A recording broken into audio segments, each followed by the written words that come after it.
Ragged Dick. Street Life in New York with the Bootblacks. By Horatio Alger Jr. Chapter 1. Ragged Dick is introduced to the reader. "Wake up there, youngster," said a rough voice.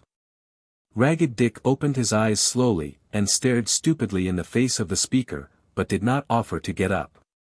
"Wake up, you young vagabond," said the man a little impatiently. "I suppose you'd lay there all day, if I hadn't called you." "What time is it?" asked Dick. 7 o'clock. 7 o'clock. I oughter've been up an hour ago. I know what 'twas made me so precious sleepy. I went to the old Bowery last night, and didn't turn until past 12. "You went to the old Bowery? Where'd you get your money?" asked the man, who was a porter in the employ of a firm doing business on Spruce Street. "Made it by shines, in course. My guardian don't allow me no money for theaters, so I have to earn it." "Some boys get it easier than that," said the porter significantly. "You don't catch me stealin', if that's what you mean," said Dick. "Don't you ever steal, then?" "No, and I wouldn't. Lots of boys does it, but I wouldn't."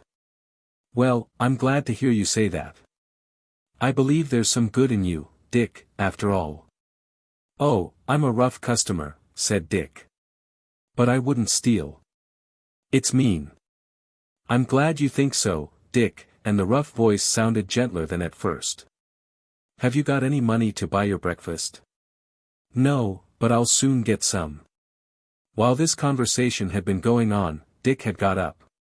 His bedchamber had been a wooden box half full of straw, on which the young bootblack had reposed his weary limbs, and slept as soundly as if it had been a bed of down. He dumped down into the straw without taking the trouble of undressing. Getting up too was an equally short process. He jumped out of the box, shook himself, picked out one or two straws that had found their way into rents in his clothes, and, drawing a well-worn cap over his uncombed locks, he was all ready for the business of the day. Dick's appearance as he stood beside the box was rather peculiar. His pants were torn in several places, and had apparently belonged in the first instance to a boy 2 sizes larger than himself. He wore a vest, all the buttons of which were gone except 2, out of which peeped a shirt which looked as if it had been worn a month. To complete his costume he wore a coat too long for him, dating back, if one might judge from its general appearance, to a remote antiquity.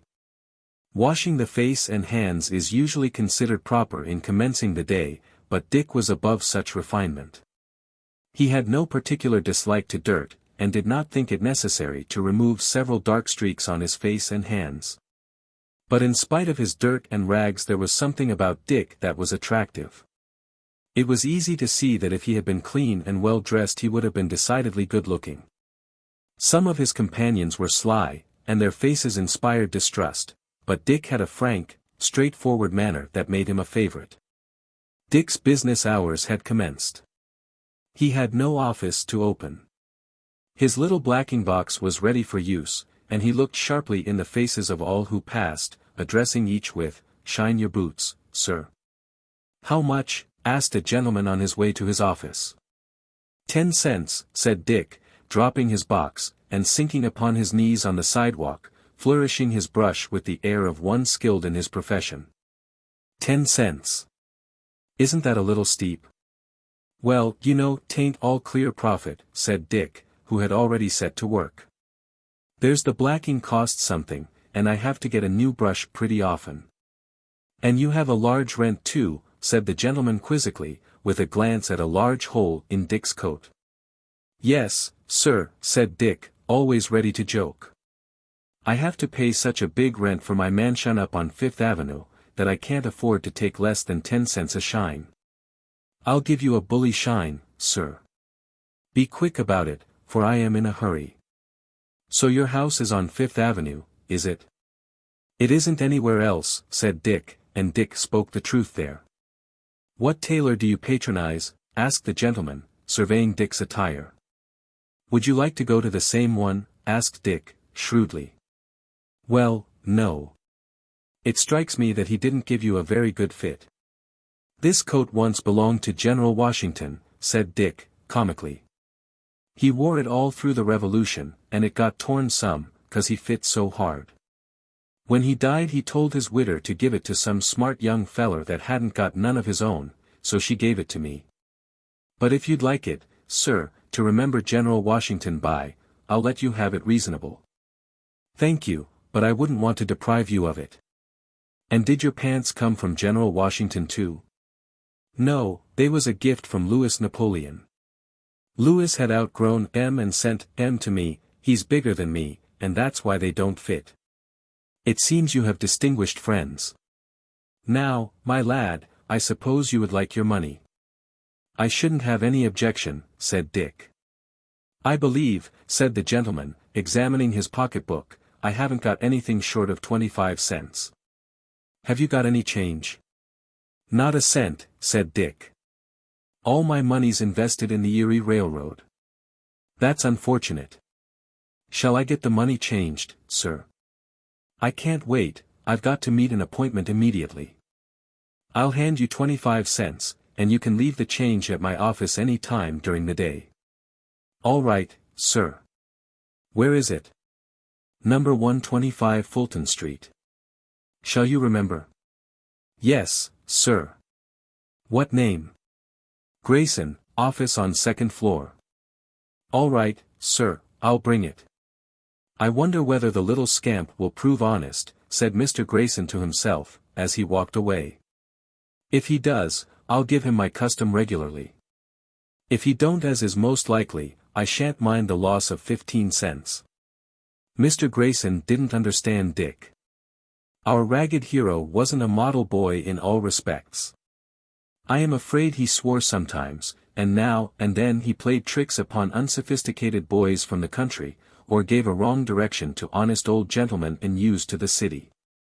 A clergyman in search of the Cooper Institute he once directed to the Tombs prison, and, following him unobserved, was highly delighted when the unsuspicious stranger walked up the front steps of the great stone building on Center Street, and tried to obtain admission.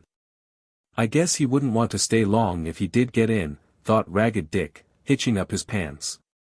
Leastways I shouldn't.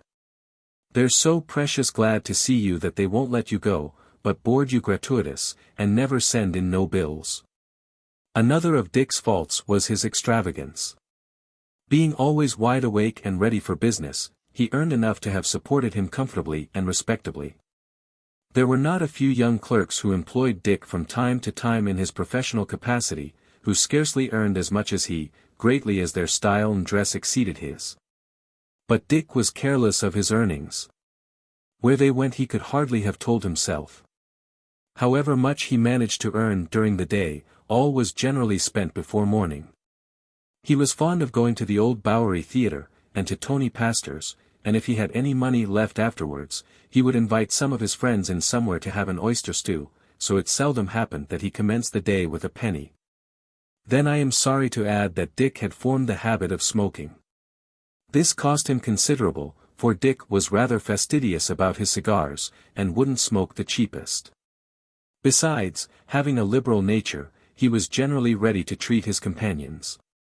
But of course the expense was the smallest objection. No boy of 14 can smoke without being affected injuriously. Men are frequently injured by smoking, and boys always. But large numbers of the newsboys and bootblacks form the habit. Exposed to the cold and wet they find that it warms them up, and the self-indulgence grows upon them. It is not uncommon to see a little boy, too young to be out of his mother's sight, smoking with all the apparent satisfaction of a veteran smoker. There was another way in which Dick sometimes lost money. There was a noted gambling house on Baxter Street, which in the evening was sometimes crowded with these juvenile gamesters, who staked their hard earnings, generally losing of course, and refreshing themselves from time to time with a vile mixture of liquor at 2 cents a glass. Sometimes Dick strayed in here, and played with the rest.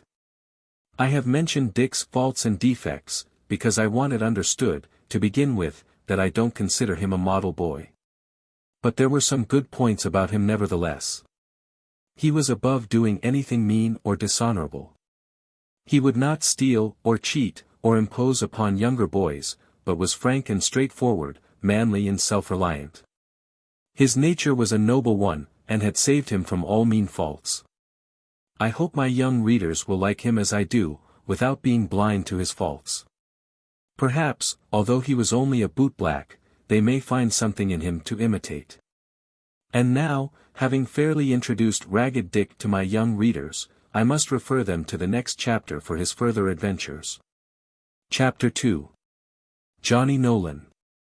After Dick had finished polishing Mr. Grayson's boots, he was fortunate enough to secure 3 other customers, 2 of them reporters in the Tribune establishment, which occupies the corner of Spruce Street and Printing House Square. When Dick had got through with his last customer, the City Hall clock indicated 8 o'clock. He had been up an hour, and hard at work, and naturally began to think of breakfast. He went up to the head of Spruce Street, and turned into Nassau. 2 blocks further, and he reached N Street. On this street was a small, cheap restaurant, where for 5 cents Dick could get a cup of coffee, and for 10 cents more, a plate of beefsteak with a plate of bread thrown in. These Dick ordered, and sat down at a table. It was a small apartment with a few plain tables unprovided with cloths, for the class of customers who patronized it were not very particular. Our hero's breakfast was soon before him. Neither the coffee nor the steak were as good as can be bought at Delmonico's. But then it is very doubtful whether, in the present state of his wardrobe, Dick would have been received at that aristocratic restaurant, even if his means had admitted of paying the high prices there charged. Dick had scarcely been served when he espied a boy about his own size standing at the door, looking wistfully into the restaurant. This was Johnny Nolan, a boy of 14, who was engaged in the same profession as Ragged Dick. His wardrobe was in very much the same condition as Dick's. "Had your breakfast, Johnny?" inquired Dick, cutting off a piece of steak. "No." "Come in, then. Here's room for you." "I ain't got no money," said Johnny, looking a little enviously at his more fortunate friend. "Haven't you had any shines?" "Yes, I had one, but I shan't get any pay till tomorrow." "Are you hungry?" "Try me, and see." "Come in. I'll stand treat this morning." Johnny Nolan was nowise slow to accept this invitation, and was soon seated beside Dick. "What'll you have, Johnny?" "Same as you." "Cup o' coffee and beefsteak," ordered Dick. These were promptly brought, and Johnny attacked them vigorously. Now, in the bootblacking business, as well as in higher avocations, the same rule prevails, that energy and industry are rewarded, and indolence suffers. Dick was energetic and on the alert for business, but Johnny the reverse. The consequence was that Dick earned probably 3 times as much as the other. "How do you like it?" asked Dick, surveying Johnny's attacks upon the steak with evident complacency. "It's hunky." I don't believe "hunky" is to be found in either Webster's or Worcester's big dictionary, but boys will readily understand what it means. "Do you come here often?" asked Johnny. "Most every day." "You'd better come too." "I can't afford it." "Well, you'd ought to, then," said Dick. "What do you do, I'd like to know?" "I don't get near as much as you, Dick." "Well, you might if you tried." "I keep my eyes open. That's the way I get jobs." "You're lazy, that's what's the matter." Johnny did not see fit to reply to this charge. Probably he felt the justice of it, and preferred to proceed with the breakfast, which he enjoyed the more as it cost him nothing. Breakfast over, Dick walked up to the desk, and settled the bill. Then, followed by Johnny, he went out into the street. "Where are you going, Johnny?" "Up to Mr. Taylor's, on Spruce Street, to see if he don't want a shine." "Do you work for him reg'lar?" "Yes. Him and his partner wants a shine most every day." "Where are you going?" "Down front of the Astor House. I guess I'll find some customers there." At this moment Johnny started, and, dodging into an entryway, hid behind the door, considerably to Dick's surprise. "What's the matter now?" asked our hero. "Has he gone?" asked Johnny, his voice betraying anxiety. "Who gone, I'd like to know?" "That man in the brown coat." "What of him?" "You ain't scared of him, are you?" Yes, he got me a place once. Where? Ever so far off. What if he did? I ran away. Didn't you like it? No, I had to get up too early. It was on a farm, and I had to get up at 5 to take care of the cows. I like New York best. Didn't they give you enough to eat? Oh, yes, plenty. And you had a good bed? Yes. Then you'd better have stayed. You don't get either of them here. Where'd you sleep last night? Up an alley in an old wagon. You had a better bed than that in the country, didn't you? Yes, it was as soft as cotton. Johnny had once slept on a bale of cotton, the recollection supplying him with a comparison. Why didn't you stay? I felt lonely, said Johnny.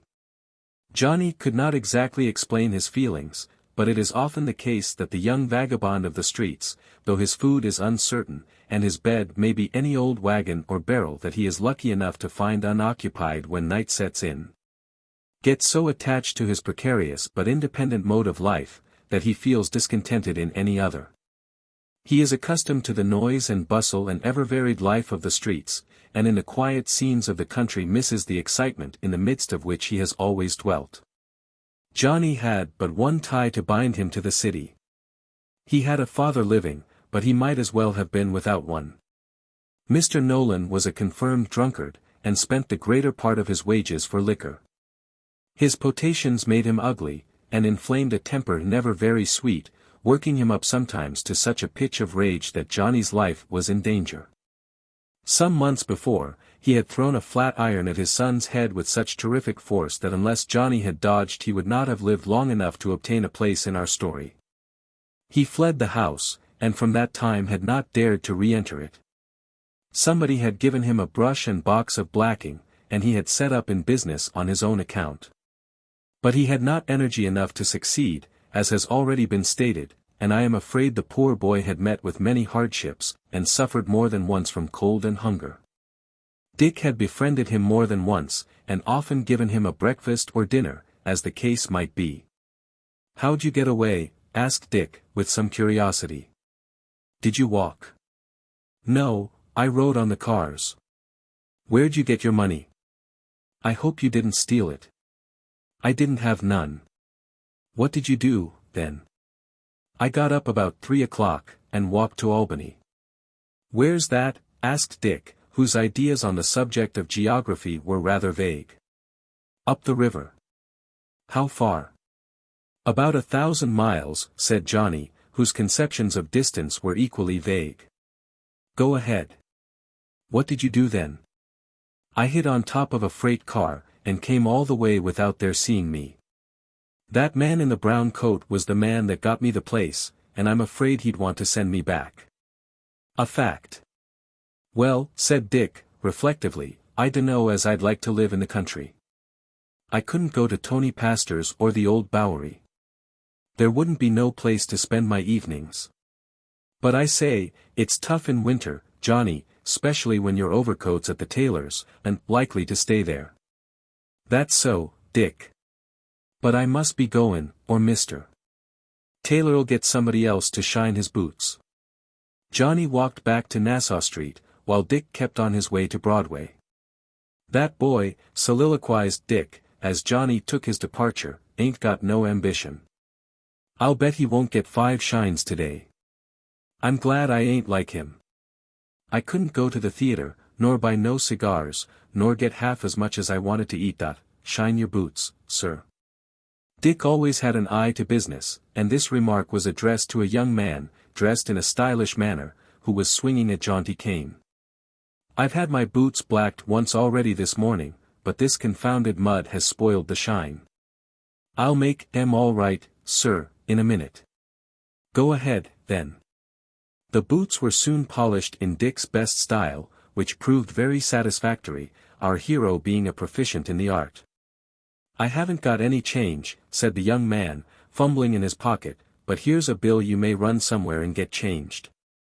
I'll pay you 5 cents extra for your trouble." He handed Dick a $2 bill, which our hero took into a store close by. "Will you please change that, sir," said Dick, walking up to the counter.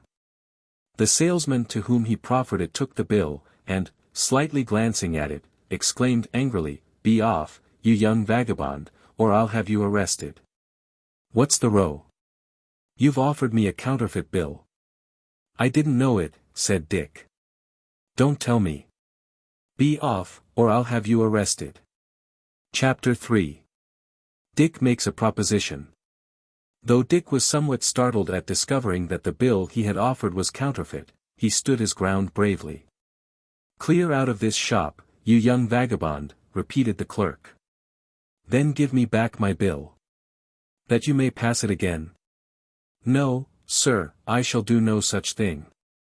It doesn't belong to me," said Dick. "A gentleman that owes me for a shine gave it to me to change." "A likely story," said the clerk, but he seemed a little uneasy. "I'll go and call him," said Dick. He went out, and found his late customer standing on the Astor House steps. "Well, youngster, have you brought back my change? You were a precious long time about it. I began to think you had cleared out with the money."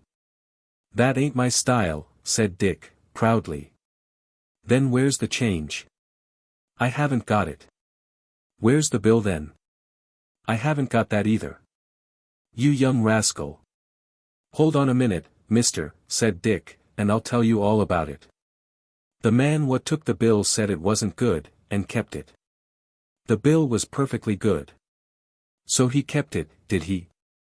I'll go with you to the store, and see whether he won't give it back to me." Dick led the way, and the gentleman followed him into the store. At the reappearance of Dick in such company, the clerk flushed a little, and looked nervous. He fancied that he could browbeat a ragged bootblack, but with a gentleman he saw that it would be a different matter. He did not seem to notice the newcomers, but began to replace some goods on the shelves. "Now," said the young man, "point out the clerk that has my money." "That's him," said Dick, pointing out the clerk. The gentleman walked up to the counter. "I will trouble you," he said a little haughtily, "for a bill which that boy offered you, and which you still hold in your possession." "It was a bad bill," said the clerk, his cheek flushing, and his manner nervous. "It was no such thing. I require you to produce it, and let the matter be decided." The clerk fumbled in his vest pocket, and drew out a bad-looking bill. "This is a bad bill, but it is not the one I gave the boy. It is the one he gave me." The young man looked doubtful. "Boy," he said to Dick, "is this the bill you gave to be changed?" "No, it isn't." "You lie, you young rascal," exclaimed the clerk, who began to find himself in a tight place, and could not see the way out. This scene naturally attracted the attention of all in the store, and the proprietor walked up from the lower end, where he had been busy. "What's all this, Mr. Hatch?" he demanded.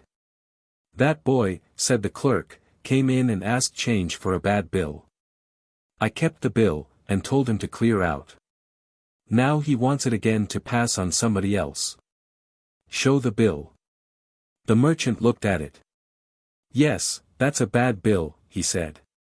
"There is no doubt about that. But it is not the one the boy offered," said Dick's patron. "It is one of the same denomination, but on a different bank. Do you remember what bank it was on?" "It was on the Merchants' Bank of Boston." "Are you sure of it?" "I am." "Perhaps the boy kept it and offered the other." "You may search me if you want to," said Dick, indignantly. "He doesn't look as if he was likely to have any extra bills. I suspect that your clerk pocketed the good bill, and has substituted the counterfeit note. It is a nice little scheme of his for making money." "I haven't seen any bill on the Merchants' Bank," said the clerk, doggedly. "You had better feel in your pockets." "This matter must be investigated," said the merchant, firmly. "If you have the bill, produce it."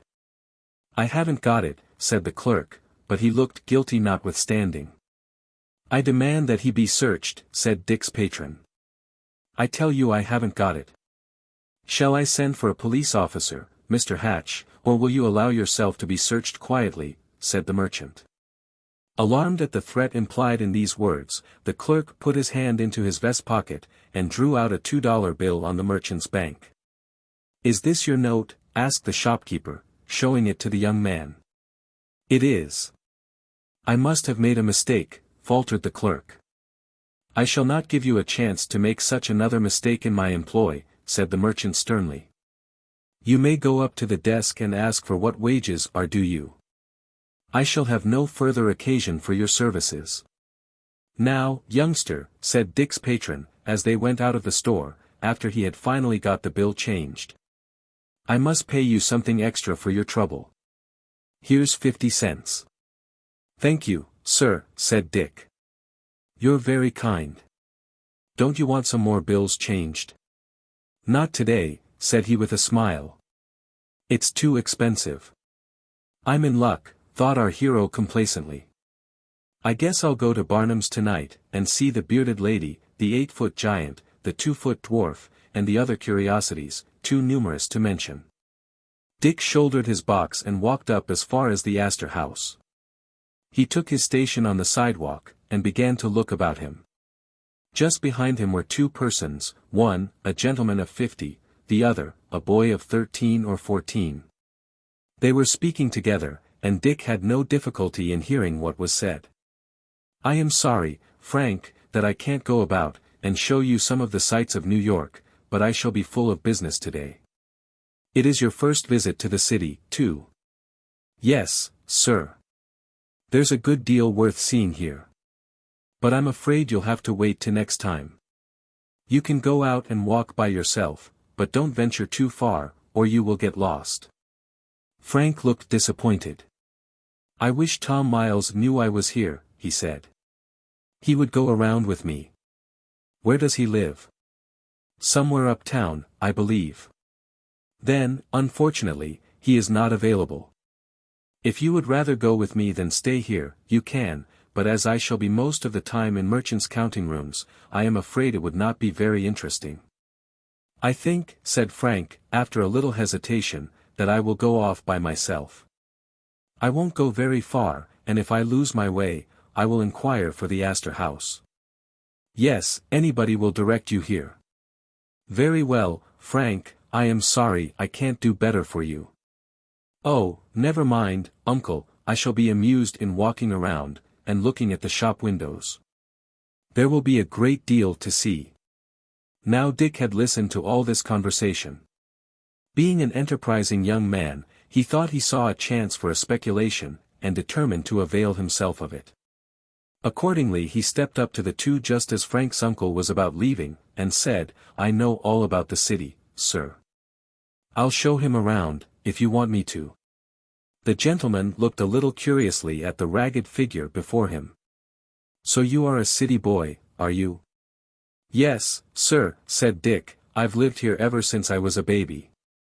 "And you know all about the public buildings, I suppose?" "Yes, sir." "And the Central Park?" "Yes, sir. I know my way all round." The gentleman looked thoughtful. "I don't know what to say, Frank," he remarked after a while. "It is rather a novel proposal. He isn't exactly the sort of guide I would have picked out for you.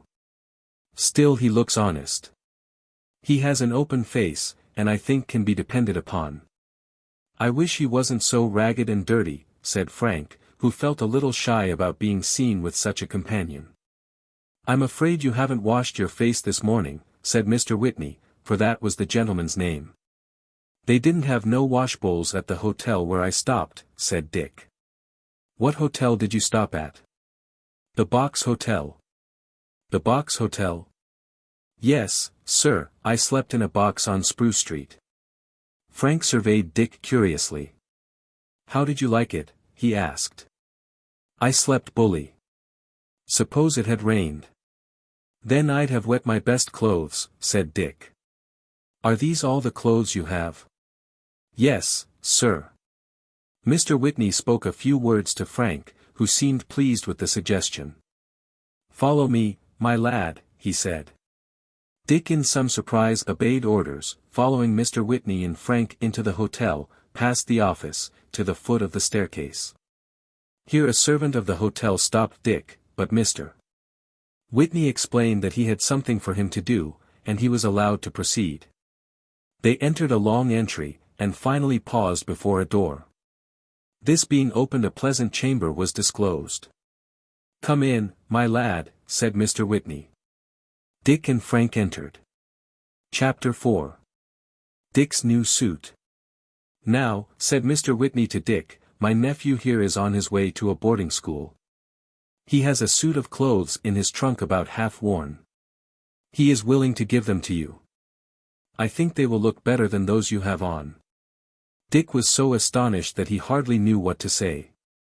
Presents were something that he knew very little about, never having received any to his knowledge. That so large a gift should be made to him by a stranger seemed very wonderful. The clothes were brought out, and turned out to be a neat grey suit. "Before you put them on, my lad, you must wash yourself. Clean clothes and a dirty skin don't go very well together. Frank, you may attend to him. I am obliged to go at once. Have you got as much money as you require?" "Yes, uncle." "One more word, my lad," said Mr. Whitney, addressing Dick. "I may be rash in trusting a boy of whom I know nothing, but I like your looks, and I think you will prove a proper guide for my nephew." "Yes, I will, sir," said Dick, earnestly. "Honor bright." "Very well. A pleasant time to you." The process of cleansing commenced. To tell the truth, Dick needed it, and the sensation of cleanliness he found both new and pleasant. Frank added to his gift a shirt, stockings, and an old pair of shoes. "I am sorry I haven't any cap," said he. "I've got one," said Dick. "It isn't so new as it might be," said Frank, surveying an old felt hat, which had once been black, but was now dingy, with a large hole in the top and a portion of the rim torn off. "No," said Dick. "My grandfather used to wear it when he was a boy, and I've kept it ever since out of respect for his memory. But I'll get a new one now. I can buy one cheap on Chatham Street." "Is that near here?" "Only 5 minutes' walk." "Then we can get one on the way." When Dick was dressed in his new attire, with his face and hands clean, and his hair brushed, it was difficult to imagine that he was the same boy. He now looked quite handsome, and might readily have been taken for a young gentleman, except that his hands were red and grimy. "Look at yourself," said Frank, leading him before the mirror.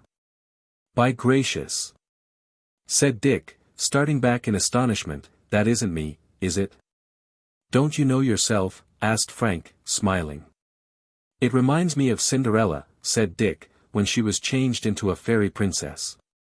I see it one night at Barnum's. What'll Johnny Nolan say when he sees me? He won't dare to speak to such a young swell as I be now. Ain't it rich?" and Dick burst into a loud laugh. His fancy was tickled by the anticipation of his friend's surprise. Then the thought of the valuable gifts he had received occurred to him, and he looked gratefully at Frank. "You're a brick," he said. "A what?" "A brick. You're a jolly good fellow to give me such a present." "You're quite welcome, Dick," said Frank, kindly. "I'm better off than you are, and I can spare the clothes just as well as not. You must have a new hat though. But that we can get when we go out. The old clothes you can make into a bundle. Wait a minute till I get my handkerchief," and Dick pulled from the pocket of the pants a dirty rag, which might have been white once, though it did not look like it, and had apparently once formed a part of a sheet or shirt. "You mustn't carry that," said Frank. "But I've got a cold," said Dick. "Oh, I don't mean you to go without a handkerchief. I'll give you one." Frank opened his trunk and pulled out two, which he gave to Dick. "I wonder if I ain't dreamin'," said Dick, once more surveying himself doubtfully in the glass. "I'm afraid I'm dreamin', and shall wake up in a barrel, as I did night afore last." "Shall I pinch you so you can wake here?" asked Frank, playfully. "Yes," said Dick, seriously, "I wish you would." He pulled up the sleeve of his jacket, and Frank pinched him pretty hard, so that Dick winced. "Yes, I guess I'm awake," said Dick. you've got a pair of nippers, you have. But what shall I do with my brush and blacking, he asked. You can leave them here till we come back, said Frank. They will be safe. Hold on a minute, said Dick, surveying Frank's boots with a professional eye, you ain't got a good shine on them boots. I'll make 'em shine so you can see your face in 'em. And he was as good as his word. Thank you, said Frank. Now you had better brush your own shoes. This had not occurred to Dick, for in general the professional bootblack considers his blacking too valuable to expend on his own shoes or boots, if he is fortunate enough to possess a pair. The two boys now went downstairs together. They met the same servant who had spoken to Dick a few minutes before, but there was no recognition. He don't know me, said Dick. He thinks I'm a young swell like you. What's a swell? Oh, a feller that wears knobby clothes like you. And you, too, Dick. Yes, said Dick, who'd ever have thought as I should have turned into a swell. They had now got out on Broadway, and were slowly walking along the west side by the park, when who should Dick see in front of him, but Johnny Nolan. Instantly Dick was seized with a fancy for witnessing Johnny's amazement at his change in appearance. He stole up behind him, and struck him on the back. Hello, Johnny, how many shines have you had? Johnny turned round expecting to see Dick, whose voice he recognized, but his astonished eyes rested on a nicely dressed boy, the hat alone excepted, who looked indeed like Dick. But so transformed and dressed that it was difficult to be sure of his identity. What luck, Johnny, repeated Dick. Johnny surveyed him from head to foot in great bewilderment. Who be you? He said. Well, that's a good one, laughed Dick, so you don't know Dick? Where'd you get all them clothes? Asked Johnny. Have you been stealin'? Say that again, and I'll lick you. No, I've lent my clothes to a young feller as was goin' to a party, and didn't have none fit to wear, and so I put on my second best for a change. Without deigning any further explanation, Dick went off, followed by the astonished gaze of Johnny Nolan, who could not quite make up his mind whether the neat-looking boy he had been talking with was really Ragged Dick or not. In order to reach Chatham Street it was necessary to cross Broadway. This was easier proposed than done. There is always such a throng of omnibuses, drays, carriages, and vehicles of all kinds in the neighborhood of the Astor House, that the crossing is formidable to one who is not used to it. Dick made nothing of it, dodging in and out among the horses and wagons with perfect self-possession. Reaching the opposite sidewalk, he looked back, and found that Frank had retreated in dismay, and that the width of the street was between them. Come across, called out Dick. I don't see any chance, said Frank, looking anxiously at the prospect before him. I'm afraid of being run over. If you are, you can sue him for damages, said Dick. Finally Frank got safely over after several narrow escapes, as he considered them. Is it always so crowded? He asked. A good deal worse sometimes, said Dick. I knowed a young man once who waited 6 hours for a chance to cross, and at last got run over by an omnibus, leaving a widder and a large family of orphan children. His widder, a beautiful young woman, was obliged to start a peanut and apple stand. There she is now. Where? Dick pointed to a hideous old woman, of large proportions, wearing a bonnet of immense size, who presided over an apple stand close by. Frank laughed. If that is the case, he said, I think I will patronize her. Leave it to me, said Dick, winking. He advanced gravely to the apple stand, and said, Old lady, have you paid your taxes? The astonished woman opened her eyes. I'm a government officer, said Dick, sent by the mayor to collect your taxes. I'll take it in apples just to oblige. That big red one will about pay what you're owin' to the government. I don't know nothing about no taxes, said the old woman, in bewilderment. Then, said Dick, I'll let you off this time. Give us 2 of your best apples, and my friend here, the president of the Common Council, will pay you. Frank smiling, paid 3 cents apiece for the apples, and they sauntered on, Dick remarking, if these apples ain't good, old lady, we'll return 'em, and get our money back. This would have been rather difficult in his case, as the apple was already half consumed. Chatham Street, where they wished to go, being on the east side, the two boys crossed the park. This is an enclosure of about 10 acres, which years ago was covered with a green sward, but is now a great thoroughfare for pedestrians and contains several important public buildings.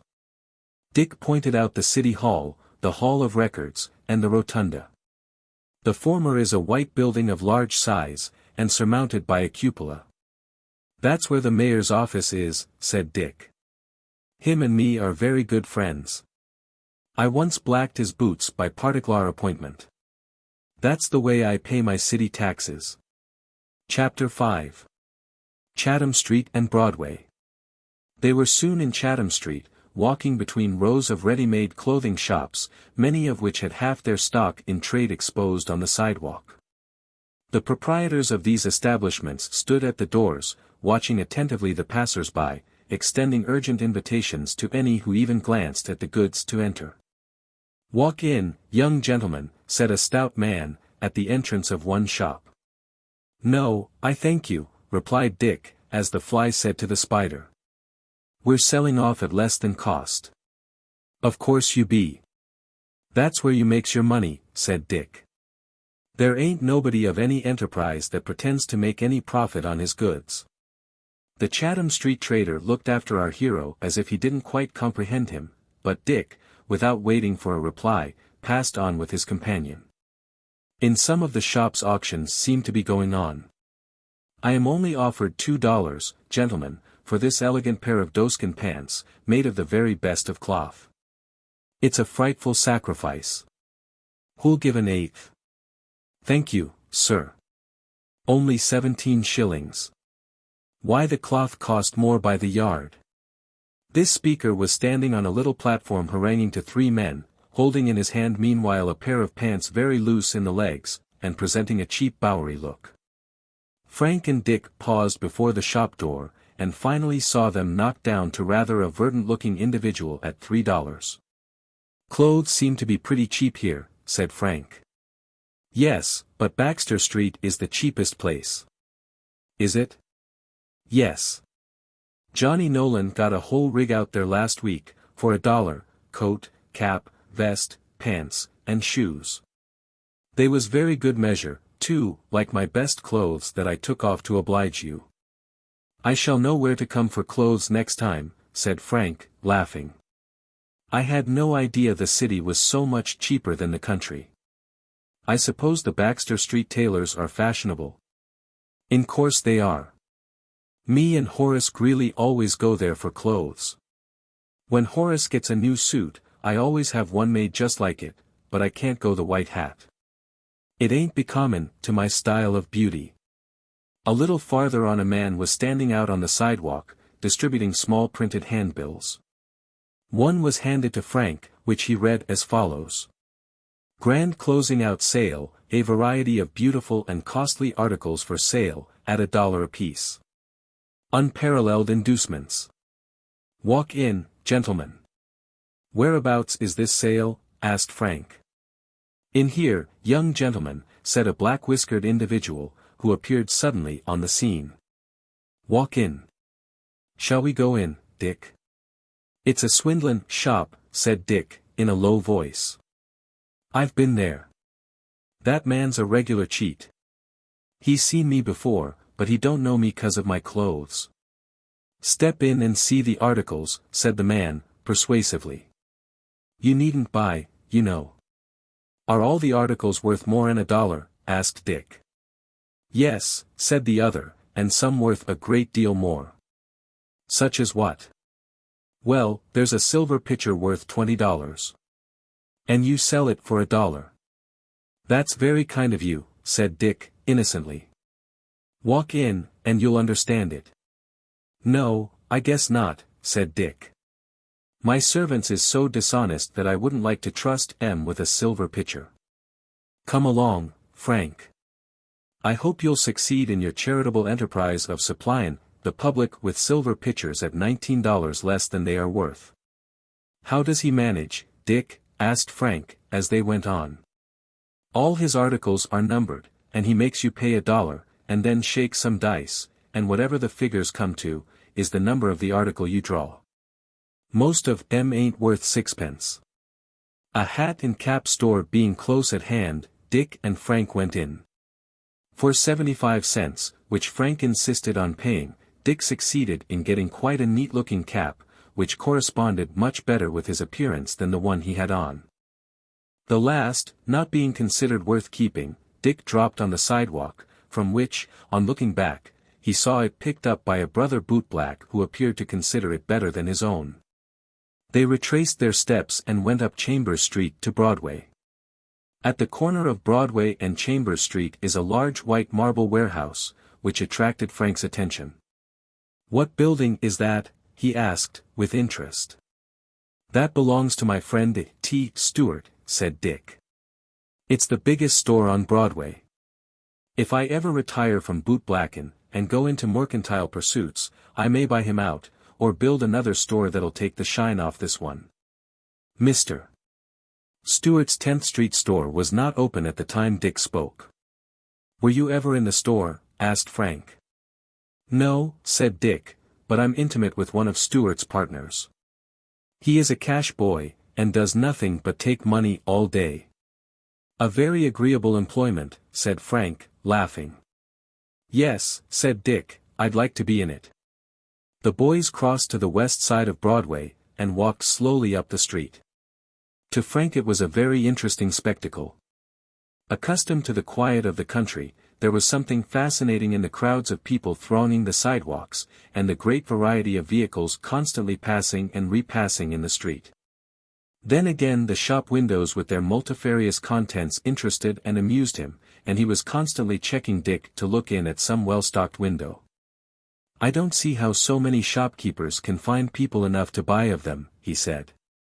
"We haven't got but 2 stores in our village, and Broadway seems to be full of them."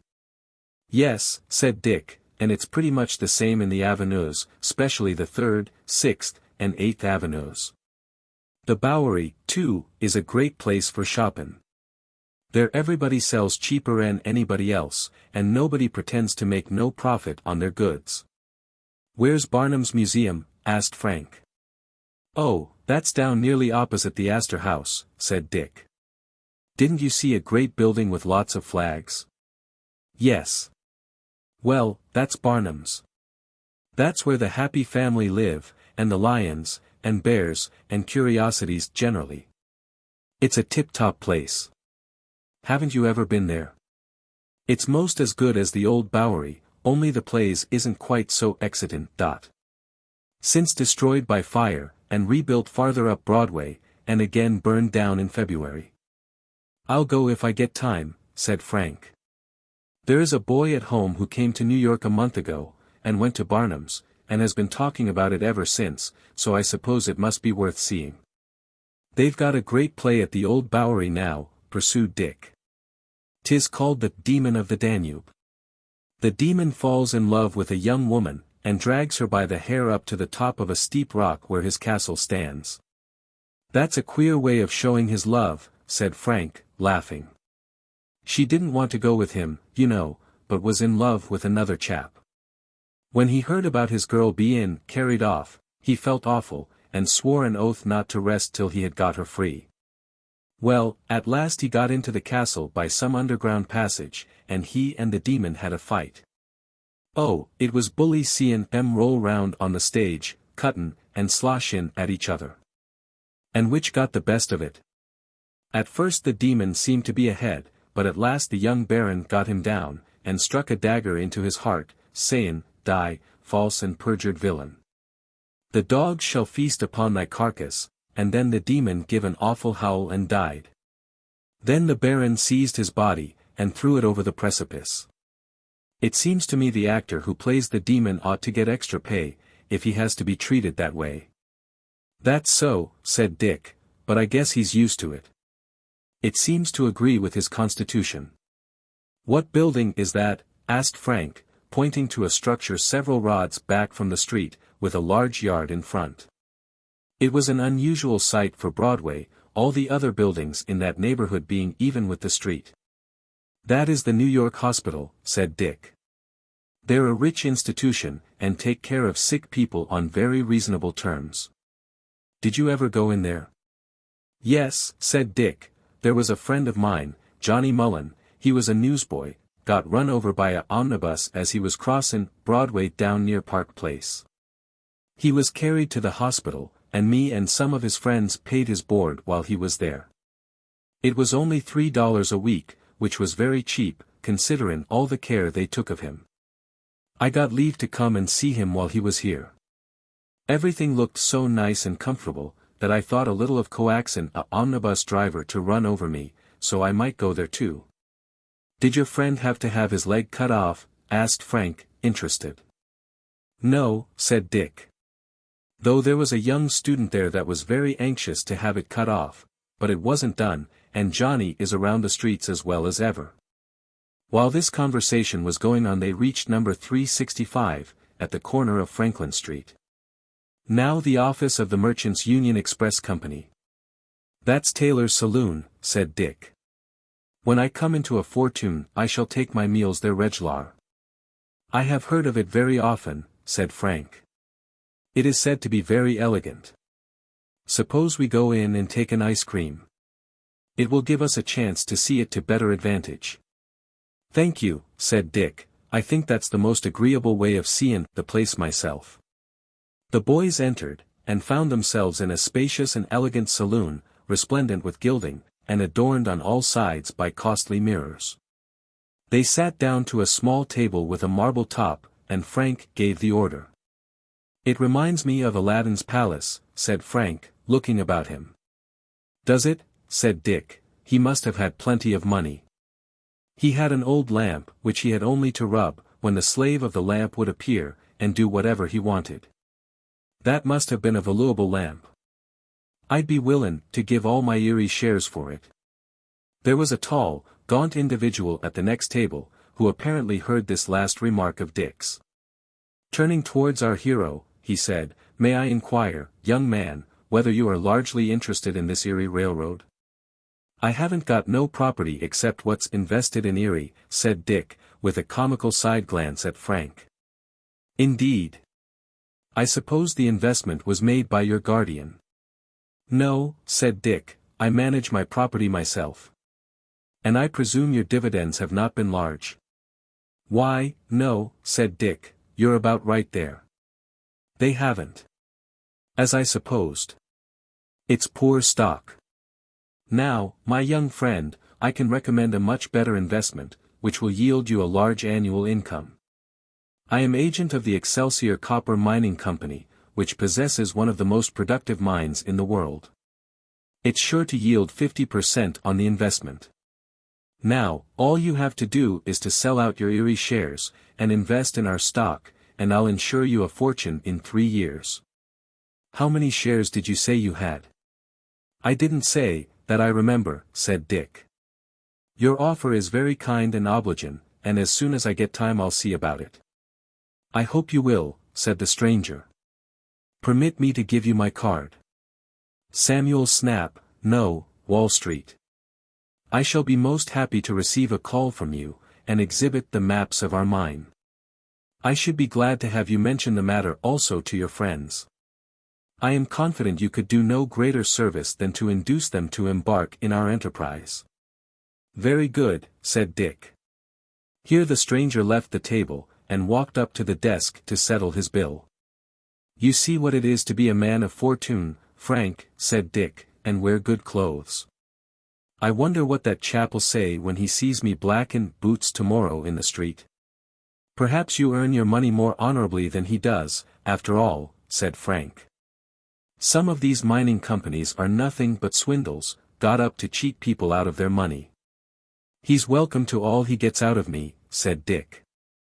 Chapter 6. Up Broadway to Madison Square. As the boys pursued their way up Broadway, Dick pointed out the prominent hotels and places of amusement. Frank was particularly struck with the imposing fronts of the St. Nicholas and Metropolitan hotels, the former of white marble, the latter of a subdued brown hue, but not less elegant in its internal appointments. He was not surprised to be informed that each of these splendid structures cost with the furnishing not far from $1 million. At 8th Street Dick turned to the right, and pointed out the Clinton Hall building now occupied by the Mercantile Library, comprising at that time over 50,000 volumes. Now not far from 100,000. A little farther on they came to a large building standing by itself just at the opening of 3rd and 4th Avenues, and with one side on each. "What is that building?" asked Frank. "That's the Cooper Institute," said Dick, "built by Mr. Cooper, a particular friend of mine. Me and Peter Cooper used to go to school together." "What is there inside?" asked Frank. "There's a hall for public meetin's and lectures in the basement, and a readin' room and a picture gallery up above," said Dick. Directly opposite Cooper Institute, Frank saw a very large building of brick, covering about an acre of ground. "Is that a hotel?" he asked. "No," said Dick, "that's the Bible house. It's the place where they make Bibles. I was in there once, saw a big pile of them." "Did you ever read the Bible?" asked Frank, who had some idea of the neglected state of Dick's education. "No," said Dick, "I've heard it's a good book, but I never read one. I ain't much on readin'. It makes my head ache." "I suppose you can't read very fast." "I can read the little words pretty well, but the big ones is what stick me. If I lived in the city, you might come every evening to me, and I would teach you." "Would you take so much trouble about me?" asked Dick, earnestly. "Certainly. I should like to see you getting on. There isn't much chance of that if you don't know how to read and write." "You're a good feller," said Dick, gratefully. "I wish you did live in New York. I'd like to know something. Whereabouts do you live?" "About 50 miles off, in a town on the left bank of the Hudson. I wish you'd come up and see me sometime. I would like to have you come and stop 2 or 3 days. Honor bright?" "I don't understand." "Do you mean it?" asked Dick, incredulously. "Of course I do. Why shouldn't I? What would your folks say if they knowed you asked a bootblack to visit you?" "You are none the worse for being a bootblack, Dick." "I ain't used to genteel society," said Dick. "I shouldn't know how to behave." "Then I could show you. You won't be a bootblack all your life, you know."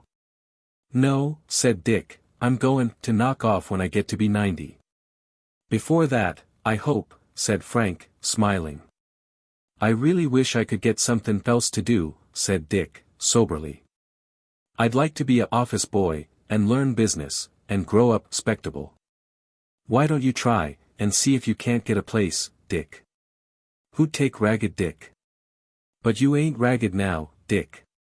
"No," said Dick, "I look a little better than I did in my Washington coat and Louis Napoleon pants. But if I got in a office, they wouldn't give me more'n $3 a week, and I couldn't live respectable on that." "No, I suppose not," said Frank, thoughtfully. "But you would get more at the end of the first year." "Yes," said Dick. "But by that time I'd be nothin' but skin and bones." Frank laughed. "That reminds me," he said, "of the story of an Irishman, who, out of economy, thought he would teach his horse to feed on shavings. So he provided the horse with a pair of green spectacles which made the shavings look eatable. But unfortunately, just as the horse got learned, he up and died. The hoss must have been a fine specimen of architecture, by the time he got through," remarked Dick. "Whereabouts are we now?" asked Frank, as they emerged from 4th Avenue into Union Square. "That is Union Park," said Dick, pointing to a beautiful enclosure, in the center of which was a pond, with a fountain playing. "Is that the statue of General Washington?" asked Frank, pointing to a bronze equestrian statue, on a granite pedestal. "Yes," said Dick, "he's growed some since he was president. If he'd been as tall as that when he fit in the Revolution, he'd have walloped the Britisher some, I reckon." Frank looked up at the statue, which is 14.5 feet high, and acknowledged the justice of Dick's remark. "How about the coat, Dick?" he asked. "Would it fit you?" "Well, it might be rather loose," said Dick. I ain't much more'n 10 feet high with my boots off. No, I should think not, said Frank, smiling. You're a queer boy, Dick. Well, I've been brought up queer. Some boys is born with a silver spoon in their mouth. Victoria's boys is born with a gold spoon, set with demons, but gold and silver was scarce when I was born, and mine was pewter. Perhaps the gold and silver will come by and by, Dick. Did you ever hear of Dick Whittington? Never did. Was he a ragged Dick? I shouldn't wonder if he was. At any rate he was very poor when he was a boy, but he didn't stay so. Before he died, he became Lord Mayor of London. Did he? Asked Dick, looking interested. How did he do it? Why, you see, a rich merchant took pity on him, and gave him a home in his own house, where he used to stay with the servants, being employed in little errands. One day the merchant noticed Dick picking up pins and needles that had been dropped, and asked him why he did it. Dick told him he was going to sell them when he got enough.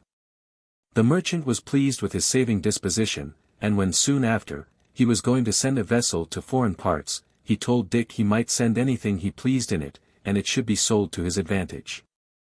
Now Dick had nothing in the world but a kitten which had been given him a short time before. How much taxes did he have to pay on it? Asked Dick. Not very high, probably. But having only the kitten, he concluded to send it along. After sailing a good many months, during which the kitten grew up to be a strong cat, the ship touched at an island never before known, which happened to be infested with rats and mice to such an extent that they worried everybody's life out. And even ransacked the king's palace. To make a long story short, the captain, seeing how matters stood, brought Dick's cat ashore, and she soon made the rats and mice scatter. The king was highly delighted when he saw what havoc she made among the rats and mice, and resolved to have her at any price. So he offered a great quantity of gold for her, which, of course, the captain was glad to accept. It was faithfully carried back to Dick, and laid the foundation of his fortune. He prospered as he grew up, and in time became a very rich merchant, respected by all, and before he died was elected Lord Mayor of London. That's a pretty good story, said Dick, but I don't believe all the cats in New York will ever make me mayor. No, probably not, but you may rise in some other way. A good many distinguished men have once been poor boys.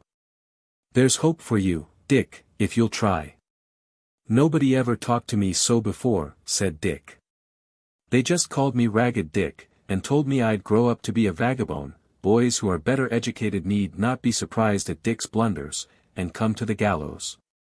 Telling you so won't make it turn out so, Dick. If you'll try to be somebody, and grow up into a respectable member of society, you will.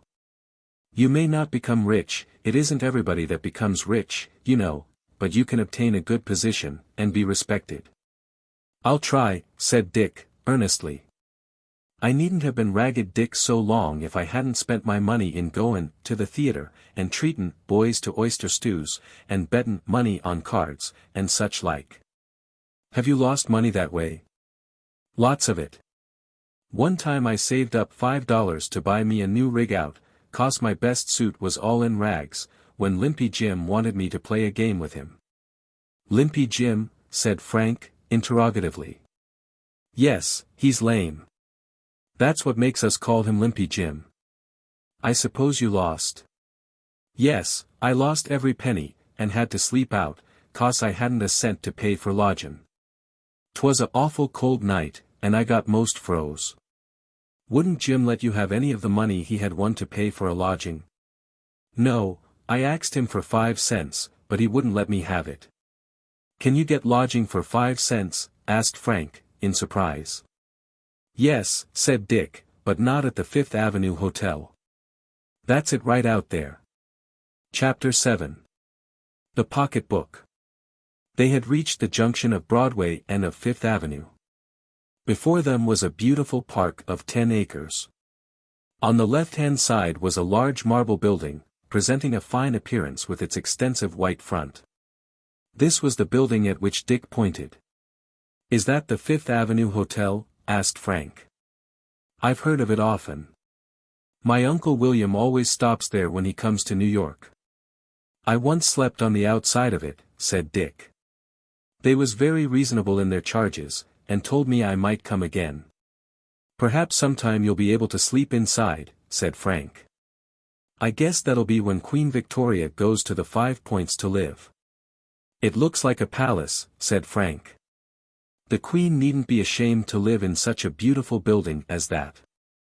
Though Frank did not know it, one of the Queen's palaces is far from being as fine a looking building as the Fifth Avenue Hotel. St. James Palace is a very ugly looking brick structure, and appears much more like a factory than like the home of royalty. There are few hotels in the world as fine looking as this democratic institution. At that moment a gentleman passed them on the sidewalk, who looked back at Dick, as if his face seemed familiar. I know that man, said Dick, after he had passed. He's one of my customers. What is his name? I don't know. He looked back as if he thought he knew you. He would have knowed me at once if it hadn't been for my new clothes, said Dick. I don't look much like Ragged Dick now. I suppose your face looked familiar. All but the dirt, said Dick, laughing. I don't always have the chance of washing my face and hands in the Astor House. You told me, said Frank, that there was a place where you could get lodging for 5 cents. Where's that? It's the Newsboys' Lodgin' House, on Fulton Street, said Dick, up over the Sun office. It's a good place. I don't know what us boys would do without it. They give you supper for 6 cents, and a bed for 5 cents more. I suppose some boys don't even have the 5 cents to pay, do they? They'll trust the boys, said Dick. But I don't like to get trusted. I'd be ashamed to get trusted for 5 cents, or 10 either. One night I was comin' down Chatham Street, with 50 cents in my pocket. I was goin' to get a good oyster stew, and then go to the lodgin' house, but somehow it slipped through a hole in my trousers pocket, and I hadn't a cent left. If it had been summer I shouldn't have cared, but it's rather tough stayin' out winter nights. Frank, who had always possessed a good home of his own, found it hard to realize that the boy who was walking at his side had actually walked the streets in the cold without a home, or money to procure the common comfort of a bed. What did you do? He asked, his voice full of sympathy. I went to the Times office. I knowed one of the pressmen, and he let me set down in a corner, where I was warm, and I soon got fast asleep. Why don't you get a room somewhere, and so always have a home to go to? I dunno, said Dick. I never thought of it. P'raps I may hire a furnished house on Madison Square. That's where Flora McFlimsy lived. I don't know her, said Dick, who had never read the popular poem of which she is the heroine. While this conversation was going on, they had turned into 25th Street, and had by this time reached 3rd Avenue. Just before entering it, their attention was drawn to the rather singular conduct of an individual in front of them. Stopping suddenly, he appeared to pick up something from the sidewalk, and then looked about him in rather a confused way. I know his game, whispered Dick. Come along and you'll see what it is. He hurried Frank forward until they overtook the man, who had come to a standstill. Have you found anything? Asked Dick. Yes, said the man, I've found this. He exhibited a wallet which seemed stuffed with bills, to judge from its plethoric appearance. Phew, exclaimed Dick, you're in luck. I suppose somebody has lost it, said the man, and will offer a handsome reward. Which you'll get. Unfortunately I am obliged to take the next train to Boston. That's where I live. I haven't time to hunt up the owner. Then I suppose you'll take the pocketbook with you, said Dick, with assumed simplicity. I should like to leave it with some honest fellow who would see it returned to the owner, said the man, glancing at the boys. I'm honest, said Dick. I've no doubt of it, said the other. Well, young man, I'll make you an offer. You take the pocketbook. All right. Hand it over, then. Wait a minute. There must be a large sum inside.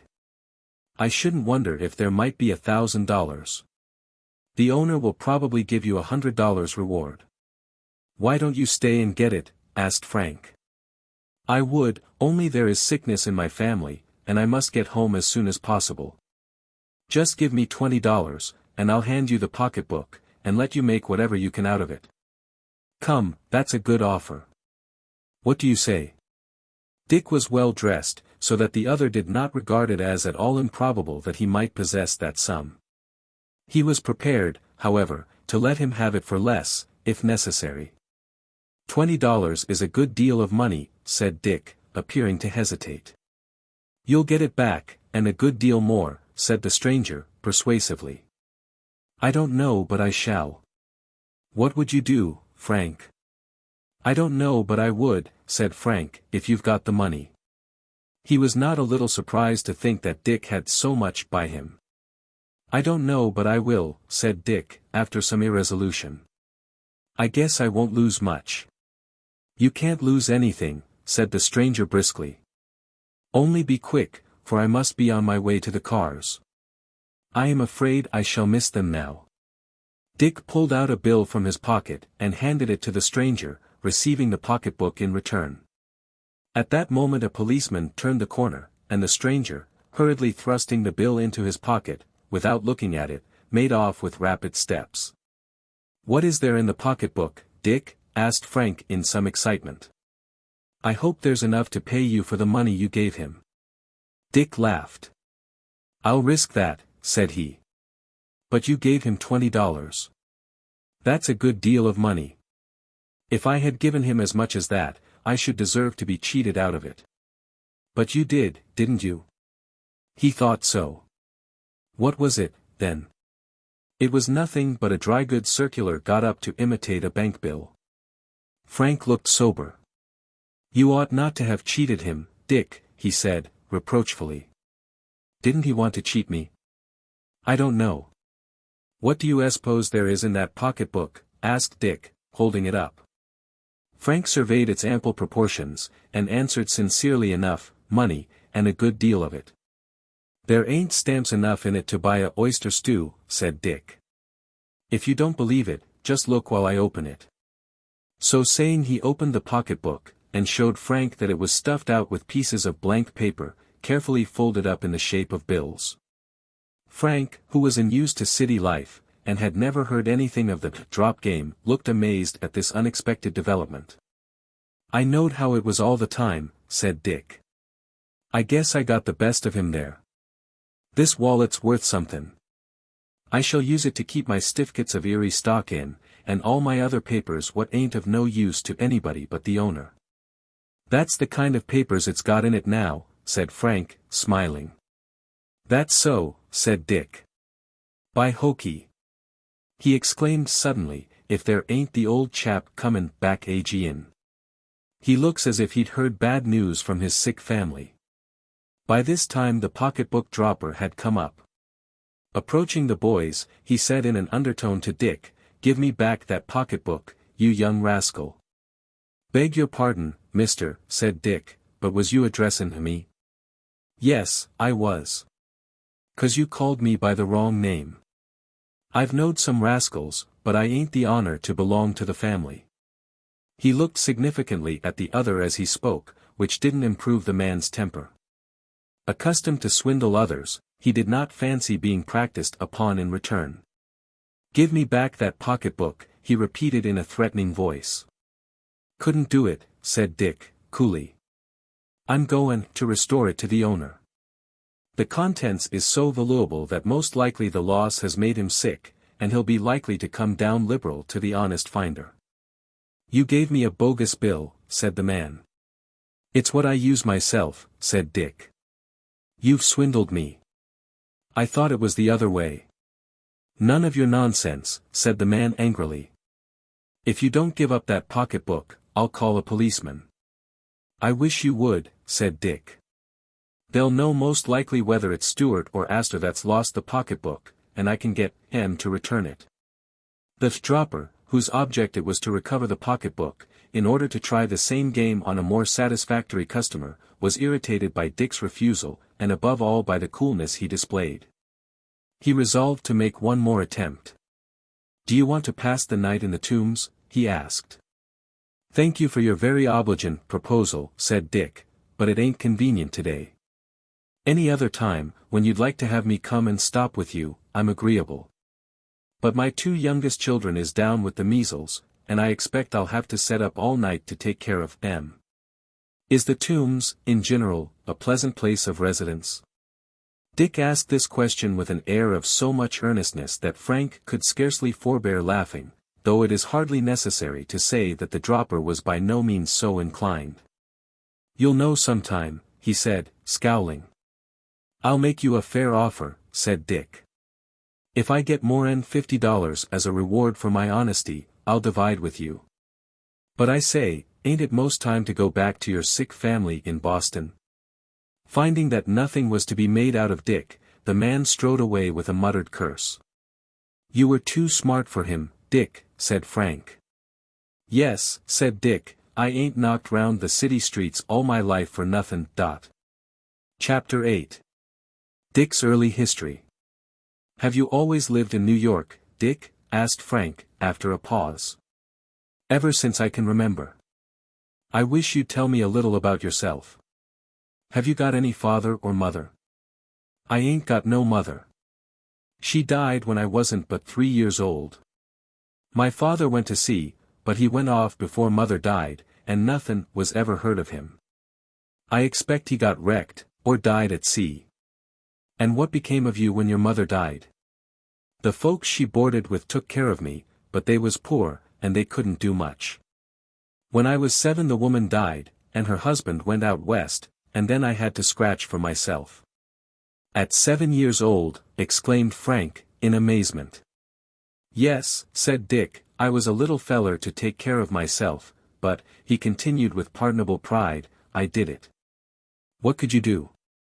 "Sometimes one thing, and sometimes another," said Dick. "I changed my business accordin' as I had to. Sometimes I was a newsboy, and diffused intelligence among the masses, as I heard somebody say once in a big speech he made in the park. Them was the times when Horace Greeley and James Gordon Bennett made money." "Through your enterprise?" suggested Frank. "Yes," said Dick, "but I give it up after a while." "What for?" "Well, they didn't always put news enough in their papers, and people wouldn't buy 'em as fast as I wanted 'em to. So one mornin' I was stuck on a lot of heralds, and I thought I'd make a sensation. So I called out, 'Great news! Queen Victoria assassinated!' All my heralds went off like hot cakes, and I went off, too, but one of the gentlemen what got sold remembered me, and said he'd have me took up, and that's what made me change my business." "That wasn't right, Dick," said Frank. "I know it," said Dick, "but lots of boys does it. That don't make it any better." "No," said Dick, "I was sort of ashamed at the time, specially about one poor old gentleman, a Englishman he was. He couldn't help cryin' to think the Queen was dead, and his hands shook when he handed me the money for the paper." "What did you do next?" "I went into the match business," said Dick, "but it was small sales and small profits. Most of the people I called on had just laid in a stock, and didn't want to buy. So one cold night, when I hadn't money enough to pay for a lodgin', I burned the last of my matches to keep me from freezin'. But it cost too much to get warm that way, and I couldn't keep it up." "You've seen hard times, Dick," said Frank, compassionately. "Yes," said Dick, "I've knowed what it was to be hungry and cold, with nothin' to eat or to warm me. But there's one thing I never could do," he added, proudly. "What's that?" "I never stole," said Dick. "It's mean and I wouldn't do it." "Were you ever tempted to?" "Lots of times. Once I had been goin' round all day, and hadn't sold any matches, except 3 cents worth early in the mornin'. With that I bought an apple, thinkin' I should get some more bimeby. When evenin' come I was awful hungry. I went into a baker's just to look at the bread. It made me feel good just to look at the bread and cakes, and I thought maybe they would give me some. I asked wouldn't they give me a loaf, and take their pay in matches. But they said they'd got enough matches to last 3 months, so there wasn't any chance for a trade. While I was standin' at the stove warmin' me, the baker went into a back room, and I felt so hungry I thought I would take just one loaf, and go off with it. There was such a big pile I don't think he'd have known it. But you didn't do it? No, I didn't, and I was glad of it, for when the man came in again, he said he wanted someone to carry some cake to a lady in St. Mark's Place. His boy was sick, and he hadn't no one to send, so he told me he'd give me 10 cents if I would go. My business wasn't very pressin' just then, so I went, and when I come back, I took my pay in bread and cakes. Didn't they taste good, though? So you didn't stay long in the match business, Dick? No, I couldn't sell enough to make it pay. Then there was some folks that wanted me to sell cheaper to them, so I couldn't make any profit.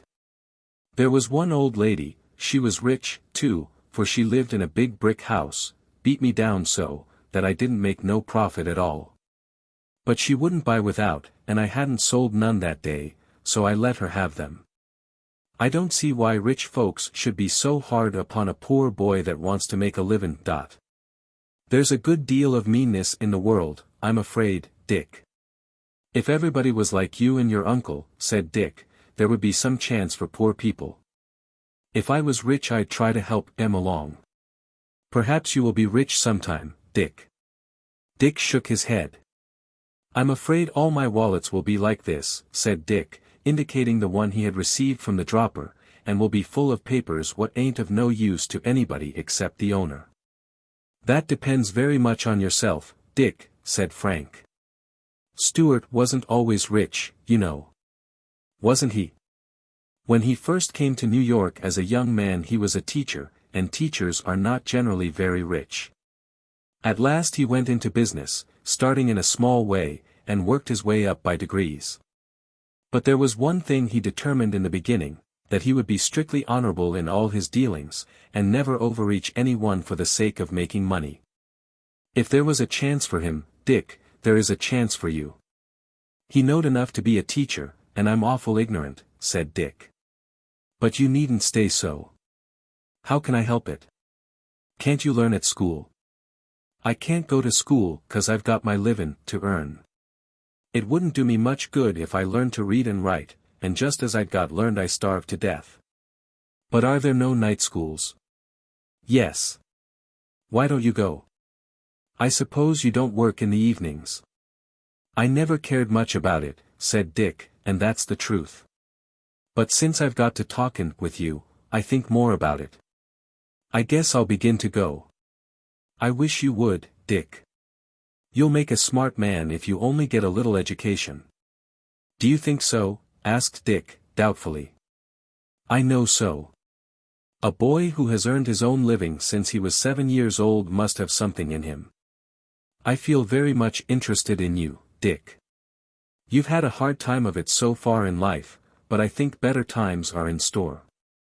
I want you to do well, and I feel sure you can if you only try. You're a good fellow, said Dick, gratefully. I'm afraid I'm a pretty rough customer, but I ain't as bad as some. I mean to turn over a new leaf, and try to grow up respectable. There've been a great many boys begin as low down as you, Dick, that have grown up respectable and honored. But they had to work pretty hard for it. I'm willin' to work hard, said Dick. And you must not only work hard, but work in the right way. What's the right way? You began in the right way when you determined never to steal, or do anything mean or dishonorable, however strongly tempted to do so. That will make people have confidence in you when they come to know you. But, in order to succeed well, you must manage to get as good an education as you can. Until you do, you cannot get a position in an office or counting room, even to run errands. That's so, said Dick, soberly. I never thought how awful ignorant I was till now. That can be remedied with perseverance, said Frank. A year will do a great deal for you. I'll go to work and see what I can do, said Dick, energetically. Chapter 9. A scene in a Third Avenue car. The boys had turned into Third Avenue, a long street, which, commencing just below the Cooper Institute, runs out to Harlem. A man came out of a side street, uttering at intervals a monotonous cry which sounded like, glass puddin'. Glass pudding, repeated Frank, looking in surprised wonder at Dick. What does he mean? Perhaps you'd like some, said Dick. I never heard of it before. Suppose you ask him what he charges for his pudding. Frank looked more narrowly at the man, and soon concluded that he was a glazier. Oh, I understand, he said. He means glass put in. Frank's mistake was not a singular one. The monotonous cry of these men certainly sounds more like glass puddin' than the words they intend to utter. Now, said Dick, where shall we go? I should like to see Central Park, said Frank. Is it far off? It is about 1.5 miles from here, said Dick. This is 29th Street, and the park begins at 59th Street. It may be explained, for the benefit of readers who have never visited New York, that about 1 mile from the City Hall the cross streets begin to be numbered in regular order. There is a continuous line of houses as far as 130th Street, where may be found the terminus of the Harlem line of horse cars. When the entire island is laid out and settled, probably the numbers will reach 200 or more. Central Park, which lies between 59th Street on the south, and 110th Street on the north, is true to its name, occupying about the center of the island.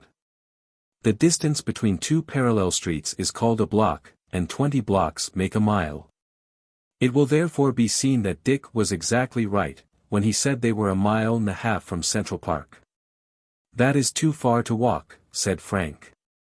'Twouldn't cost but 6 cents to ride, said Dick. You mean in the horse cars? Yes. All right then. We'll jump aboard the next car. The 3rd Avenue and Harlem line of horse cars is better patronized than any other in New York, though not much can be said for the cars, which are usually dirty and overcrowded. Still, when it is considered that only 7 cents are charged for the entire distance to Harlem, about 7 miles from the City Hall, the fare can hardly be complained of. But of course most of the profit is made from the way passengers who only ride a short distance. A car was at that moment approaching, but it seemed pretty crowded. Shall we take that, or wait for another? Asked Frank. The next'll most likely be as bad, said Dick. The boys accordingly signaled to the conductor to stop, and got on the front platform. They were obliged to stand up till the car reached 40th Street, when so many of the passengers had got off that they obtained seats.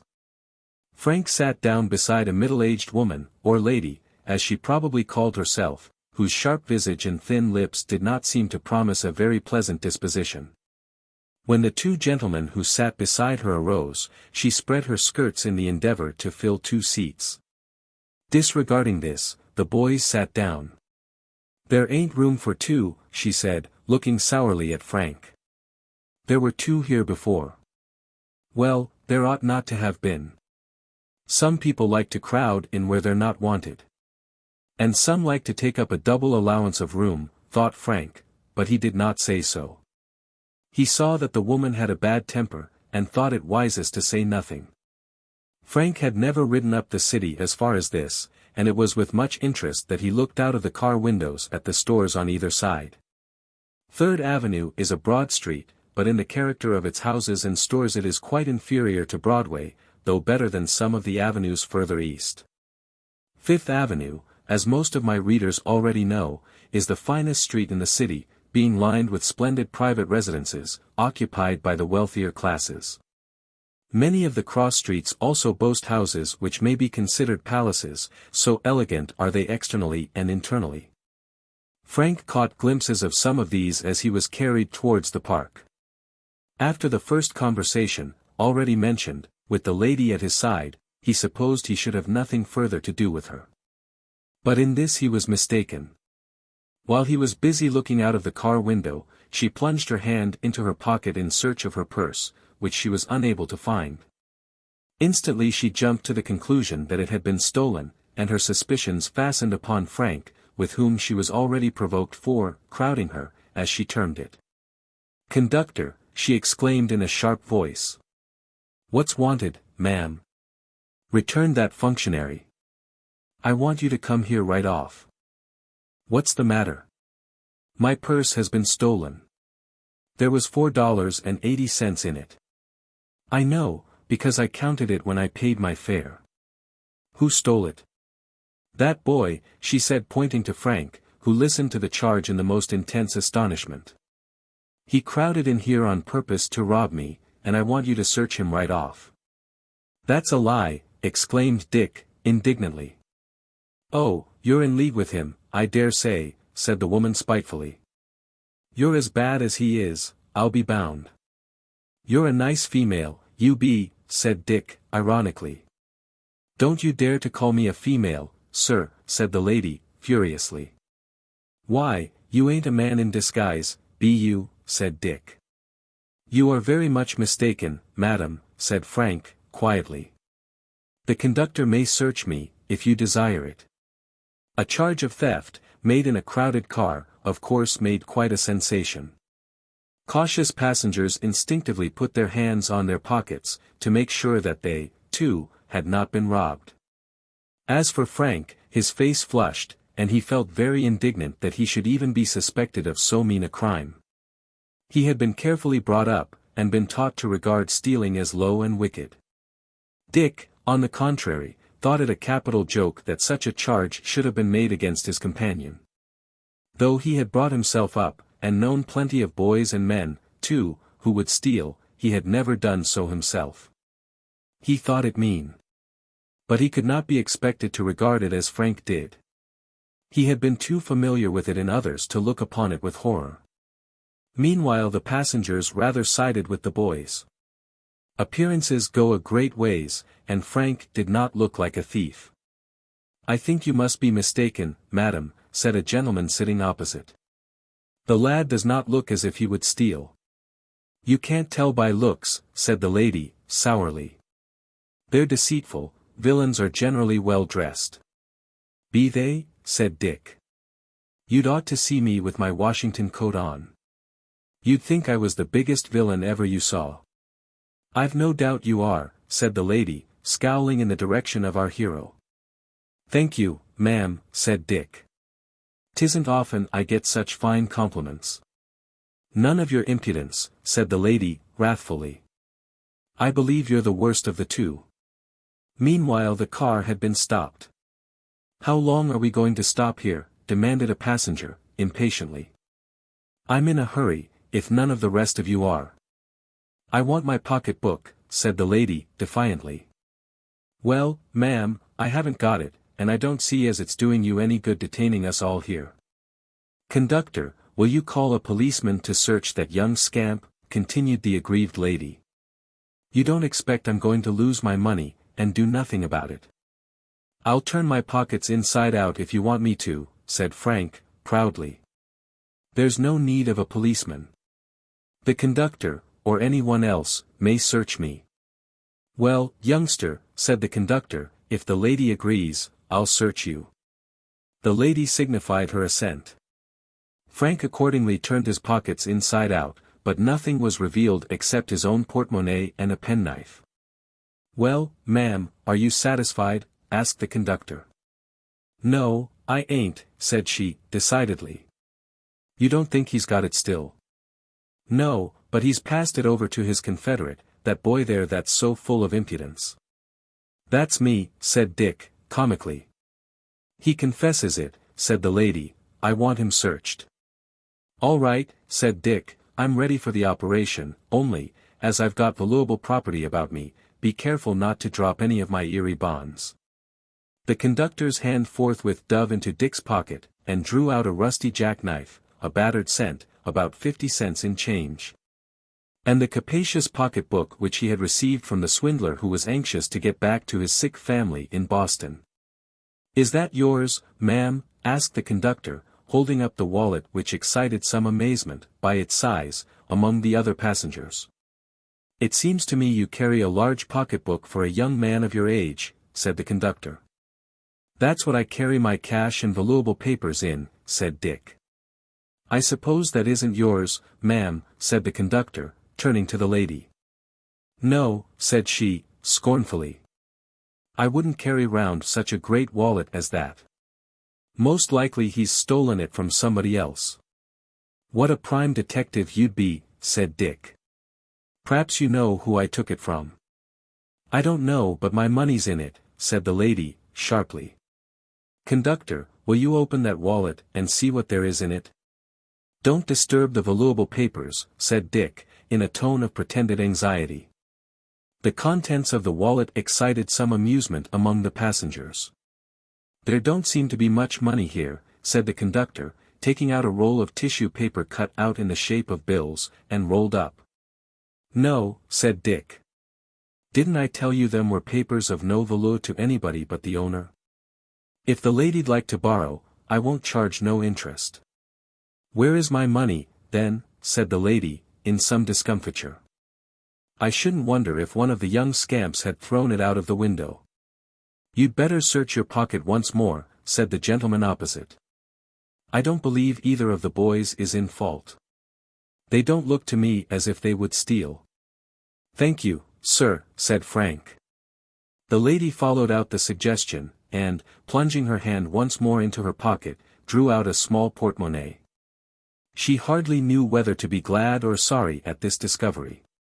It placed her in rather an awkward position after the fuss she had made, and the detention to which she had subjected the passengers, now, as it proved, for nothing. Is that the pocketbook you thought stolen? Asked the conductor. Yes, said she, rather confusedly. Then you've been keeping me waiting all this time for nothing, he said, sharply. I wish you'd take care to be sure next time before you make such a disturbance for nothing. I've lost 5 minutes, and shall not be on time. I can't help it, was the cross reply, I didn't know it was in my pocket. It seems to me you owe an apology to the boys you accused of a theft which they have not committed, said the gentleman opposite. I shan't apologize to anybody, said the lady, whose temper was not of the best. Least of all to such whippersnappers as they are. Thank you, ma'am, said Dick, comically, your handsome apology is accepted. It ain't of no consequence, only I didn't like to expose the contents of my valuable pocketbook, for fear it might excite the envy of some of my poor neighbors. You're a character, said the gentleman who had already spoken, with a smile. A bad character, muttered the lady. But it was quite evident that the sympathies of those present were against the lady, and on the side of the boys who had been falsely accused, while Dick's drollery had created considerable amusement. The cars had now reached 59th Street, the southern boundary of the park, and here our hero and his companion got off. You'd better look out for pickpockets, my lad, said the conductor, pleasantly. That big wallet of yours might prove a great temptation. That's so, said Dick. That's the misfortune of being rich. Astor and me don't sleep much for fear of burglars breakin' in and robbin' us of our valuable treasures. Sometimes I think I'll give all my money to an orphan asylum, and take it out in board. I guess I'd make money by the operation. While Dick was speaking, the car rolled away, and the boys turned up 59th Street, for 2 long blocks yet separated them from the park. Chapter 10 introduces a victim of misplaced confidence. What a queer chap you are, Dick, said Frank, laughing. You always seem to be in good spirits. No, I ain't always. Sometimes I have the blues. When? Well, once last winter it was awful cold, and there was big holes in my shoes, and my gloves and all my warm clothes was at the tailor's. I felt as if life was sort of tough, and I'd like it if some rich man would adopt me, and give me plenty to eat and drink and wear, without my havin' to look so sharp after it. Then agin, when I've seen boys with good homes, and fathers, and mothers, I've thought I'd like to have somebody to care for me. Dick's tone changed as he said this, from his usual levity, and there was a touch of sadness in it. Frank, blessed with a good home and indulgent parents, could not help pitying the friendless boy who had found life such uphill work. Don't say you have no one to care for you, Dick, he said, lightly laying his hand on Dick's shoulder. I will care for you. Will you? If you will let me. I wish you would, said Dick, earnestly. I'd like to feel that I have one friend who cares for me. Central Park was now before them, but it was far from presenting the appearance which it now exhibits. It had not been long since work had been commenced upon it, and it was still very rough and unfinished. A rough tract of land, 2.5 miles from north to south, and 1/2 mile broad, very rocky in parts, was the material from which the park commissioners have made the present beautiful enclosure. There were no houses of good appearance near it, buildings being limited mainly to rude temporary huts used by the workmen who were employed in improving it. The time will undoubtedly come when the park will be surrounded by elegant residences, and compare favorably in this respect with the most attractive parts of any city in the world. But at the time when Frank and Dick visited it, not much could be said in favor either of the park or its neighborhood. "If this is Central Park," said Frank, who naturally felt disappointed, "I don't think much of it. My father's got a large pasture that is much nicer."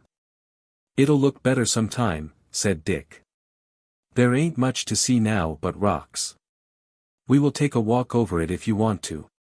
"No," said Frank, "I've seen as much of it as I want to. Besides, I feel tired." "Then we'll go back. We can take the 6th Avenue cars. They will bring us out at Vesey Street just beside the Astor House." "All right," said Frank. "That will be the best course. I hope," he added, laughing, "our agreeable lady friend won't be there. I don't care about being accused of stealing again." "She was a tough one," said Dick. "Wouldn't she make a nice wife for a man that likes to live in hot water, and didn't mind being scalded 2 or 3 times a day?" "Yes, I think she'd just suit him." "Is that the right car, Dick?" "Yes, jump in, and I'll follow." The 6th Avenue is lined with stores, many of them of very good appearance, and would make a very respectable principal street for a good-sized city. But it is only one of several long business streets which run up the island, and illustrate the extent and importance of the city to which they belong. No incidents worth mentioning took place during their ride downtown. In about 3/4 of an hour the boys got out of the car beside the Astor House. "Are you going in now, Frank?" asked Dick. "That depends upon whether you have anything else to show me. Wouldn't you like to go to Wall Street? That's the street where there are so many bankers and brokers, isn't it?" "Yes, I suppose you ain't afraid of bulls and bears, are you?" "Bulls and bears," repeated Frank, puzzled. "Yes. What are they?" "The bulls is what tries to make the stocks go up, and the bears is what try to growl 'em down." "Oh, I see. Yes, I'd like to go." Accordingly they walked down on the west side of Broadway as far as Trinity Church, and then, crossing, entered a street not very wide or very long, but of very great importance. The reader would be astonished if he could know the amount of money involved in the transactions which take place in a single day in this street. It would be found that although Broadway is much greater in length, and lined with stores, it stands second to Wall Street in this respect. "What is that large marble building?" asked Frank, pointing to a massive structure on the corner of Wall and Nassau Streets. It was in the form of a parallelogram, 200 feet long by 90 wide, and about 80 feet in height, the ascent to the entrance being by 18 granite steps. "That's the Custom House," said Dick. "It looks like pictures I've seen of the Parthenon at Athens," said Frank, meditatively. "Where's Athens?" asked Dick. "It ain't in York State, is it?" "Not the Athens I mean, at any rate. It is in Greece, and was a famous city 2,000 years ago." "That's longer than I can remember," said Dick. "I can't remember distinctly more'n about 1,000 years. What a chap you are, Dick. Do you know if we can go in?" The boys ascertained, after a little inquiry, that they would be allowed to do so. They accordingly entered the Custom House and made their way up to the roof, from which they had a fine view of the harbor, the wharves crowded with shipping, and the neighboring shores of Long Island and New Jersey. Towards the north they looked down for many miles upon continuous lines of streets, and thousands of roofs, with here and there a church spire rising above its neighbors. Dick had never before been up there, and he, as well as Frank, was interested in the grand view spread before them. At length they descended, and were going down the granite steps on the outside of the building, when they were addressed by a young man, whose appearance is worth describing. He was tall, and rather loosely put together, with small eyes and rather a prominent nose. His clothing had evidently not been furnished by a city tailor. He wore a blue coat with brass buttons, and pantaloons of rather scanty dimensions, which were several inches too short to cover his lower limbs. He held in his hand a piece of paper, and his countenance wore a look of mingled bewilderment and anxiety. "Be they payin' out money inside there?" he asked, indicating the interior by a motion of his hand.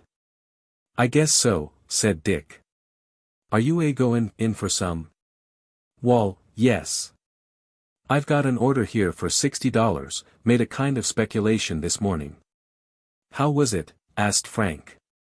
"Wall, you see I brought down some money to put in the bank, $50 it was, and I hadn't justly made up my mind what bank to put it into, when a chap came up in a terrible hurry, and said it was very unfortunate, but the bank wasn't open. And he must have some money right off. He was obliged to go out of the city by the next train. I asked him how much he wanted. He said $50. I told him I'd got that, and he offered me a check on the bank for $60, and I let him have it. I thought that was a pretty easy way to earn $10, so I counted out the money and he went off. He told me I'd hear a bell ring when they began to pay out money. But I've waited most 2 hours, and I hain't heard it yet. I'd ought to be goin', for I told Dad I'd be home tonight. Do you think I can get the money now? Will you show me the check?" asked Frank, who had listened attentively to the countryman's story, and suspected that he had been made the victim of a swindler. It was made out upon the Washington Bank, in the sum of $60, and was signed Ephraim Smith. "Washington Bank," repeated Frank. "Dick, is there such a bank in the city?" "Not as I knows on," said Dick. "Leastways I don't own any shares in it." "Ain't this the Washington Bank?" asked the countryman, pointing to the building on the steps of which the three were now standing. "No, it's the Custom House." "And won't they give me any money for this?" asked the young man, the perspiration standing on his brow. "I am afraid the man who gave it to you was a swindler," said Frank, gently. "And won't I ever see my $50 again?" asked the youth in agony. "I am afraid not." "What'll Dad say?" ejaculated the miserable youth. "It makes me feel sick to think of it. I wish I had the feller here. I'd shake him out of his boots." "What did he look like?" "I'll call a policeman and you shall describe him. Perhaps in that way you can get track of your money." Dick called a policeman, who listened to the description, and recognized the operator as an experienced swindler. He assured the countryman that there was very little chance of his ever seeing his money again. The boys left the miserable youth loudly bewailing his bad luck, and proceeded on their way down the street. "He's a baby," said Dick, contemptuously. "He'd ought to know how to take care of himself and his money. A feller has to look sharp in this city, or he'll lose his eye teeth before he knows it. I suppose you never got swindled out of $50, Dick?" "No, I don't carry no such small bills." "I wish I did," he added. "So do I, Dick." "What's that building there at the end of the street?" "That's the Wall Street ferry to Brooklyn." "How long does it take to go across?" "Not more'n 5 minutes." "Suppose we just ride over and back." "All right," said Dick. "It's rather expensive. But if you don't mind, I don't." "Why, how much does it cost?" 2 cents apiece." "I guess I can stand that. Let us go." They passed the gate, paying the fare to a man who stood at the entrance, and were soon on the ferry boat, bound for Brooklyn. They had scarcely entered the boat, when Dick, grasping Frank by the arm, pointed to a man just outside of the gentleman's cabin. "Do you see that man, Frank?" he inquired. "Yes, what of him?" "He's the man that cheated the country chap out of his $50. Chapter 11. Dick as a detective. Dick's ready identification of the rogue who had cheated the countryman, surprised Frank. "What makes you think it is he?" he asked. "Because I've seen him before, and I know he's up to them kind of tricks. When I heard how he looked, I was sure I knowed him." Our recognizing him won't be of much use, said Frank. It won't give back the countryman his money. I don't know, said Dick, thoughtfully. Maybe I can get it. How? Asked Frank, incredulously. Wait a minute and you'll see. Dick left his companion, and went up to the man whom he suspected. Ephraim Smith, said Dick, in a low voice. The man turned suddenly, and looked at Dick uneasily. What did you say? He asked. I believe your name is Ephraim Smith, continued Dick. You're mistaken, said the man, and was about to move off. Stop a minute, said Dick. Don't you keep your money in the Washington Bank? I don't know any such bank. I'm in a hurry, young man, and I can't stop to answer any foolish questions. The boat had by this time reached the Brooklyn pier, and Mr. Ephraim Smith seemed in a hurry to land. Look here, said Dick, significantly, you'd better not go on shore unless you want to jump into the arms of a policeman. What do you mean? Asked the man, startled. That little affair of yours is known to the police, said Dick, about how you got $50 out of a greenhorn on a false check, and it mayn't be safe for you to go ashore. I don't know what you're talking about, said the swindler with affected boldness, though Dick could see that he was ill at ease. Yes you do, said Dick. There isn't but one thing to do. Just give me back that money, and I'll see that you're not touched. If you don't, I'll give you up to the first policeman we meet. Dick looked so determined, and spoke so confidently, that the other, overcome by his fears, no longer hesitated, but passed a roll of bills to Dick and hastily left the boat. All this Frank witnessed with great amazement, not understanding what influence Dick could have obtained over the swindler sufficient to compel restitution. How did you do it? He asked eagerly. I told him I'd exert my influence with the president to have him tried by habeas corpus, said Dick. And of course that frightened him. But tell me, without joking, how you managed. Dick gave a truthful account of what occurred, and then said, now we'll go back and carry the money. Suppose we don't find the poor countryman? Then the police will take care of it.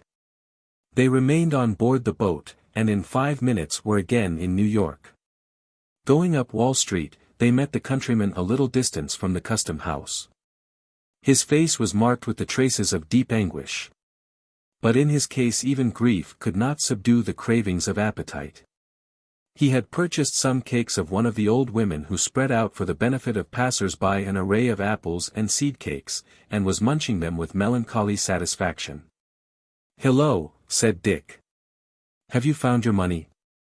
No, ejaculated the young man, with a convulsive gasp. I shan't ever see it again. The mean skunks cheated me out of it. Consarn his picter. It took me most 6 months to save it up. I was workin' for Deacon Pinkham in our place. Oh, I wish I'd never come to New York. The deacon, he told me he'd keep it for me, but I wanted to put it in the bank, and now it's all gone, boo-hoo. And the miserable youth, having dispatched his cakes, was so overcome by the thought of his loss that he burst into tears. I say, said Dick, dry up, and see what I've got here. The youth no sooner saw the roll of bills, and comprehended that it was indeed his lost treasure, than from the depths of anguish he was exalted to the most ecstatic joy. He seized Dick's hand, and shook it with so much energy that our hero began to feel rather alarmed for its safety. "'Pears to me you take my arm for a pump handle," said he. "Couldn't you show your gratitude some other way? It's just possible I may want to use my arm in some time." The young man desisted, but invited Dick most cordially to come up and stop a week with him at his country home, assuring him that he wouldn't charge him anything for board. "All right," said Dick. "If you don't mind I'll bring my wife along, too. She's delicate, and the country air might do her good." Jonathan stared at him in amazement, uncertain whether to credit the fact of his marriage. Dick walked on with Frank, leaving him in an apparent state of stupefaction, and it is possible that he has not yet settled the affair to his satisfaction. "Now," said Frank, "I think I'll go back to the Astor House. Uncle has probably got through his business and returned." "All right," said Dick. The two boys walked up to Broadway, just where the tall steeple of Trinity faces the street of bankers and brokers, and walked leisurely to the hotel. When they arrived at the Astor House, Dick said, "Goodbye, Frank." "Not yet," said Frank, "I want you to come in with me." Dick followed his young patron up the steps. Frank went to the reading room, where, as he had thought probable, he found his uncle already arrived, and reading a copy of The Evening Post, which he had just purchased outside. "Well, boys," he said, looking up, "have you had a pleasant jaunt?" "Yes, sir," said Frank. "Dick's a capital guide." "So this is Dick," said Mr. Whitney, surveying him with a smile. "Upon my word, I should hardly have known him. I must congratulate him on his improved appearance." "Frank's been very kind to me," said Dick, who, rough street boy as he was, had a heart easily touched by kindness, of which he had never experienced much. "He's a tip-top fellow." "I believe he is a good boy," said Mr. Whitney.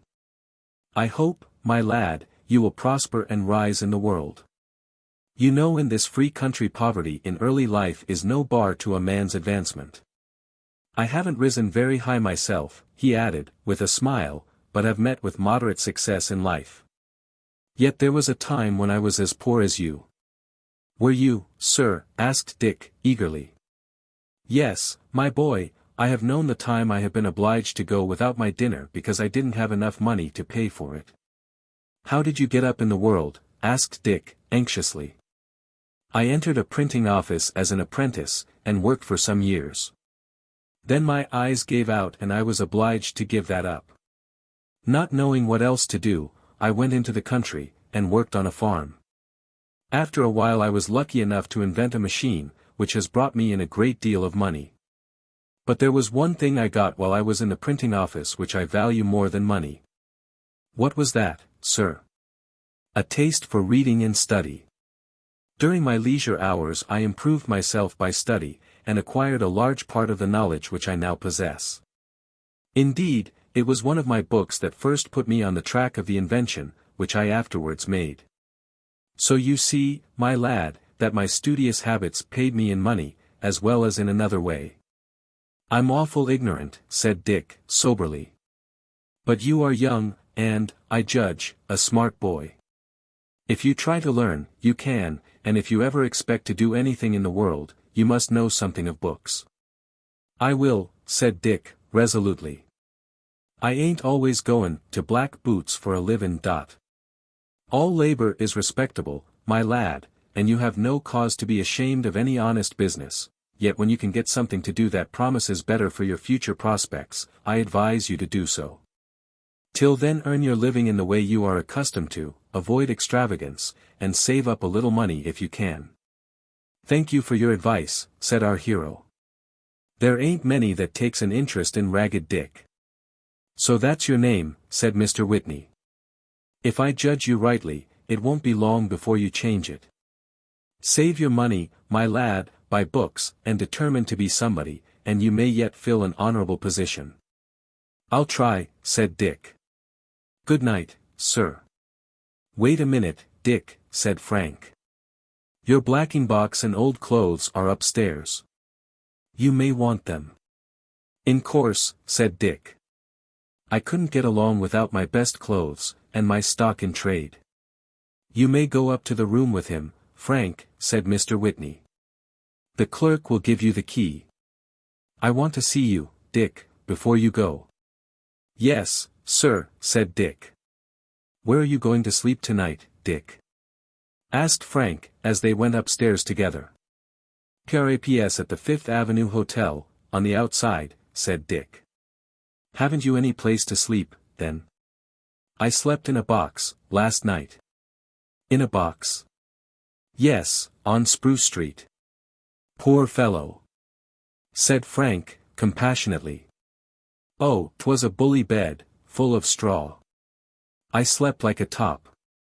"Don't you earn enough to pay for a room, Dick?" "Yes," said Dick. "Only I spend my money foolish, goin' to the old Bowery, and Tony Pastor's, and sometimes gamblin', in Baxter Street."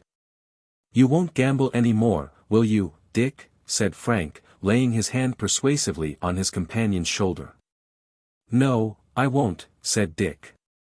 "You'll promise?" "Yes, and I'll keep it." "You're a good feller. I wish you was going to be in New York." "I am going to a boarding school in Connecticut. The name of the town is Barnton. Will you write to me, Dick?" "My writing would look like hen's tracks," said our hero. "Never mind. I want you to write. When you write you can tell me how to direct, and I will send you a letter." "I wish you would," said Dick. "I wish I was more like you. I hope you will make a much better boy, Dick. Now we'll go into my uncle. He wishes to see you before you go." They went into the reading room. Dick had wrapped up his blacking brush in a newspaper with which Frank had supplied him, feeling that a guest of the Astor House should hardly be seen coming out of the hotel displaying such a professional sign. "Uncle, Dick's ready to go," said Frank. "Goodbye, my lad," said Mr. Whitney. "I hope to hear good accounts of you sometime. Don't forget what I have told you. Remember that your future position depends mainly upon yourself, and that it will be high or low as you choose to make it." He held out his hand, in which was a $5 bill. Dick shrunk back. "I don't like to take it," he said. "I haven't earned it." "Perhaps not," said Mr. Whitney, "but I give it to you because I remember my own friendless youth. I hope it may be of service to you. Sometime when you are a prosperous man, you can repay it in the form of aid to some poor boy, who is struggling upward as you are now." "I will, sir," said Dick, manfully. He no longer refused the money, but took it gratefully, and, bidding Frank and his uncle goodbye, went out into the street. A feeling of loneliness came over him as he left the presence of Frank, for whom he had formed a strong attachment in the few hours he had known him. Chapter 12. Dick hires a room on Mott Street. Going out into the fresh air, Dick felt the pangs of hunger. He accordingly went to a restaurant and got a substantial supper. Perhaps it was the new clothes he wore, which made him feel a little more aristocratic. At all events, instead of patronizing the cheap restaurant where he usually procured his meals, he went into the refectory attached to Lovejoy's Hotel, where the prices were higher and the company more select. In his ordinary dress, Dick would have been excluded, but now he had the appearance of a very respectable, gentlemanly boy, whose presence would not discredit any establishment. His orders were therefore received with attention by the waiter, and in due time a good supper was placed before him. "I wish I could come here every day," thought Dick. "It seems nice and 'spectable," side of the other place. "There's a gent at that other table that I've shined boots for more'n once. He don't know me in my new clothes. Guess he don't know his bootblack patronizes the same establishment." His supper over, Dick went up to the desk, and, presenting his check, tendered in payment his $5 bill, as if it were one of a large number which he possessed. Receiving back his change, he went out into the street. Two questions now arose: how should he spend the evening, and where should he pass the night? Yesterday, with such a sum of money in his possession, he would have answered both questions readily. For the evening, he would have passed it at the Old Bowery, and gone to sleep in any out-of-the-way place that offered. But he had turned over a new leaf, or resolved to do so. He meant to save his money for some useful purpose, to aid his advancement in the world. So he could not afford the theater. Besides, with his new clothes, he was unwilling to pass the night out of doors. "I should spile he thought, and that wouldn't pay." So he determined to hunt up a room which he could occupy regularly, and consider as his own, where he could sleep nights, instead of depending on boxes and old wagons for a chance shelter. This would be the first step towards respectability, and Dick determined to take it. He accordingly passed through the City Hall Park, and walked leisurely up Center Street. He decided that it would hardly be advisable for him to seek lodgings in Fifth Avenue, although his present cash capital consisted of nearly $5 in money, besides the valuable papers contained in his wallet. Besides, he had reason to doubt whether any in his line of business lived on that aristocratic street. He took his way to Mott Street, which is considerably less pretentious, and halted in front of a shabby brick lodging house kept by a Mrs. Mooney, with whose son Tom, Dick was acquainted. Dick rang the bell, which sent back a shrill metallic response. The door was opened by a slatternly servant, who looked at him inquiringly, and not without curiosity. It must be remembered that Dick was well dressed, and that nothing in his appearance bespoke his occupation. Being naturally a good-looking boy, he might readily be mistaken for a gentleman's son. "Well, Queen Victoria," said Dick, "is your missus at home?" "My name's Bridget," said the girl. "Oh, indeed," said Dick. "You looked so much like the Queen's picture what she gave me last Christmas in exchange for mine, that I couldn't help calling you by her name." "Oh, go along wid ye," said Bridget. "It's makin' fun ye are." "If you don't believe me," said Dick, gravely, "all you've got to do is to ask my particular friend, the Duke of Newcastle." "Bridget," called a shrill voice from the basement. "The missus is calling me," said Bridget, hurriedly. "I'll tell her ye want her." "All right," said Dick.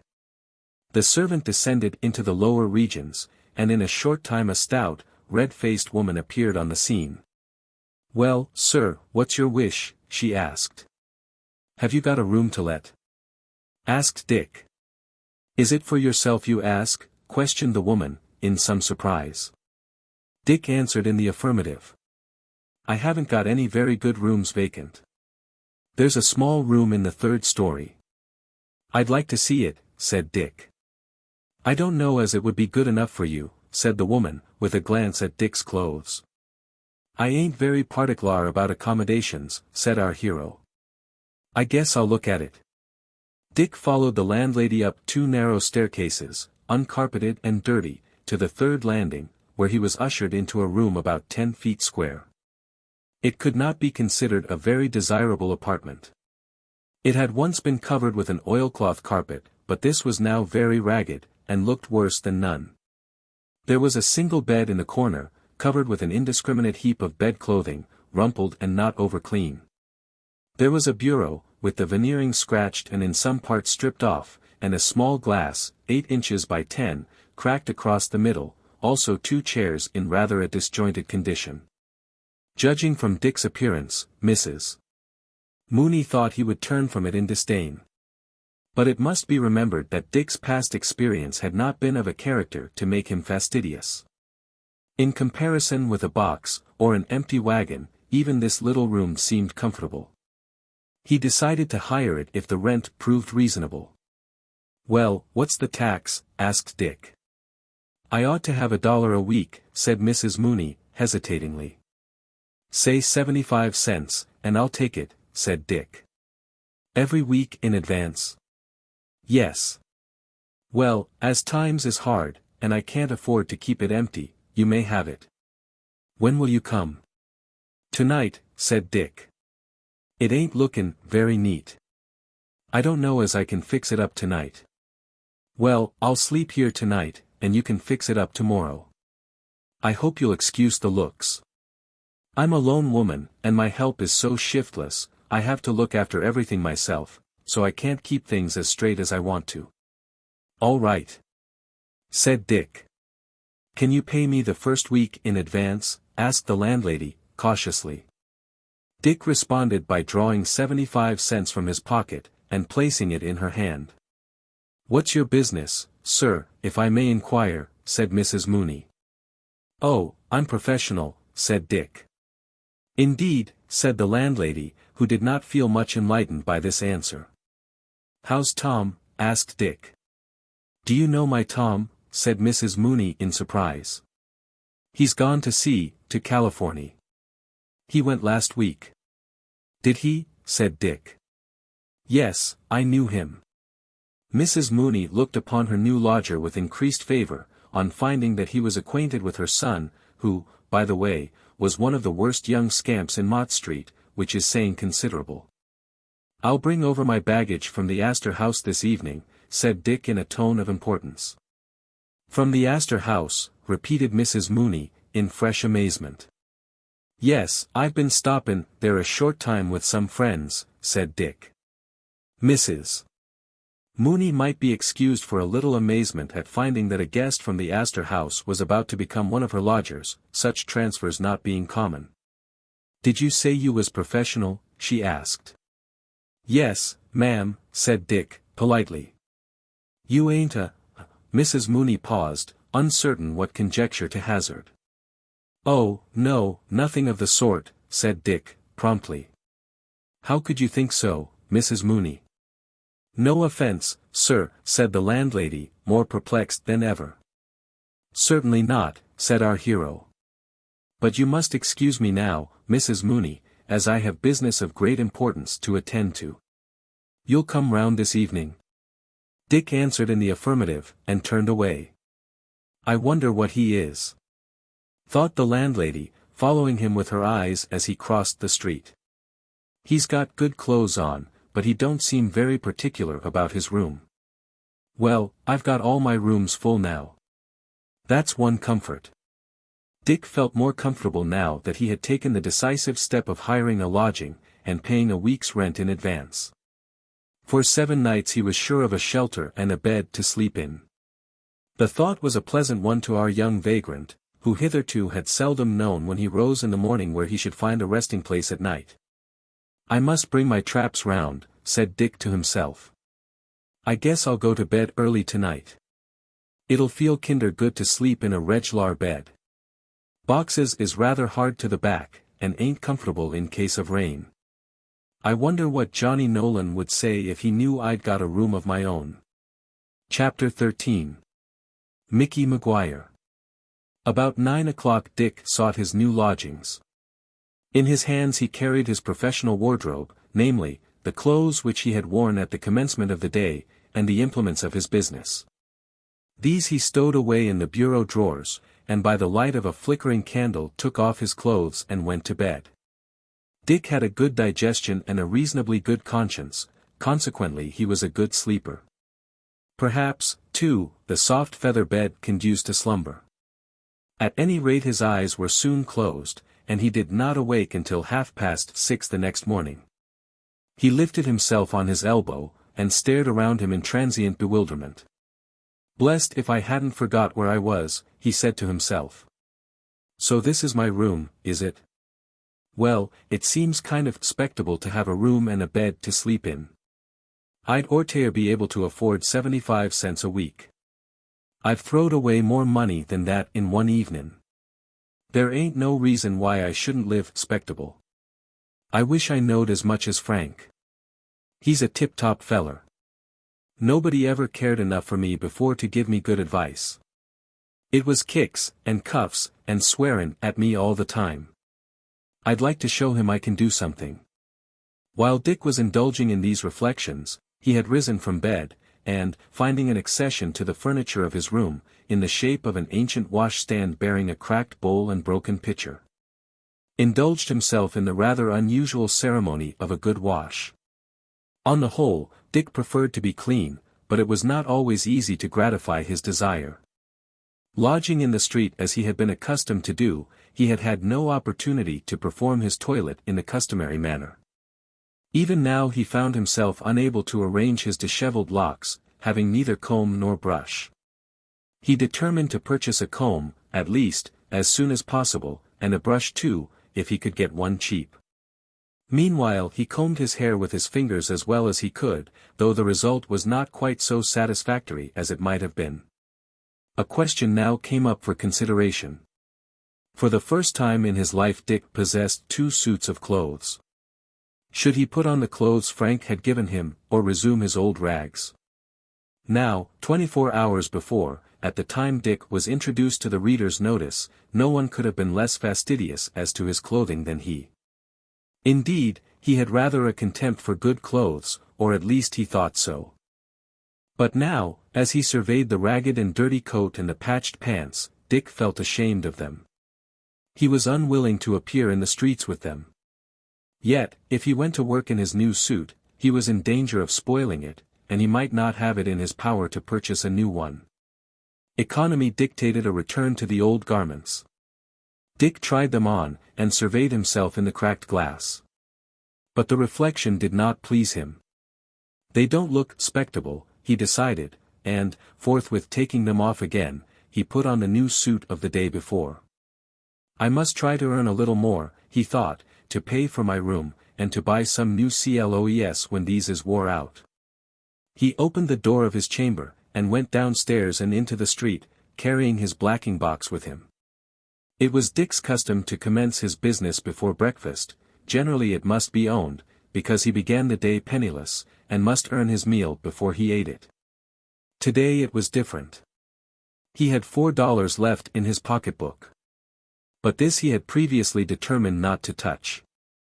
In fact, he had formed the ambitious design of starting an account at a savings bank, in order to have something to fall back upon in case of sickness or any other emergency. Or at any rate as a reserve fund to expend in clothing or other necessary articles when he required them. Hitherto he had been content to live on from day to day without a penny ahead. But the new vision of respectability which now floated before Dick's mind, owing to his recent acquaintance with Frank, was beginning to exercise a powerful effect upon him. In Dick's profession as in others there are lucky days, when everything seems to flow prosperously. As if to encourage him in his newborn resolution, our hero obtained no less than 6 jobs in the course of an hour and a half. This gave him 60 cents, quite abundant to purchase his breakfast, and a comb besides. His exertions made him hungry, and, entering a small eating-house he ordered a cup of coffee and a beefsteak. To this he added a couple of rolls. This was quite a luxurious breakfast for Dick, and more expensive than he was accustomed to indulge himself with. To gratify the curiosity of my young readers, I will put down the items with their cost. Coffee, 5 cts. Beefsteak, 15. A couple of rolls, 5. 25 cts. It will thus be seen that our hero had expended nearly one half of his morning's earnings. Some days he had been compelled to breakfast on 5 cents, and then he was forced to content himself with a couple of apples, or cakes. But a good breakfast is a good preparation for a busy day, and Dick sallied forth from the restaurant lively and alert, ready to do a good stroke of business. Dick's change of costume was liable to lead to one result of which he had not thought. His brother Bootblacks might think he had grown aristocratic, and was putting on airs, that, in fact, he was getting above his business, and desirous to outshine his associates. Dick had not dreamed of this, because in fact, in spite of his newborn ambition, he entertained no such feeling. There was nothing of what boys call big feeling about him. He was a borough Democrat, using the word not politically, but in its proper sense, and was disposed to fraternize with all whom he styled good fellows, without regard to their position. It may seem a little unnecessary to some of my readers to make this explanation. But they must remember that pride and big feeling are confined to no age or class, but may be found in boys as well as men, and in bootblacks as well as those of a higher rank. The morning being a busy time with the bootblacks, Dick's changed appearance had not as yet attracted much attention. But when business slackened a little, our hero was destined to be reminded of it. Among the downtown bootblacks was one hailing from the 5 Points, a stout, red-haired, freckled-faced boy of 14, bearing the name of Mickey Maguire. This boy, by his boldness and recklessness, as well as by his personal strength, which was considerable, had acquired an ascendancy among his fellow professionals, and had a gang of subservient followers, whom he led on to acts of ruffianism, not unfrequently terminating in a month or 2 at Blackwell's Island. Mickey himself had served 2 terms there. But the confinement appeared to have had very little effect in amending his conduct, except, perhaps, in making him a little more cautious about an encounter with the cops, as the members of the city police are, for some unknown reason, styled among the 5 Point boys. Now Mickey was proud of his strength, and of the position of leader which it had secured him. Moreover, he was democratic in his tastes, and had a jealous hatred of those who wore good clothes and kept their faces clean. He called it putting on airs, and resented the implied superiority. If he had been 15 years older, and had a trifle more education, he would have interested himself in politics, and been prominent at ward meetings, and a terror to respectable voters on election day. As it was, he contented himself with being the leader of a gang of young ruffians, over whom he wielded a despotic power. Now it is only justice to Dick to say that, so far as wearing good clothes was concerned, he had never hitherto offended the eyes of Mickey Maguire. Indeed, they generally looked as if they patronized the same clothing establishment. On this particular morning it chanced that Mickey had not been very fortunate in a business way, and, as a natural consequence, his temper, never very amiable, was somewhat ruffled by the fact. He had had a very frugal breakfast, not because he felt abstemious, but owing to the low state of his finances. He was walking along with one of his particular friends, a boy nicknamed Limpy Jim, so called from a slight peculiarity in his walk, when all at once he espied our friend Dick in his new suit. "My eyes," he exclaimed, in astonishment. "Jim, just look at Ragged Dick. He's come into a fortune, and turned gentleman. See his new clothes." "So he has," said Jim. "Where'd he get 'em, I wonder?" "Hooked 'em, p'raps. Let's go and stir him up a little. We don't want no gentleman on our beat. So he's puttin' on airs, is he? I'll give him a lesson." So saying the two boys walked up to our hero, who had not observed them, his back being turned, and Mickey Maguire gave him a smart slap on the shoulder. Dick turned round quickly. Chapter 14. A Battle and a Victory. "What's that for?" demanded Dick, turning round to see who had struck him.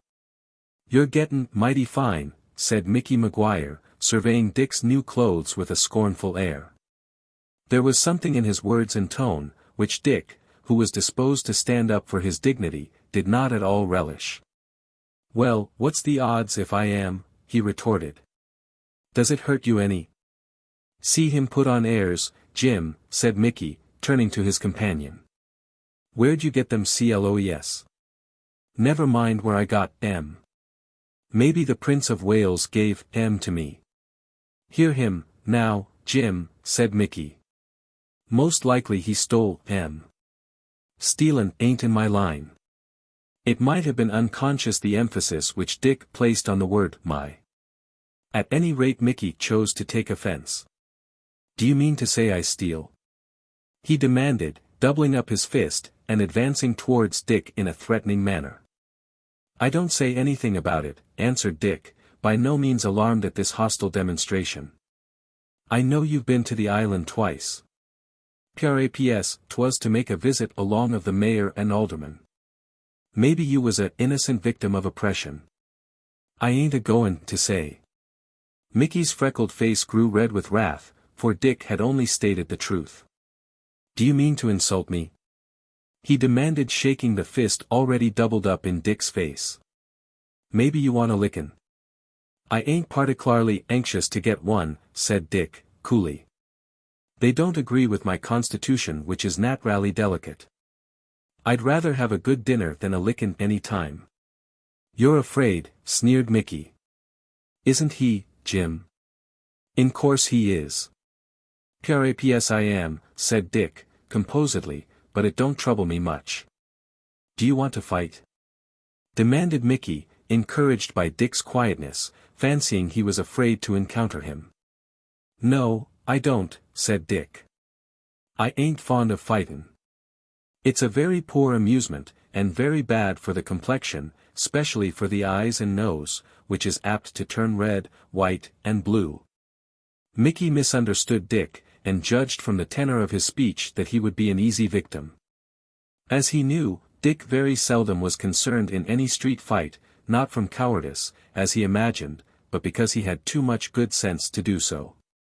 Being quarrelsome, like all bullies, and supposing that he was more than a match for our hero, being about 2 inches taller, he could no longer resist an inclination to assault him, and tried to plant a blow in Dick's face which would have hurt him considerably if he had not drawn back just in time.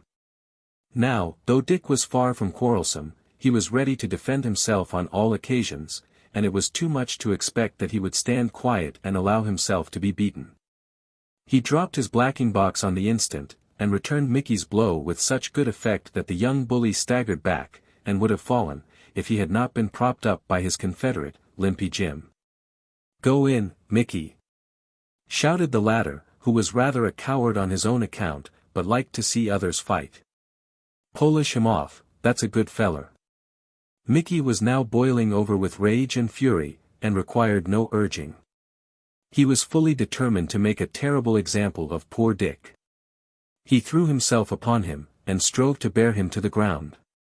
But Dick, avoiding a close hug, in which he might possibly have got the worst of it, by an adroit movement, tripped up his antagonist, and stretched him on the sidewalk. "Hit him, Jim!" exclaimed Mickey, furiously. Limpy Jim did not seem inclined to obey orders. There was a quiet strength and coolness about Dick, which alarmed him. He preferred that Mickey should incur all the risks of battle, and accordingly set himself to raising his fallen comrade. "Come, Mickey," said Dick, quietly, "you'd better give it up. I wouldn't have touched you if you hadn't hit me first. I don't want to fight. It's low business." "You're afraid of hurting your clothes," said Mickey, with a sneer. "Maybe I am," said Dick. "I hope I haven't hurt yours." Mickey's answer to this was another attack, as violent and impetuous as the first. But his fury was in the way. He struck wildly, not measuring his blows, and Dick had no difficulty in turning aside, so that his antagonist's blow fell upon the empty air, and his momentum was such that he nearly fell forward headlong. Dick might readily have taken advantage of his unsteadiness, and knocked him down, but he was not vindictive, and chose to act on the defensive, except when he could not avoid it. Recovering himself, Mickey saw that Dick was a more formidable antagonist than he had supposed, and was meditating another assault, better planned, which by its impetuosity might bear our hero to the ground. But there was an unlooked-for interference. "Look out for the cop," said Jim, in a low voice. Mickey turned round and saw a tall policeman heading towards him, and thought it might be prudent to suspend hostilities. He accordingly picked up his black box, and, hitching up his pants, walked off, attended by Limpy Jim. "What's that chap been doing?" asked the policeman of Dick. "He was amusing himself by pitching into me," replied Dick. "What for?" "He didn't like it, 'cause I patronized a different tailor from him." "Well, it seems to me you are dressed pretty smart for a bootblack," said the policeman. "I wish I wasn't a bootblack," said Dick. "Never mind, my lad. It's an honest business," said the policeman, who was a sensible man and a worthy citizen. "It's an honest business. Stick to it till you get something better." "I mean to," said Dick. "It ain't easy to get out of it," as the prisoner remarked, when he was asked how he liked his residence. "I hope you don't speak from experience." "No," said Dick, "I don't mean to get into prison if I can help it."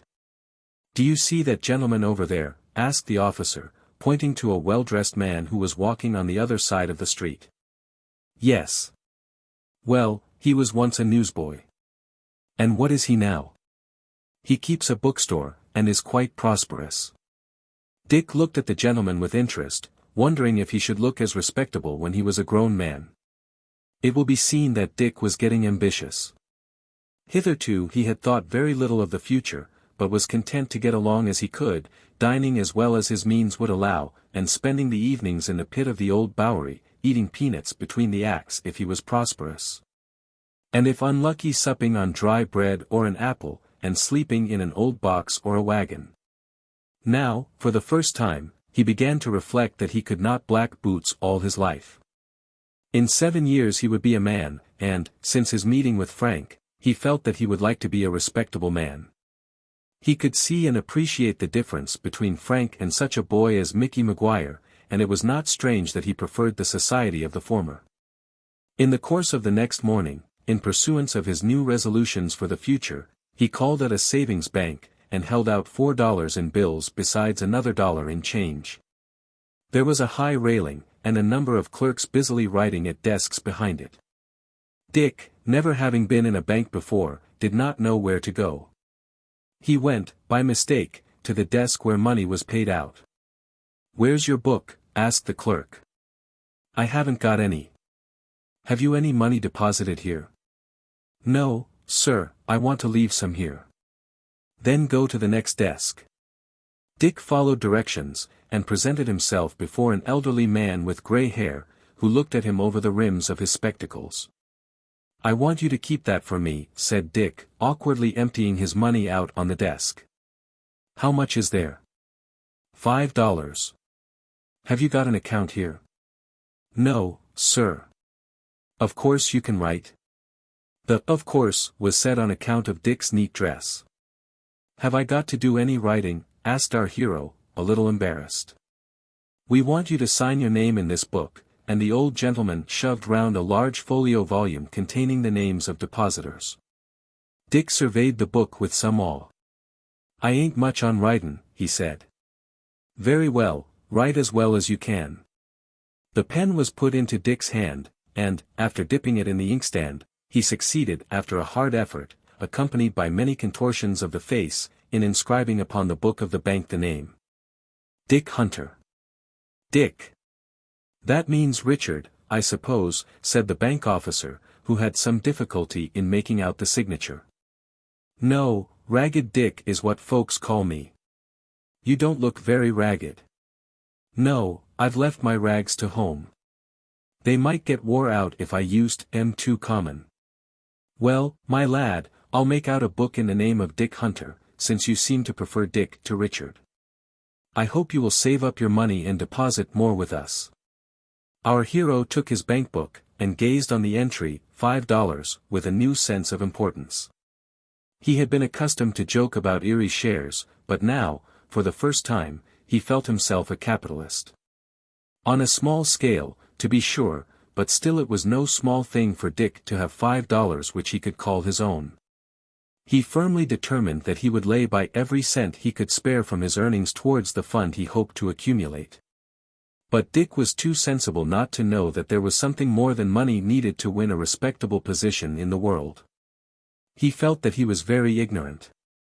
Of reading and writing he only knew the rudiments, and that, with a slight acquaintance with arithmetic, was all he did know of books. Dick knew he must study hard, and he dreaded it. He looked upon learning as attended with greater difficulties than it really possesses. But Dick had good pluck. He meant to learn, nevertheless, and resolved to buy a book with his first spare earnings. When Dick went home at night he locked up his bankbook in one of the drawers of the bureau. It was wonderful how much more independent he felt whenever he reflected upon the contents of that drawer, and with what an important air of joint ownership he regarded the bank building in which his small savings were deposited. Chapter 15. Dick secures a tutor. The next morning Dick was unusually successful, having plenty to do, and receiving for one job 25 cents, the gentleman refusing to take change. Then flashed upon Dick's mind the thought that he had not yet returned the change due to the gentleman whose boots he had blacked on the morning of his introduction to the reader. "What'll he think of me?" said Dick to himself. "I hope he won't think I'm mean enough to keep the money." Now Dick was scrupulously honest, and though the temptation to be otherwise had often been strong, he had always resisted it. He was not willing on any account to keep money which did not belong to him, and he immediately started for 125, Fulton Street, the address which had been given him, where he found Mr. Grayson's name on the door of an office on the first floor. The door being open, Dick walked in. "Is Mr. Grayson in?" he asked of a clerk who sat on a high stool before a desk. "Not just now. He'll be in soon." "Will you wait?" "Yes," said Dick. "Very well, take a seat then." Dick sat down and took up the morning Tribune, but presently came to a word of 4 syllables, which he pronounced to himself a sticker, and laid it down. But he had not long to wait, for 5 minutes later Mr. Grayson entered. "Did you wish to speak to me, my lad?" said he to Dick, whom in his new clothes he did not recognize. "Yes, sir," said Dick. "I owe you some money." "Indeed," said Mr. Grayson, pleasantly, "that's an agreeable surprise. I didn't know but you had come for some. So you are a debtor of mine, and not a creditor." "I believe that's right," said Dick, drawing 15 cents from his pocket, and placing in Mr. Grayson's hand. 15 cents, repeated he, in some surprise. How do you happen to be indebted to me in that amount? You gave me a quarter for a shine in your boots yesterday morning, and couldn't wait for the change. I meant to have brought it before, but I forgot all about it till this morning. It had quite slipped my mind also. But you don't look like the boy I employed. If I remember rightly, he wasn't as well dressed as you. No, said Dick. I was dressed for a party, then, but the clothes was too well ventilated to be comfortable in cold weather. You're an honest boy, said Mr. Grayson. Who taught you to be honest? Nobody, said Dick. But it's mean to cheat and steal. I've always knowed that. Then you've got ahead of some of our business men. Do you read the Bible? No, said Dick. I've heard it's a good book, but I don't know much about it. You ought to go to some Sunday school. Would you be willing? Yes, said Dick, promptly. I want to grow up respectable. But I don't know where to go. Then I'll tell you. The church I attend is at the corner of 5th Avenue and 21st Street. I've seen it, said Dick. I have a class in the Sunday school there. If you'll come next Sunday, I'll take you into my class, and do what I can to help you. Thank you, said Dick, but perhaps you'll get tired of teaching me. I'm awful ignorant. No, my lad, said Mr. Grayson, kindly. You evidently have some good principles to start with, as you have shown by your scorn of dishonesty. I shall hope good things of you in the future. Well, Dick, said our hero, apostrophizing himself, as he left the office. You're gettin' up in the world. You've got money invested, and are goin' to attend church, by particular invitation, on 5th Avenue. I shouldn't wonder much if you should find cards, when you get home, from the mayor, requestin' the honor of your company to dinner, along with other distinguished guests. Dick felt in very good spirits. He seemed to be emerging from the world in which he had hitherto lived, into a new atmosphere of respectability, and the change seemed very pleasant to him. At 6 o'clock Dick went into a restaurant on Chatham Street, and got a comfortable supper. He had been so successful during the day that, after paying for this, he still had 90 cents left. While he was dispatching his supper, another boy came in, smaller and slighter than Dick, and sat down beside him. Dick recognized him as a boy who 3 months before had entered the ranks of the Bootblacks, but who, from a natural timidity, had not been able to earn much. He was ill-fitted for the coarse companionship of the street boys, and shrank from the rude jokes of his present associates. Dick had never troubled him. For our hero had a certain chivalrous feeling which would not allow him to bully or disturb a younger and weaker boy than himself. "How are you, Fosdick?" said Dick, as the other seated himself. "Pretty well," said Fosdick. "I suppose you're all right." "Oh, yes, I'm right side up with care. I've been havin' a bully supper." "What are you goin' to have?" "Some bread and butter." "Why don't you get a cup o' coffee?" "Why," said Fosdick, reluctantly, "I haven't got money enough tonight." "Never mind," said Dick, "I'm in luck today, I'll stand treat."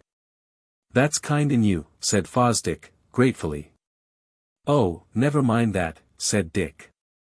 Accordingly he ordered a cup of coffee, and a plate of beefsteak, and was gratified to see that his young companion partook of both with evident relish. When the repast was over, the boys went out into the street together, Dick pausing at the desk to settle for both suppers. "Where are you going to sleep tonight, Fosdick?" asked Dick, as they stood on the sidewalk. "I don't know," said Fosdick, a little sadly. "In some doorway, I expect. But I'm afraid the police will find me out, and make me move on." "I'll tell you what," said Dick, "you must go home with me. I guess my bed will hold two." "Have you got a room?" asked the other, in surprise. "Yes," said Dick, rather proudly, and with a little excusable exultation. "I've got a room over in Mott Street, there I can receive my friends." "That'll be better than sleepin' in a doorway, won't it?" "Yes, indeed it will," said Fosdick. "How lucky I was to come across you. It comes hard to me living as I do." When my father was alive I had every comfort. That's more'n I ever had, said Dick. But I'm goin' to try to live comfortable now. Is your father dead?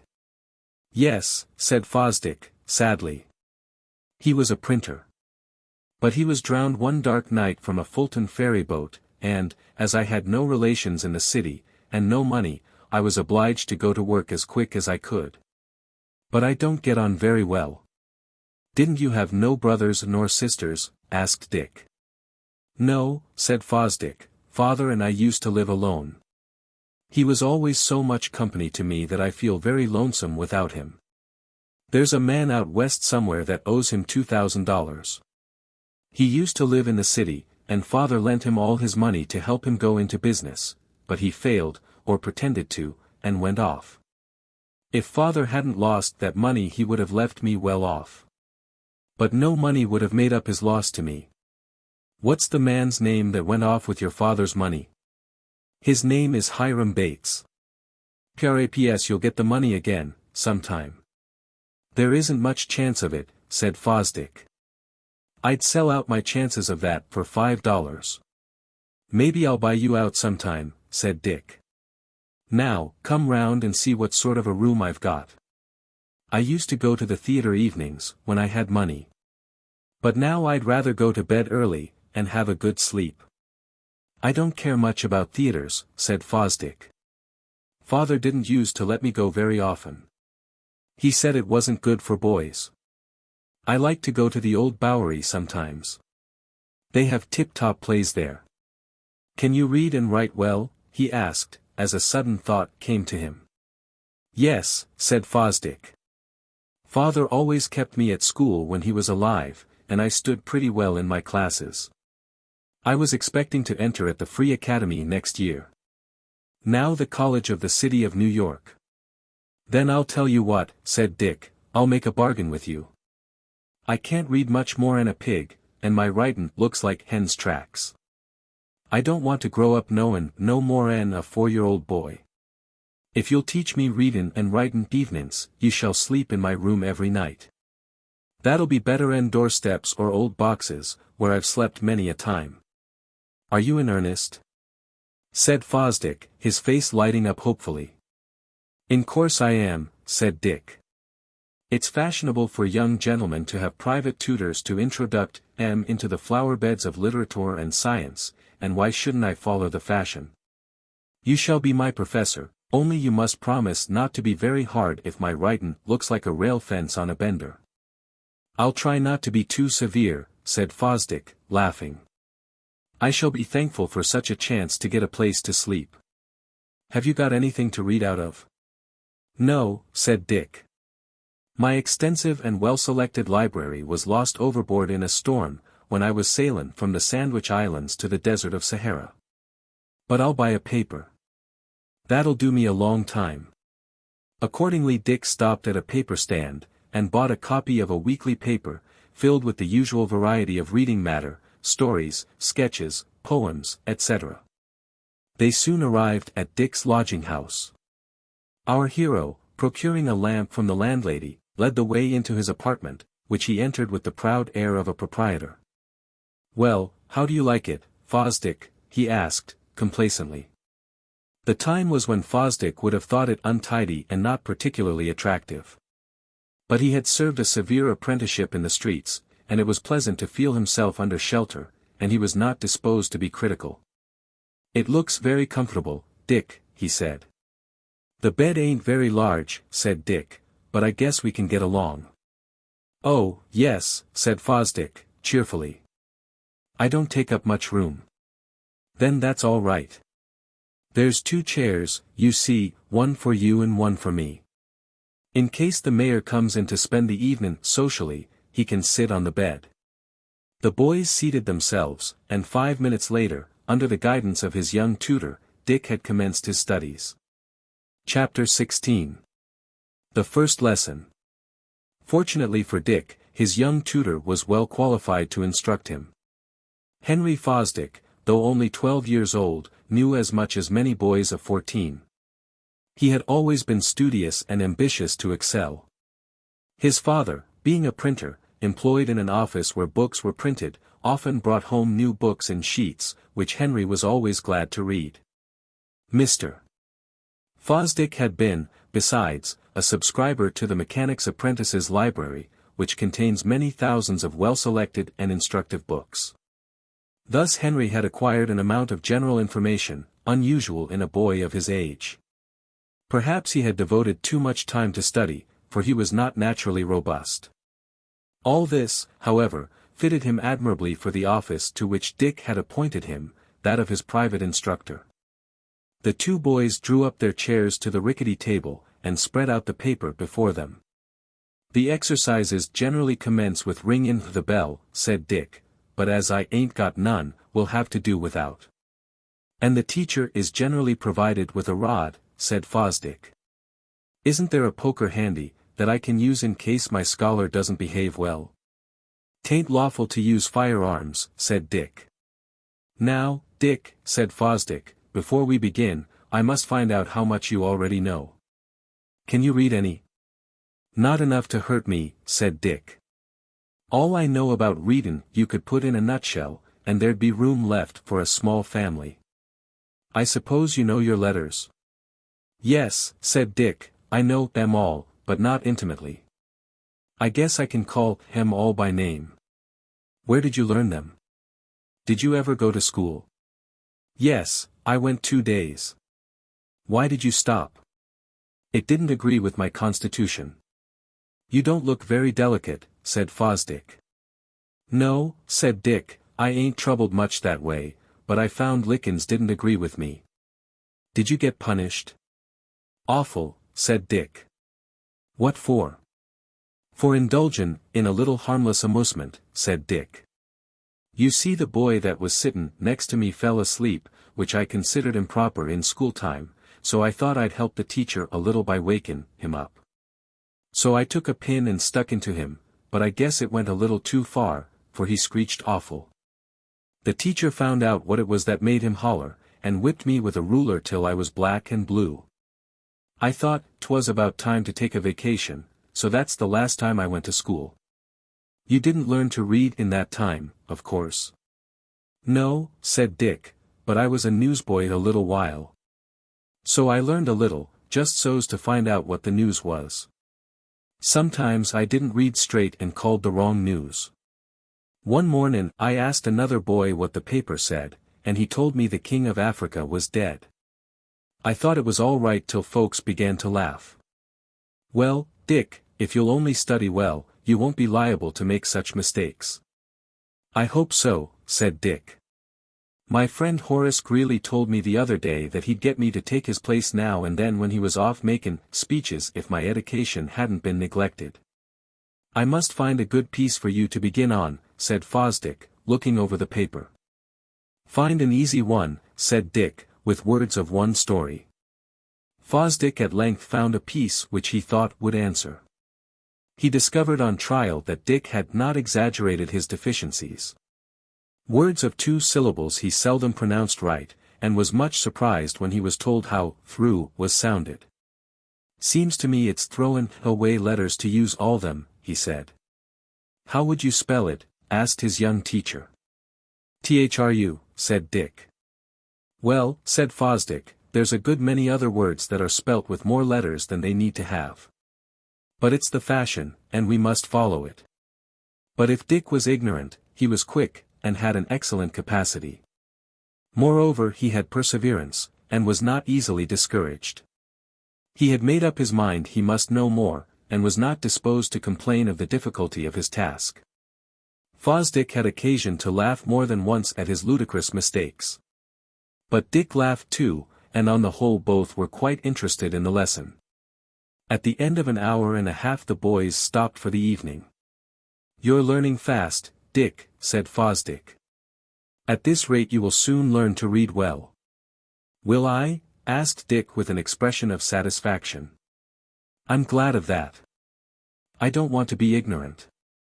I didn't use to care, but I do now. I want to grow up respectable." "So do I, Dick. We will both help each other, and I am sure we can accomplish something. But I am beginning to feel sleepy."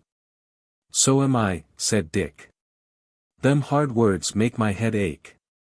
I wonder who made them all. That's more than I can tell. I suppose you've seen a dictionary. That's another of M. No, I can't say I have, though I may have seen him in the street without knowing him. A dictionary is a book containing all the words in the language.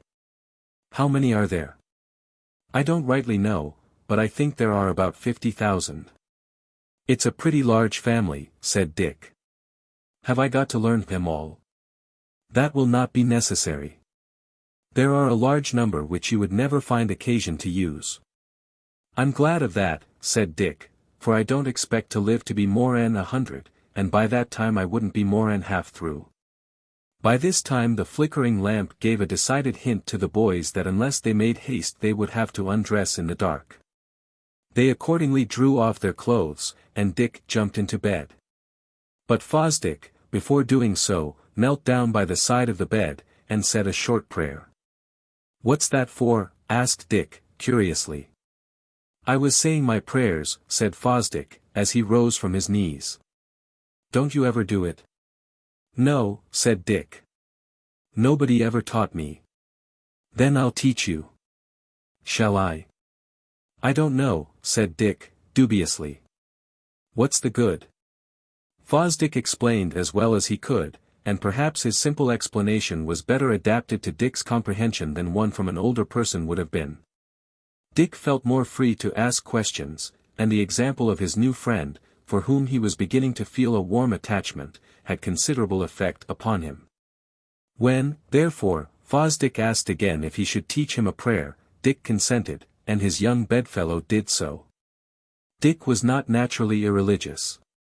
If he had lived without a knowledge of God and of religious things, it was scarcely to be wondered at in a lad who, from an early age, had been thrown upon his own exertions for the means of living, with no one to care for him or give him good advice.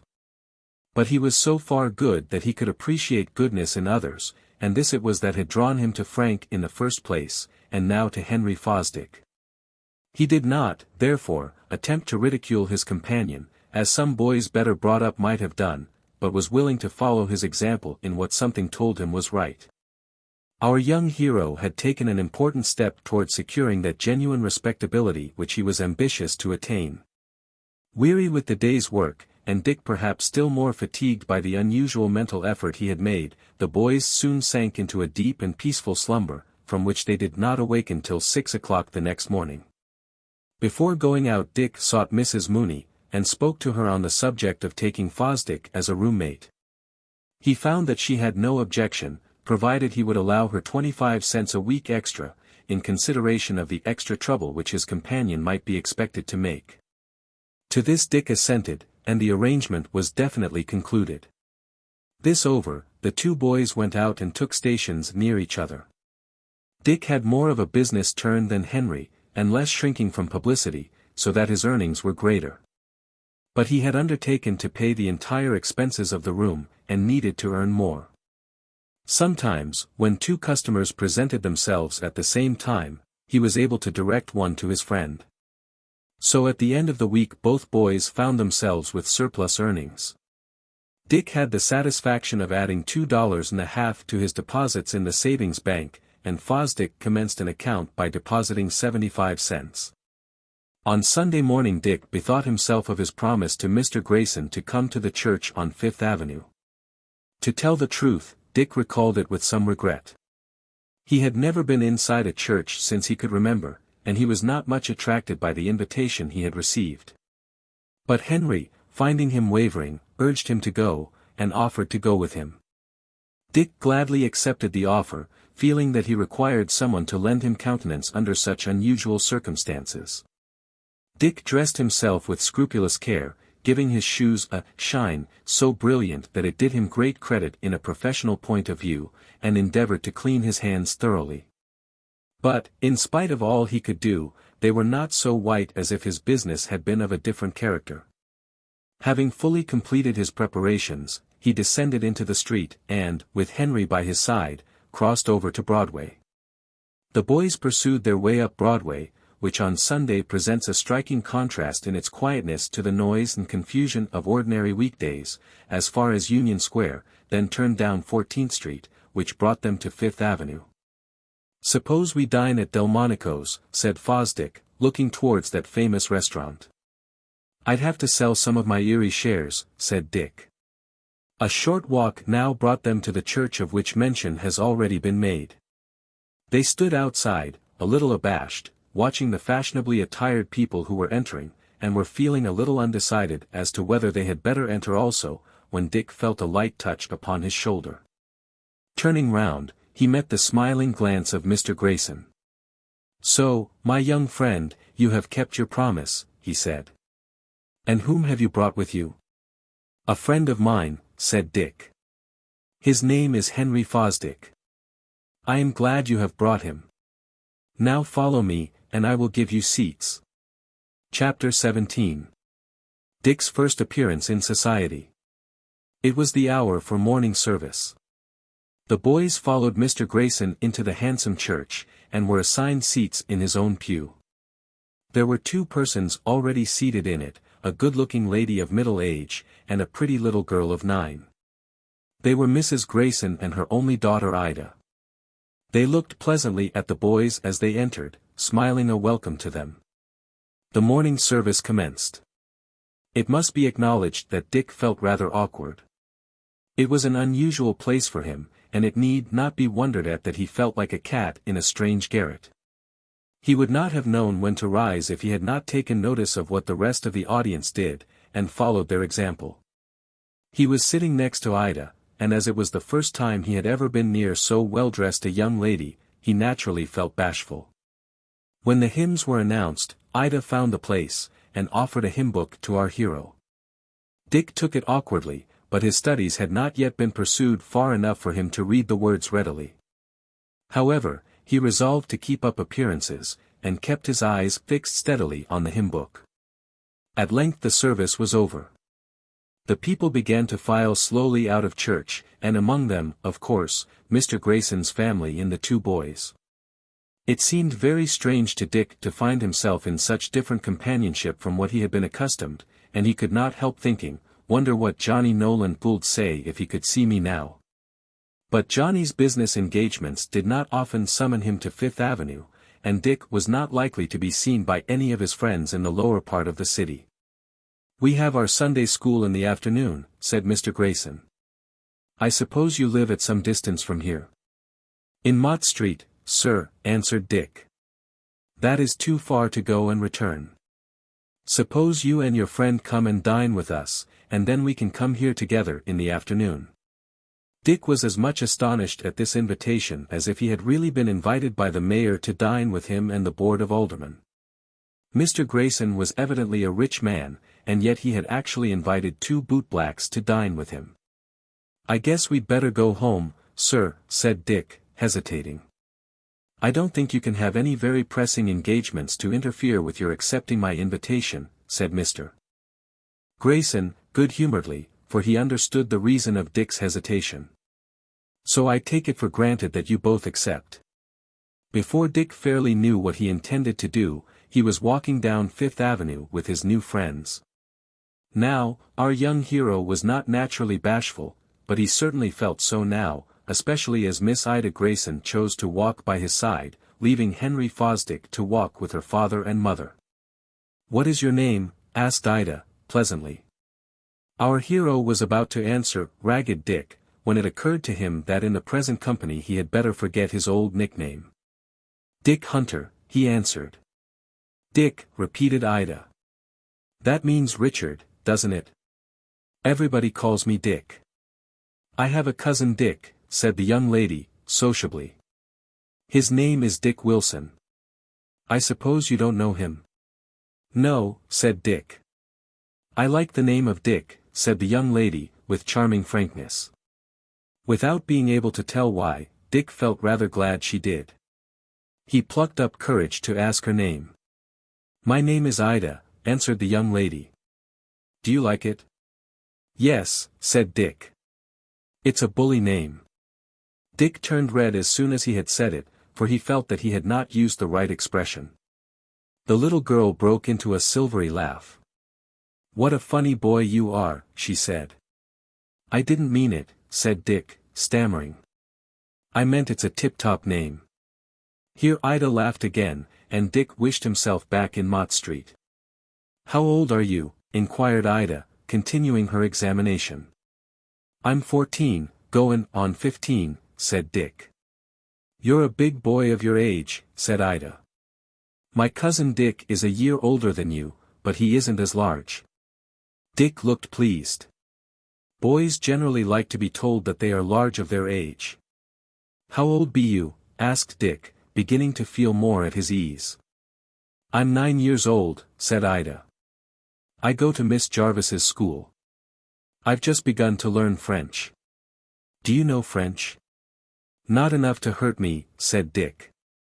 Ida laughed again, and told him that he was a droll boy. "Do you like it?" asked Dick. "I like it pretty well, except the verbs. I can't remember them well." "Do you go to school?" "I'm studying with a private tutor," said Dick. "Are you?" "So is my cousin Dick. He's going to college this year." "Are you going to college?" "Not this year. Because, if you did, you know you'd be in the same class with my cousin. It would be funny to have 2 Dicks in one class." They turned down 24th Street, passing the Fifth Avenue Hotel on the left, and stopped before an elegant house with a brown stone front. The bell was rung, and the door being opened, the boys, somewhat abashed, followed Mr. Grayson into a handsome hall. They were told where to hang their hats, and a moment afterwards were ushered into a comfortable dining room, where a table was spread for dinner. Dick took his seat on the edge of a sofa, and was tempted to rub his eyes to make sure that he was really awake. He could hardly believe that he was a guest in so fine a mansion. Ida helped to put the boys at their ease. "Do you like pictures?" she asked. "Very much," answered Henry. The little girl brought a book of handsome engravings, and, seating herself beside Dick, to whom she seemed to have taken a decided fancy, commenced showing them to him. "There are the pyramids of Egypt," she said, pointing to one engraving. "What are they for?" asked Dick, puzzled. "I don't see any windows." "No," said Ida, "I don't believe anybody lives there." "Do they, Papa?" "No, my dear. They were used for the burial of the dead. The largest of them is said to be the loftiest building in the world with one exception. The spire of the Cathedral of Strasbourg is 24 feet higher, if I remember rightly." "Is Egypt near here?" asked Dick. "Oh, no, it's ever so many miles off, about 400 or 500. Didn't you know?" "No," said Dick. "I never heard." "You don't appear to be very accurate in your information, Ida," said her mother. 4 or 5,000 miles would be considerably nearer the truth. After a little more conversation they sat down to dinner. Dick seated himself in an embarrassed way. He was very much afraid of doing or saying something which would be considered an impropriety, and had the uncomfortable feeling that everybody was looking at him, and watching his behavior. "Where do you live, Dick?" asked Ida, familiarly. "In Mott Street." "Where is that?" "More than a mile off." "Is it a nice street?" "Not very," said Dick. "Only poor folks live there." "Are you poor?" "Little girls should be seen and not heard," said her mother, gently. "If you are," said Ida, "I'll give you the $5 gold piece Aunt gave me for a birthday present." "Dick cannot be called poor, my child," said Mrs. Grayson, "since he earns his living by his own exertions." "Do you earn your living?" asked Ida, who was a very inquisitive young lady, and not easily silenced. "What do you do?" Dick blushed violently. At such a table, and in presence of the servant who was standing at that moment behind his chair, he did not like to say that he was a shoeblack, although he well knew that there was nothing dishonorable in the occupation. Mr. Grayson perceived his feelings, and to spare them, said, "You are too inquisitive, Ida. Sometime Dick may tell you, but you know we don't talk of business on Sundays." Dick in his embarrassment had swallowed a large spoonful of hot soup, which made him turn red in the face. For the second time, in spite of the prospect of the best dinner he had ever eaten, he wished himself back in Mott Street. Henry Fosdick was more easy and unembarrassed than Dick, not having led such a vagabond and neglected life. But it was to Dick that Ida chiefly directed her conversation, having apparently taken a fancy to his frank and handsome face. I believe I have already said that Dick was a very good-looking boy, especially now since he kept his face clean. He had a frank, honest expression, which generally won its way to the favor of those with whom he came in contact. Dick got along pretty well at the table by dint of noticing how the rest acted, but there was one thing he could not manage, eating with his fork, which, by the way, he thought a very singular arrangement.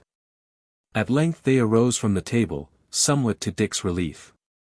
Again Ida devoted herself to the boys, and exhibited a profusely illustrated Bible for their entertainment. Dick was interested in looking at the pictures, though he knew very little of their subjects. Henry Fosdick was much better informed, as might have been expected. When the boys were about to leave the house with Mr. Grayson for the Sunday school, Ida placed her hand in Dick's, and said persuasively, "You'll come again, Dick, won't you?" "Thank you," said Dick, "I'd like to," and he could not help thinking Ida the nicest girl he had ever seen. "Yes," said Mrs. Grayson, hospitably, "we shall be glad to see you both here again." "Thank you very much," said Henry Fosdick, gratefully. "We shall like very much to come. I will not dwell upon the hour spent in Sunday school, nor upon the remarks of Mr. Grayson to his class. He found Dick's ignorance of religious subjects so great that he was obliged to begin at the beginning with him. Dick was interested in hearing the children sing, and readily promised to come again the next Sunday. When the service was over Dick and Henry walked homewards. Dick could not help letting his thoughts rest on the sweet little girl who had given him so cordial a welcome, and hoping that he might meet her again. "Mr. Grayson is a nice man, isn't he, Dick?" asked Henry, as they were turning into Mott Street, and were already in sight of their lodging-house. "Ain't he, though?" said Dick. "He treated us just as if we were young gentlemen. Ida seemed to take a great fancy to you." "She's a tip-top girl," said Dick, "but she asked so many questions that I didn't know what to say." He had scarcely finished speaking, when a stone whizzed by his head, and, turning quickly, he saw Mickey Maguire running round the corner of the street which they had just passed. Chapter 18. Mickey Maguire's second defeat. Dick was no coward. Nor was he in the habit of submitting passively to an insult. When, therefore, he recognized Mickey as his assailant, he instantly turned and gave chase. Mickey anticipated pursuit, and ran at his utmost speed. It is doubtful if Dick would have overtaken him, but Mickey had the ill luck to trip just as he had entered a narrow alley, and, falling with some violence, received a sharp blow from the hard stones, which made him scream with pain. "Ow!" he whined. "Don't you hit a feller when he's down." "What made you fire that stone at me?" demanded our hero, looking down at the fallen bully. "Just for fun," said Mickey. "It would have been a very agreeable surprise if it had hit me," said Dick. "S'posen' I fire a rock at you just for fun." "Don't," exclaimed Mickey, in alarm. "It seems you don't like agreeable surprises," said Dick, "any more'n the man did what got hooked by a cow one mornin', before breakfast. It didn't improve his appetite much."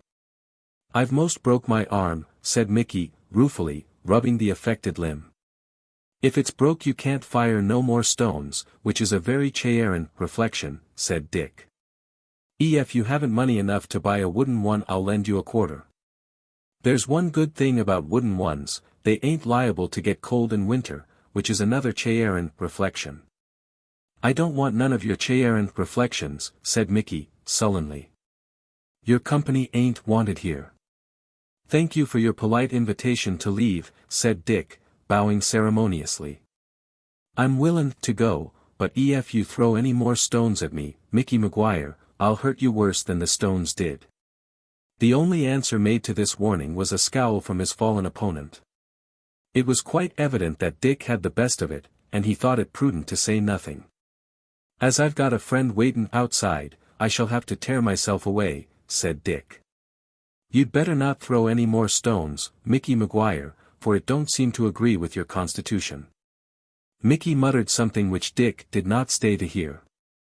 He backed out of the alley, keeping a watchful eye on his fallen foe, and rejoined Henry Fosdick, who was awaiting his return.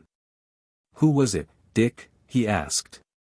"A particular friend of mine, Mickey Maguire," said Dick. "He playfully fired a rock at my head as a mark of his affection. He loves me like a brother, Mickey does." "Rather a dangerous kind of a friend, I should think," said Fosdick. "He might have killed you." "I've warned him not to be so affectionate another time," said Dick. "I know him," said Henry Fosdick. "He's at the head of a gang of boys living at the 5 Points. He threatened to whip me once because a gentleman employed me to black his boots instead of him.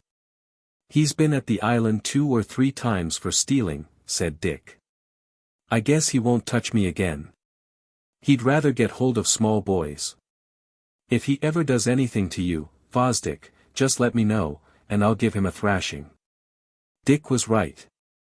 Mickey Maguire was a bully, and like most bullies did not fancy tackling boys whose strength was equal or superior to his own. Although he hated Dick more than ever, because he thought our hero was putting on airs, he had too lively a remembrance of his strength and courage to venture upon another open attack. He contented himself, therefore, whenever he met Dick, with scowling at him. Dick took this very philosophically, remarking that, if it was soothin' to Mickey's feelings, he might go ahead, as it didn't hurt him much. It will not be necessary to chronicle the events of the next few weeks. A new life had commenced for Dick. He no longer haunted the gallery of the old Bowery, and even Tony Pastor's hospitable doors had lost their old attractions. He spent 2 hours every evening in study. His progress was astonishingly rapid. He was gifted with a natural quickness, and he was stimulated by the desire to acquire a fair education as a means of growing up respectable, as he termed it. Much was due also to the patience and perseverance of Henry Fosdick, who made a capital teacher. "You're improving wonderfully, Dick," said his friend, one evening, when Dick had read an entire paragraph without a mistake. "Am I?" said Dick, with satisfaction. "Yes. If you'll buy a writing book tomorrow, we can begin writing tomorrow evening." "What else do you know, Henry?" asked Dick. "Arithmetic, and geography, and grammar." "What a lot you know," said Dick, admiringly. "I don't know any of them," said Fosdick. "I've only studied them. I wish I knew a great deal more." "I'll be satisfied when I know as much as you," said Dick. "It seems a great deal to you now, Dick, but in a few months you'll think differently. The more you know, the more you'll want to know." "Then there ain't any end to learnin'," said Dick. "No." "Well," said Dick, "I guess I'll be as much as 60 before I know everything." "Yes, as old as that, probably," said Fosdick, laughing. "Anyway, you know too much to be blacking boots. Leave that to ignorant chaps like me." "You won't be ignorant long, Dick. You'd ought to get into some office or countin' room." "I wish I could," said Fosdick, earnestly. "I don't succeed very well at blacking boots." "You make a great deal more than I do." "That's 'cause I ain't troubled with bashfulness," said Dick. "Bashfulness ain't as natural to me as it is to you. I'm always on hand, as the cat said to the milk. You'd better give up shines, Fosdick, and give your attention to mercantile pursuits." "I've thought of trying to get a place," said Fosdick, "but no one would take me with these clothes." And he directed his glance to his well-worn suit, which he kept as neat as he could, but which, in spite of all his care, began to show decided marks of use. There was also here and there a stain of blacking upon it, which, though an advertisement of his profession, scarcely added to its good appearance. "I almost wanted to stay at home from Sunday school last Sunday," he continued, "because I thought everybody would notice how dirty and worn my clothes had got to be." "If my clothes wasn't 2 sizes too big for you," said Dick, generously, "I'd change." You'd look as if you'd got into your great-uncle's suit by mistake. You're very kind, Dick, to think of changing, said Fosdick, for your suit is much better than mine, but I don't think that mine would suit you very well. The pants would show a little more of your ankles than is the fashion, and you couldn't eat a very hearty dinner without bursting the buttons off the vest. That wouldn't be very convenient, said Dick. I ain't fond of lassin' to show my elegant figure. But I say, he added with a sudden thought, how much money have we got in the savings bank? Fosdick took a key from his pocket, and went to the drawer in which the bank books were kept, and, opening it, brought them out for inspection. It was found that Dick had the sum of $18.90 placed to his credit, while Fosdick had $6.45. To explain the large difference, it must be remembered that Dick had deposited $5 before Henry deposited anything, being the amount he had received as a gift from Mr. Whitney. How much does that make, the lot of it? Asked Dick. I ain't much on figures yet, you know. It makes $25.35, Dick, said his companion, who did not understand the thought which suggested the question. Take it, and buy some clothes, Henry, said Dick, shortly. What, your money too? In course. No, Dick, you are too generous. I couldn't think of it. Almost 3/4 of the money is yours. You must spend it on yourself. I don't need it, said Dick. You may not need it now, but you will some time. I shall have some more then. That may be, but it wouldn't be fair for me to use your money, Dick. I thank you all the same for your kindness. Well, I'll lend it to you, then, persisted Dick, and you can pay me when you get to be a rich merchant. But it isn't likely I ever shall be one. How'd you know? I went to a fortune teller once, and she told me I was born under a lucky star with a hard name, and I should have a rich man for my particular friend, who would make my fortune. I guess you're going to be the rich man. Fosdick laughed, and steadily refused for some time to avail himself of Dick's generous proposal. But at length, perceiving that our hero seemed much disappointed, and would be really glad if his offer were accepted, he agreed to use as much as might be needful. This at once brought back Dick's good humor, and he entered with great enthusiasm into his friend's plans. The next day they withdrew the money from the bank, and, when business got a little slack, in the afternoon set out in search of a clothing store. Dick knew enough of the city to be able to find a place where a good bargain could be obtained. He was determined that Fosdick should have a good serviceable suit, even if it took all the money they had. The result of their search was that for $23 Fosdick obtained a very neat outfit, including a couple of shirts, a hat, and a pair of shoes, besides a dark mixed suit, which appeared stout and of good quality. "Shall I send the bundle home?" asked the salesman, impressed by the offhand manner in which Dick drew out the money in payment for the clothes. "Thank you," said Dick, "you're very kind, but I'll take it home myself, and you can allow me something for my trouble." "All right," said the clerk, laughing, "I'll allow it on your next purchase." Proceeding to their apartment in Mott Street, Fosdick at once tried on his new suit, and it was found to be an excellent fit. Dick surveyed his new friend with much satisfaction. "You look like a young gentleman of fortune," he said, "and do credit to your governor." "I suppose that means you, Dick," said Fosdick, laughing. "In course it does." "You should say of course," said Fosdick, who, in virtue of his position as Dick's tutor, ventured to correct his language from time to time. "How dare you correct your governor?" said Dick, with comic indignation. "I'll cut you off with a shillin', you young dog," as the Marquis says to his nephew in the play at the Old Bowery. Chapter 19. Fosdick changes his business. Fosdick did not venture to wear his new clothes while engaged in his business. This he felt would have been wasteful extravagance. About 10 o'clock in the morning, when business slackened, he went home, and dressing himself went to a hotel where he could see copies of the Morning Herald and Sun, and, noting down the places where a boy was wanted, went on a round of applications. But he found it no easy thing to obtain a place. Swarms of boys seemed to be out of employment, and it was not unusual to find from 50 to 100 applicants for a single place. There was another difficulty. It was generally desired that the boy wanted should reside with his parents. When Fosdick, on being questioned, revealed the fact of his having no parents, and being a boy of the street, this was generally sufficient of itself to ensure a refusal. Merchants were afraid to trust one who had led such a vagabond life. Dick, who was always ready for an emergency, suggested borrowing a white wig, and passing himself off for Fosdick's father or grandfather. But Henry thought this might be rather a difficult character for our hero to sustain. After 50 applications and as many failures, Fosdick began to get discouraged. There seemed to be no way out of his present business, for which he felt unfitted. "I don't know, but I shall have to black boots all my life," he said, one day, despondently, to Dick. "Keep a stiff upper lip," said Dick.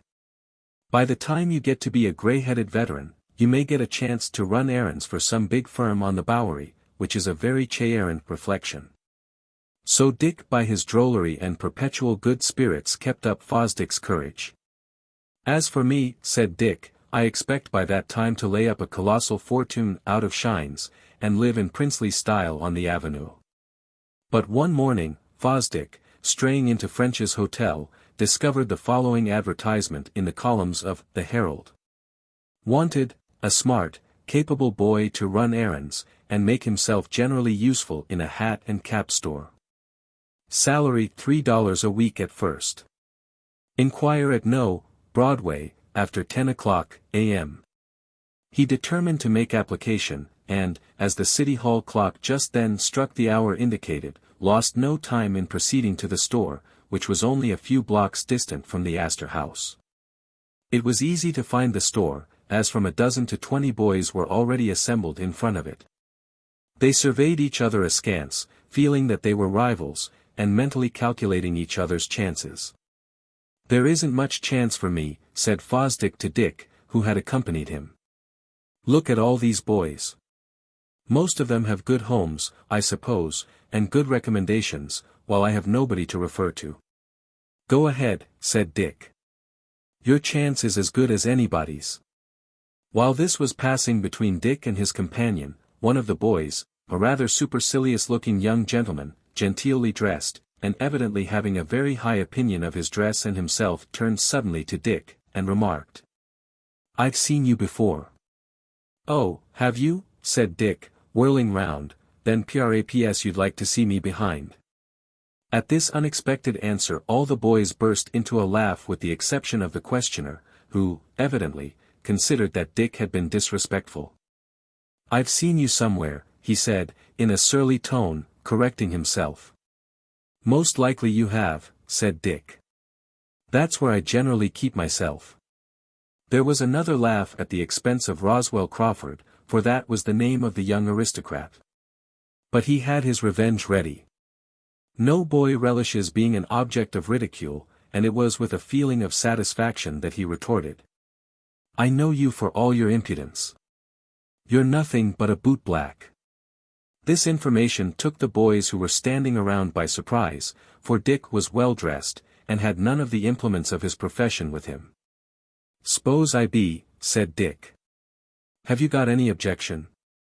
"Not at all," said Roswell, curling his lip, "only you'd better stick to blacking boots, and not try to get into a store."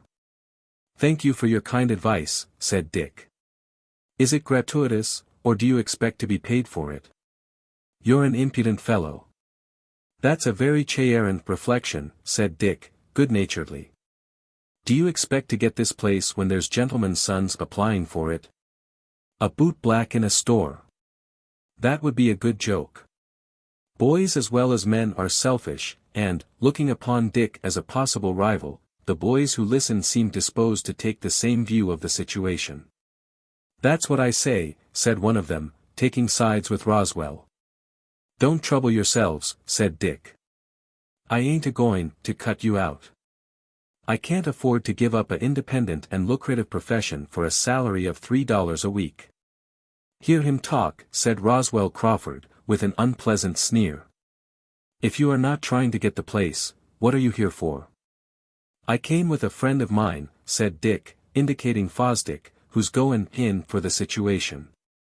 "Is he a bootblack, too?" demanded Roswell, superciliously. "He," retorted Dick, loftily.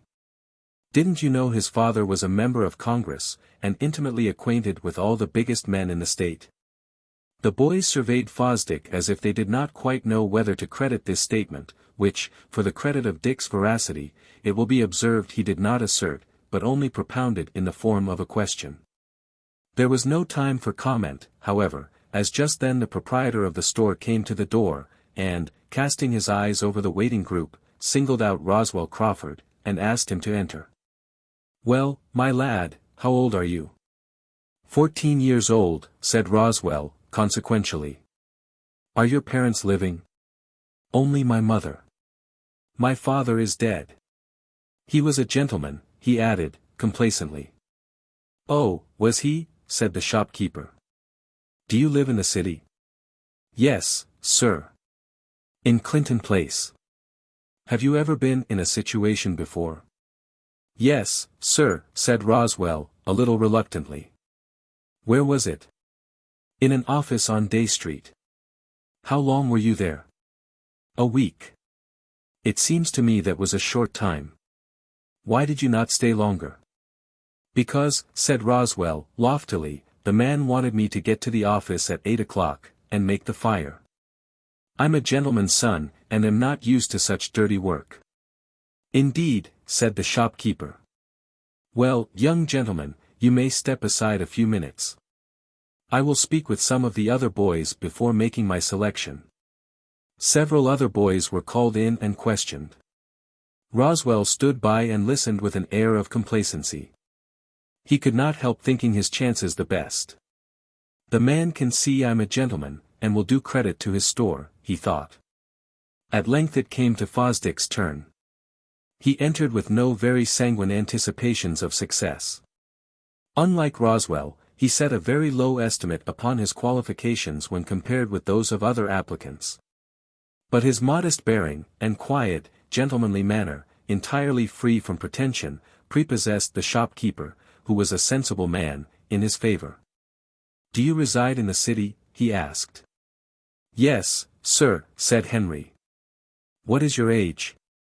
12. "Have you ever been in any situation?" "No, sir." "I should like to see a specimen of your handwriting." "Here, take the pen and write your name." Henry Fosdick had a very handsome handwriting for a boy of his age, while Roswell, who had submitted to the same test, could do little more than scrawl. "Do you reside with your parents?" "No, sir, they are dead." "Where do you live, then?" "In Mott Street." Roswell curled his lip when this name was pronounced, for Mott Street, as my New York readers know, is in the immediate neighborhood of the 5 Points, and very far from a fashionable locality. "Have you any testimonials to present?" asked Mr. Henderson, for that was his name. Fosdick hesitated. This was the question which he had foreseen would give him trouble. But at this moment it happened most opportunely that Mr. Grayson entered the shop with the intention of buying a hat. "Yes," said Fosdick, promptly, "I will refer to this gentleman." "How do you do, Fosdick?" asked Mr. Grayson, noticing him for the first time. "How do you happen to be here?" "I am applying for a place, sir," said Fosdick. "May I refer the gentleman to you?" "Certainly, I shall be glad to speak a good word for you." "Mr. Henderson, this is a member of my Sunday school class, of whose good qualities and good abilities I can speak confidently." "That will be sufficient," said the shopkeeper, who knew Mr. Grayson's high character and position. He could have no better recommendation. "You may come to the store tomorrow morning at 7:30 o'clock. The pay will be $3 a week for the first 6 months. If I am satisfied with you, I shall then raise it to $5. The other boys looked disappointed, but none more so than Roswell Crawford. He would have cared less if any one else had obtained the situation. But for a boy who lived in Mott Street to be preferred to him, a gentleman's son, he considered indeed humiliating. In a spirit of petty spite, he was tempted to say. "He's a bootblack. Ask him if he isn't." "He's an honest and intelligent lad," said Mr. Grayson. "As for you, young man, I only hope you have one half his good qualities." Roswell Crawford left the store in disgust, and the other unsuccessful applicants with him. "What luck, Fosdick?" asked Dick, eagerly, as his friend came out of the store. "I've got the place," said Fosdick, in accents of satisfaction, but it was only because Mr. Grayson spoke up for me. "He's a trump," said Dick, enthusiastically. The gentleman, so denominated, came out before the boys went away, and spoke with them kindly. Both Dick and Henry were highly pleased at the success of the application. The pay would indeed be small, but, expended economically, Fosdick thought he could get along on it, receiving his room rent, as before, in return for his services as Dick's private tutor. Dick determined, as soon as his education would permit, to follow his companion's example. "I don't know as you'll be willin' to room with a bootblack," he said, to Henry, "now you're goin' into business." "I couldn't room with a better friend, Dick," said Fosdick, affectionately, throwing his arm round our hero. "When we part, it'll be because you wish it." So Fosdick entered upon a new career. Chapter 20. 9 months later. The next morning Fosdick rose early, put on his new suit, and, after getting breakfast, set out for the Broadway store in which he had obtained a position. He left his little blacking box in the room. "It'll do to brush my own shoes," he said. "Who knows but I may have to come back to it again." "No danger," said Dick, "I'll take care of the feet and you'll have to look after the heads, now you're in a hat store." "I wish you had a place too," said Fosdick. "I don't know enough yet," said Dick. "Wait till I've graduated. And can put A.B. after your name." "What's that?" "It stands for Bachelor of Arts. It's a degree that students get when they graduate from college." "Oh," said Dick, "I didn't know but it meant a bootblack. I can put that after my name now. Wouldn't Dick Hunter, A.B., sound tip-top?" "I must be going," said Fosdick. "It won't do for me to be late the very first morning." "That's the difference between you and me," said Dick. "I'm my own boss, and there ain't no one to find fault with me if I'm late. But I might as well be goin', too. There's a gent as comes down to his store pretty early that generally wants a shine." The two boys parted at the park.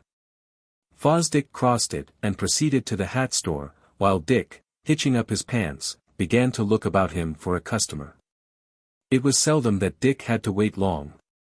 He was always on the alert, and if there was any business to do he was always sure to get his share of it. He had now a stronger inducement than ever to attend strictly to business.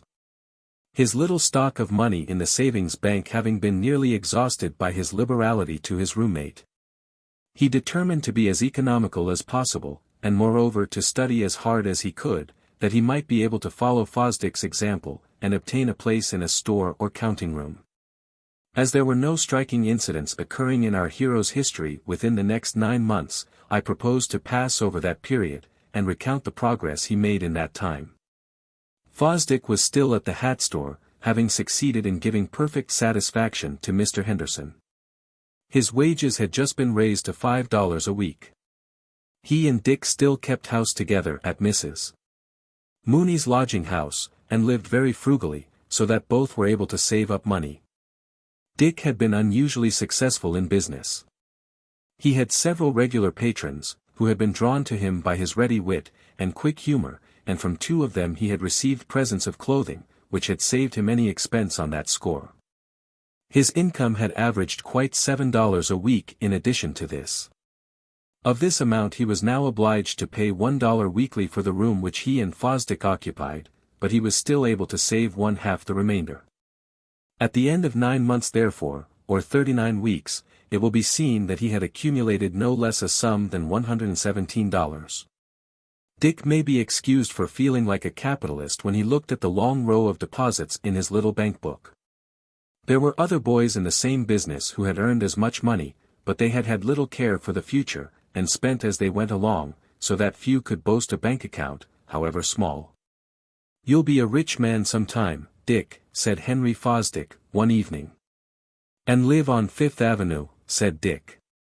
"Perhaps so. Stranger things have happened." "Well," said Dick, "if such a misfortune should come upon me I should bear it like a man.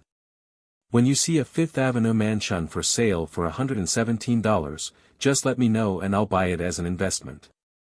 250 years ago you might have bought one for that price, probably. Real estate wasn't very high among the Indians." "Just my luck," said Dick, "I was born too late. I'd orter have been an Indian, and lived in splendor on my present capital. I'm afraid you'd have found your present business rather unprofitable at that time." But Dick had gained something more valuable than money. He had studied regularly every evening, and his improvement had been marvelous. He could now read well, write a fair hand, and had studied arithmetic as far as interest. Besides this he had obtained some knowledge of grammar and geography.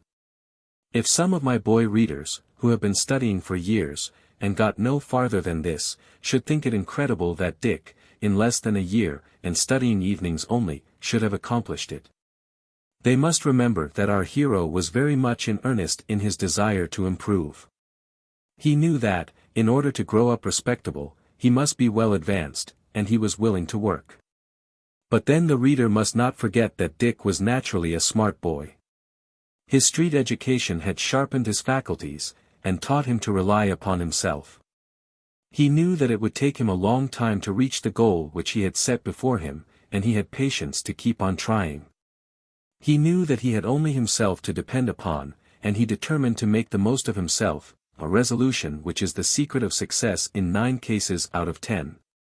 "Dick," said Fosdick, one evening, after they had completed their studies, "I think you'll have to get another teacher soon." "Why?" asked Dick, in some surprise. "Have you been offered a more lucrative position?" "No," said Fosdick, "but I find I have taught you all I know myself. You are now as good a scholar as I am." "Is that true?" said Dick, eagerly, a flush of gratification coloring his brown cheek. "Yes," said Fosdick. "You've made wonderful progress. I propose, now that evening schools have begun, that we join one, and study together through the winter." "All right," said Dick. "I'd be willin' to go now, but when I first began to study I was ashamed to have anybody know that I was so ignorant." "Do you really mean, Fosdick, that I know as much as you?" "Yes, Dick, it's true." "Then I've got you to thank for it," said Dick, earnestly. "You've made me what I am." "And haven't you paid me, Dick?" "By payin' the room rent," said Dick, impulsively. "What's that?"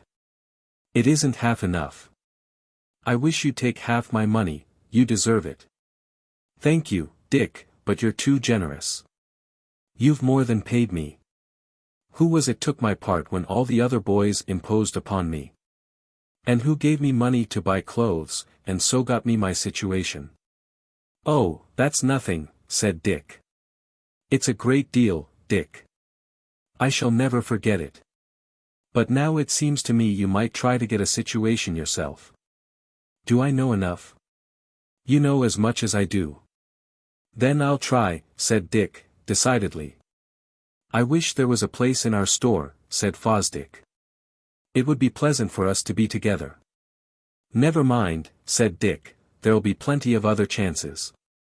P.S.A.T. Stewart might like a partner. I wouldn't ask more than a quarter of the profits."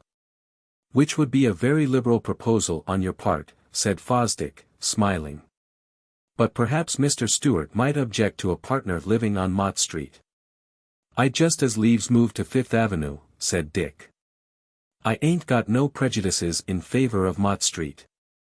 "Nor I," said Fosdick, "and in fact I have been thinking it might be a good plan for us to move as soon as we could afford. Mrs. Mooney doesn't keep the room quite so neat as she might." "No," said Dick. "She ain't got no prejudices against dirt.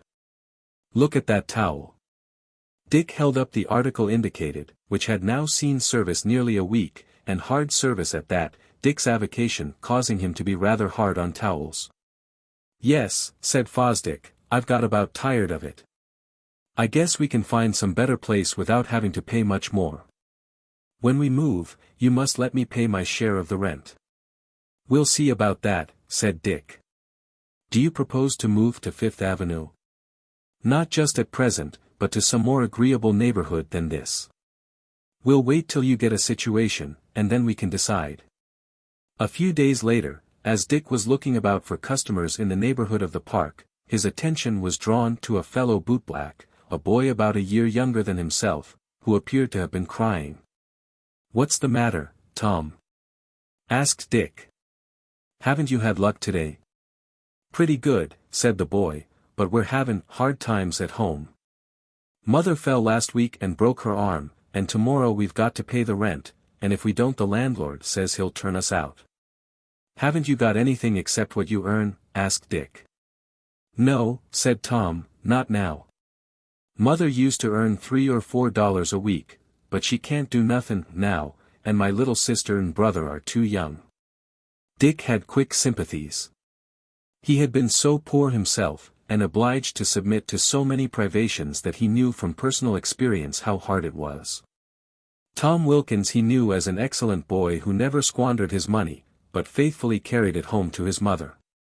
In the days of his own extravagance and shiftlessness he had once or twice asked Tom to accompany him to the Old Bowery or Tony Pastor's, but Tom had always steadily refused. "I'm sorry for you, Tom," he said. "How much do you owe for rent?" "2 weeks now," said Tom.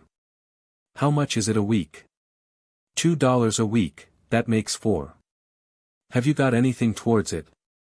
"No, I've had to spend all my money for food for Mother and the rest of us. I've had pretty hard work to do that. I don't know what we'll do. I haven't any place to go to, and I'm afraid Mother'll get cold in her arm." "Can't you borrow the money somewhere?" asked Dick. Tom shook his head despondingly.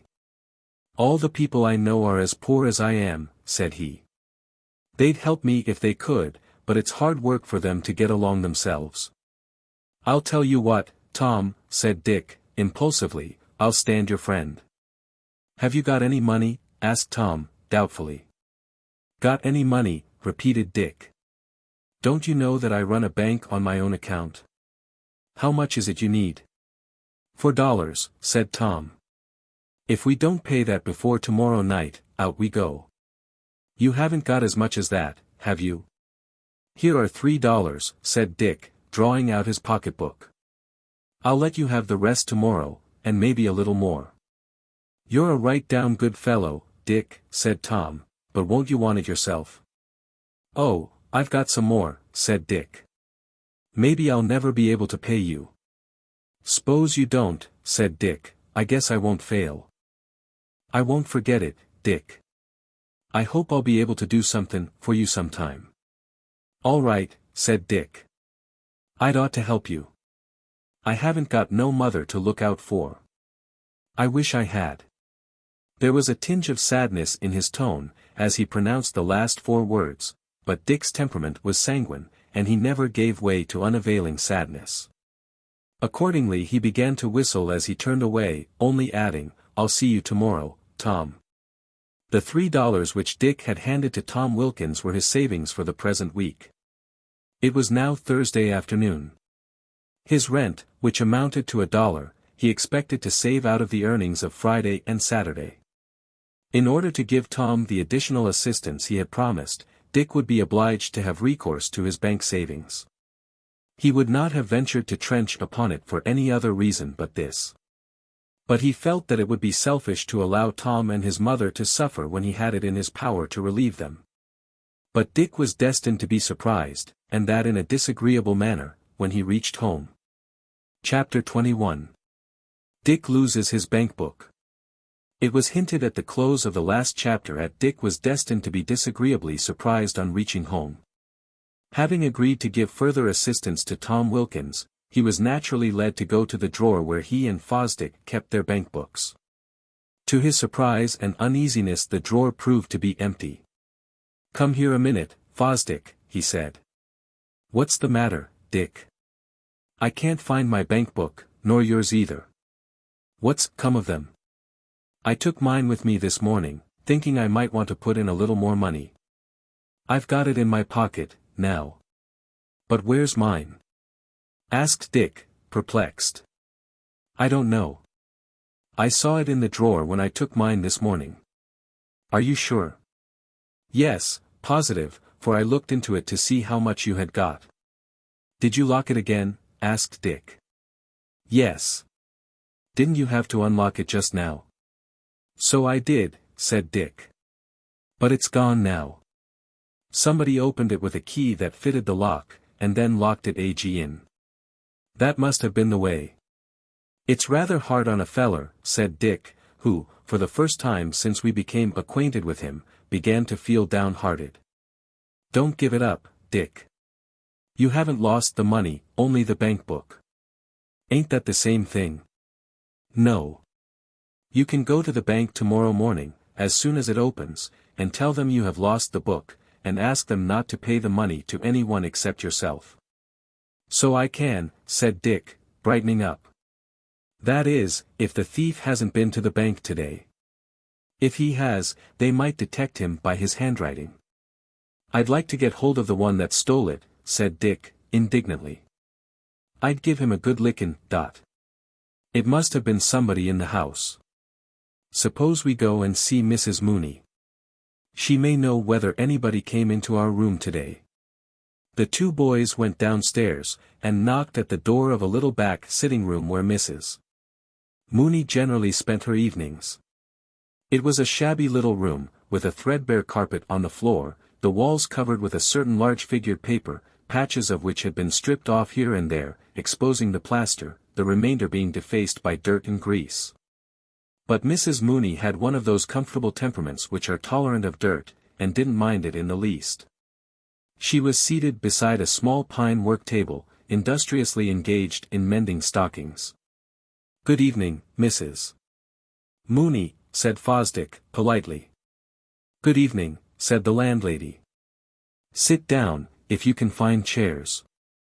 I'm hard at work as you see, but a poor lone widder can't afford to be idle. We can't stop long, Mrs. Mooney, but my friend here has had something taken from his room today, and we thought we'd come and see you about it. What is it? Asked the landlady. You don't think I'd take anything?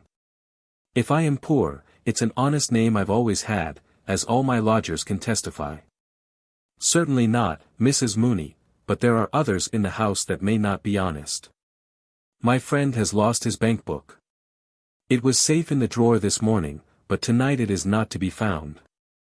How much money was there in it? Asked Mrs. Mooney. Over $100, said Fosdick. It was my whole fortune, said Dick. I was goin' to buy a house next year. Mrs. Mooney was evidently surprised to learn the extent of Dick's wealth, and was disposed to regard him with increased respect. Was the drawer locked? She asked. Yes. Then it couldn't have been Bridget. I don't think she has any keys. She wouldn't know what a bank book was, said Fosdick. You didn't see any of the lodgers go into our room today, did you? I shouldn't wonder if it was Jim Travis, said Mrs. Mooney, suddenly. This James Travis was a bartender in a low groggery in Mulberry Street, and had been for a few weeks an inmate of Mrs. Mooney's lodging-house. He was a coarse-looking fellow who, from his appearance, evidently patronized liberally the liquor he dealt out to others. He occupied a room opposite Dick's, and was often heard by the two boys reeling upstairs in a state of intoxication, uttering shocking oaths.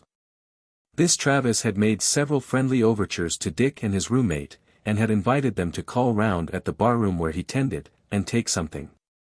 But this invitation had never been accepted, partly because the boys were better engaged in the evening, and partly because neither of them had taken a fancy to Mr. Travis. Which certainly was not strange, for nature had not gifted him with many charms either of personal appearance or manners. The rejection of his friendly proffers had caused him to take a dislike to Dick and Henry, whom he considered stiff and unsocial. What makes you think it was Travis? Asked Fosdick. He isn't at home in the daytime. But he was today. He said he had got a bad cold, and had to come home for a clean handkerchief. Did you see him? Asked Dick. Yes, said Mrs. Mooney. Bridget was hanging out clothes, and I went to the door to let him in. I wonder if he had a key that would fit our drawer, said Fosdick. Yes, said Mrs. Mooney. The bureaus in the 2 rooms are just alike. I got them at auction, and most likely the locks is the same. It must have been he, said Dick, looking towards Fosdick. Yes, said Fosdick, it looks like it. What's to be done? That's what I'd like to know, said Dick. Of course he'll say he hasn't got it. And he won't be such a fool as to leave it in his room. If he hasn't been to the bank, it's all right, said Fosdick. You can go there the first thing tomorrow morning, and stop their paying any money on it. But I can't get any money on it myself, said Dick. I told Tom Wilkins I'd let him have some more money tomorrow, or his sick mother'll have to turn out of their lodgings. How much money were you going to give him? I gave him $3 today, and was going to give him $2 tomorrow. I've got the money, Dick. I didn't go to the bank this morning. All right. I'll take it, and pay you back next week. No, Dick. If you've given $3, you must let me give $2. No, Fosdick, I'd rather give the whole. You know I've got more money than you. No, I haven't either, said Dick, the memory of his loss flashing upon him. I thought I was rich this morning, but now I'm in destitute circumstances. Cheer up, Dick, you'll get your money back. I hope so, said our hero, rather ruefully. The fact was, that our friend Dick was beginning to feel what is so often experienced by men who do business of a more important character and on a larger scale than he, the bitterness of a reverse of circumstances. With $100 and over carefully laid away in the savings bank, he had felt quite independent. Wealth is comparative, and Dick probably felt as rich as many men who are worth $100,000. He was beginning to feel the advantages of his steady self-denial, and to experience the pleasures of property. Not that Dick was likely to be unduly attached to money. Let it be said to his credit that it had never given him so much satisfaction as when it enabled him to help Tom Wilkins in his trouble. Besides this, there was another thought that troubled him. When he obtained a place he could not expect to receive as much as he was now making from blacking boots, probably not more than $3 a week, while his expenses without clothing would amount to $4. To make up the deficiency he had confidently relied upon his savings, which would be sufficient to carry him along for a year, if necessary. If he should not recover his money, he would be compelled to continue a bootblack for at least 6 months longer, and this was rather a discouraging reflection. On the whole, it is not to be wondered at that Dick felt unusually sober this evening, and that neither of the boys felt much like studying. The 2 boys consulted as to whether it would be best to speak to Travis about it. It was not altogether easy to decide. Fosdick was opposed to it. It will only put him on his guard, said he, and I don't see as it will do any good. Of course he will deny it. We'd better keep quiet, and watch him, and, by giving notice at the bank, we can make sure that he doesn't get any money on it. If he does present himself at the bank, they will know at once that he is a thief, and he can be arrested.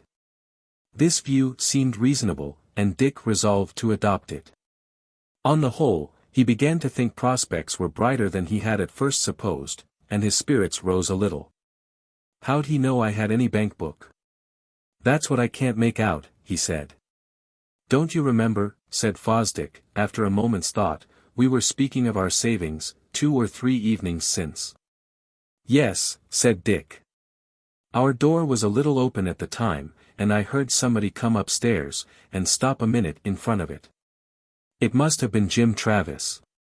In that way he probably found out about your money, and took the opportunity today to get hold of it. This might or might not be the correct explanation. At all events it seemed probable. The boys were just on the point of going to bed, later in the evening, when a knock was heard at the door, and, to their no little surprise, their neighbor, Jim Travis, proved to be the caller. He was a sallow-complexioned young man, with dark hair and bloodshot eyes. He darted a quick glance from one to the other as he entered, which did not escape the boys' notice. "How are ye, tonight?" he said, sinking into one of the two chairs with which the room was scantily furnished. "Jolly," said Dick. "How are you?" "Tired as a dog," was the reply. "Hard work and poor pay, that's the way with me.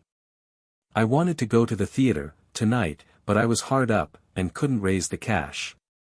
Here he darted another quick glance at the boys, but neither betrayed anything. "You don't go out much, do you?" he said. "Not much," said Fosdick. "We spend our evenings in study." "That's precious slow," said Travis, rather contemptuously. "What's the use of studying so much? You don't expect to be a lawyer, do you, or anything of that sort?" "Maybe," said Dick. "I haven't made up my mind yet. If my feller citizens should want me to go to Congress sometime, I shouldn't want to disappoint 'em, and then readin' and writin' might come handy." "Well," said Travis, rather abruptly, "I'm tired and I guess I'll turn in." "Good night," said Fosdick. The boys looked at each other as their visitor left the room.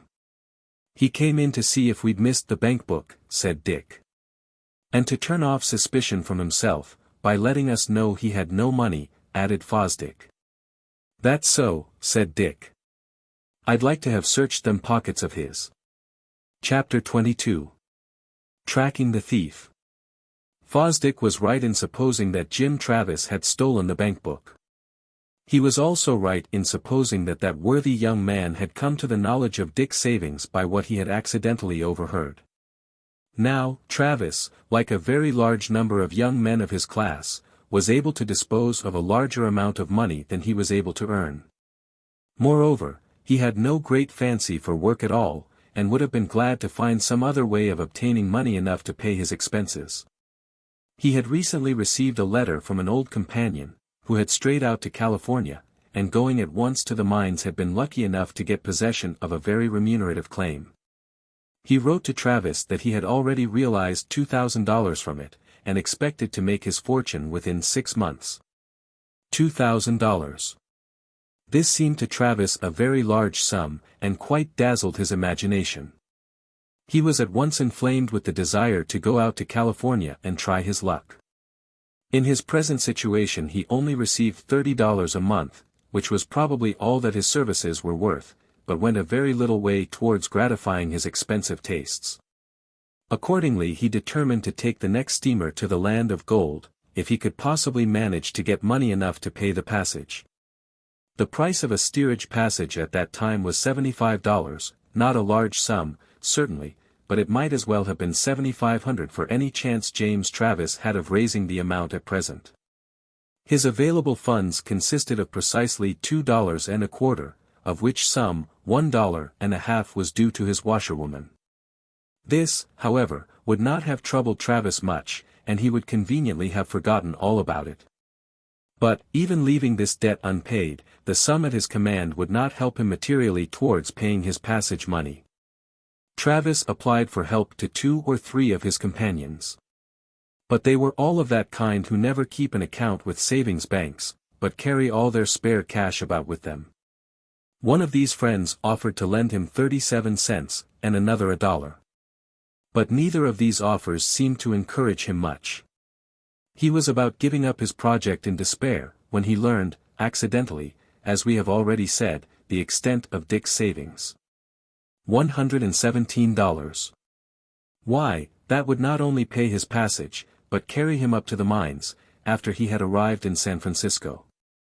He could not help thinking it over, and the result of this thinking was that he determined to borrow it of Dick without leave.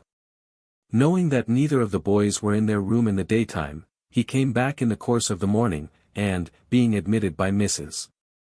Mooney herself, said, by way of accounting for his presence, that he had a cold, and had come back for a handkerchief. The landlady suspected nothing, and, returning at once to her work in the kitchen, left the coast clear. Travis at once entered Dick's room, and, as there seemed to be no other place for depositing money, tried the bureau drawers. They were all readily opened, except one, which proved to be locked. This he naturally concluded must contain the money, and going back to his own chamber for the key of the bureau, tried it on his return, and found to his satisfaction that it would fit. When he discovered the bank book, his joy was mingled with disappointment. He had expected to find bank bills instead. This would have saved all further trouble, and would have been immediately available. Obtaining money at the savings bank would involve fresh risk. Travis hesitated whether to take it or not, but finally decided that it would be worth the trouble and hazard.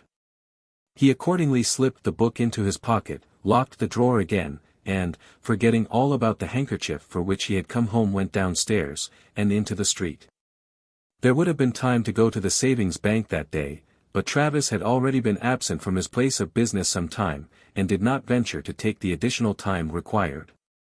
Besides, not being very much used to savings banks, never having had occasion to use them, he thought it would be more prudent to look over the rules and regulations, and see if he could not get some information as to the way he ought to proceed. So the day passed, and Dick's money was left in safety at the bank. In the evening, it occurred to Travis that it might be well to find out whether Dick had discovered his loss.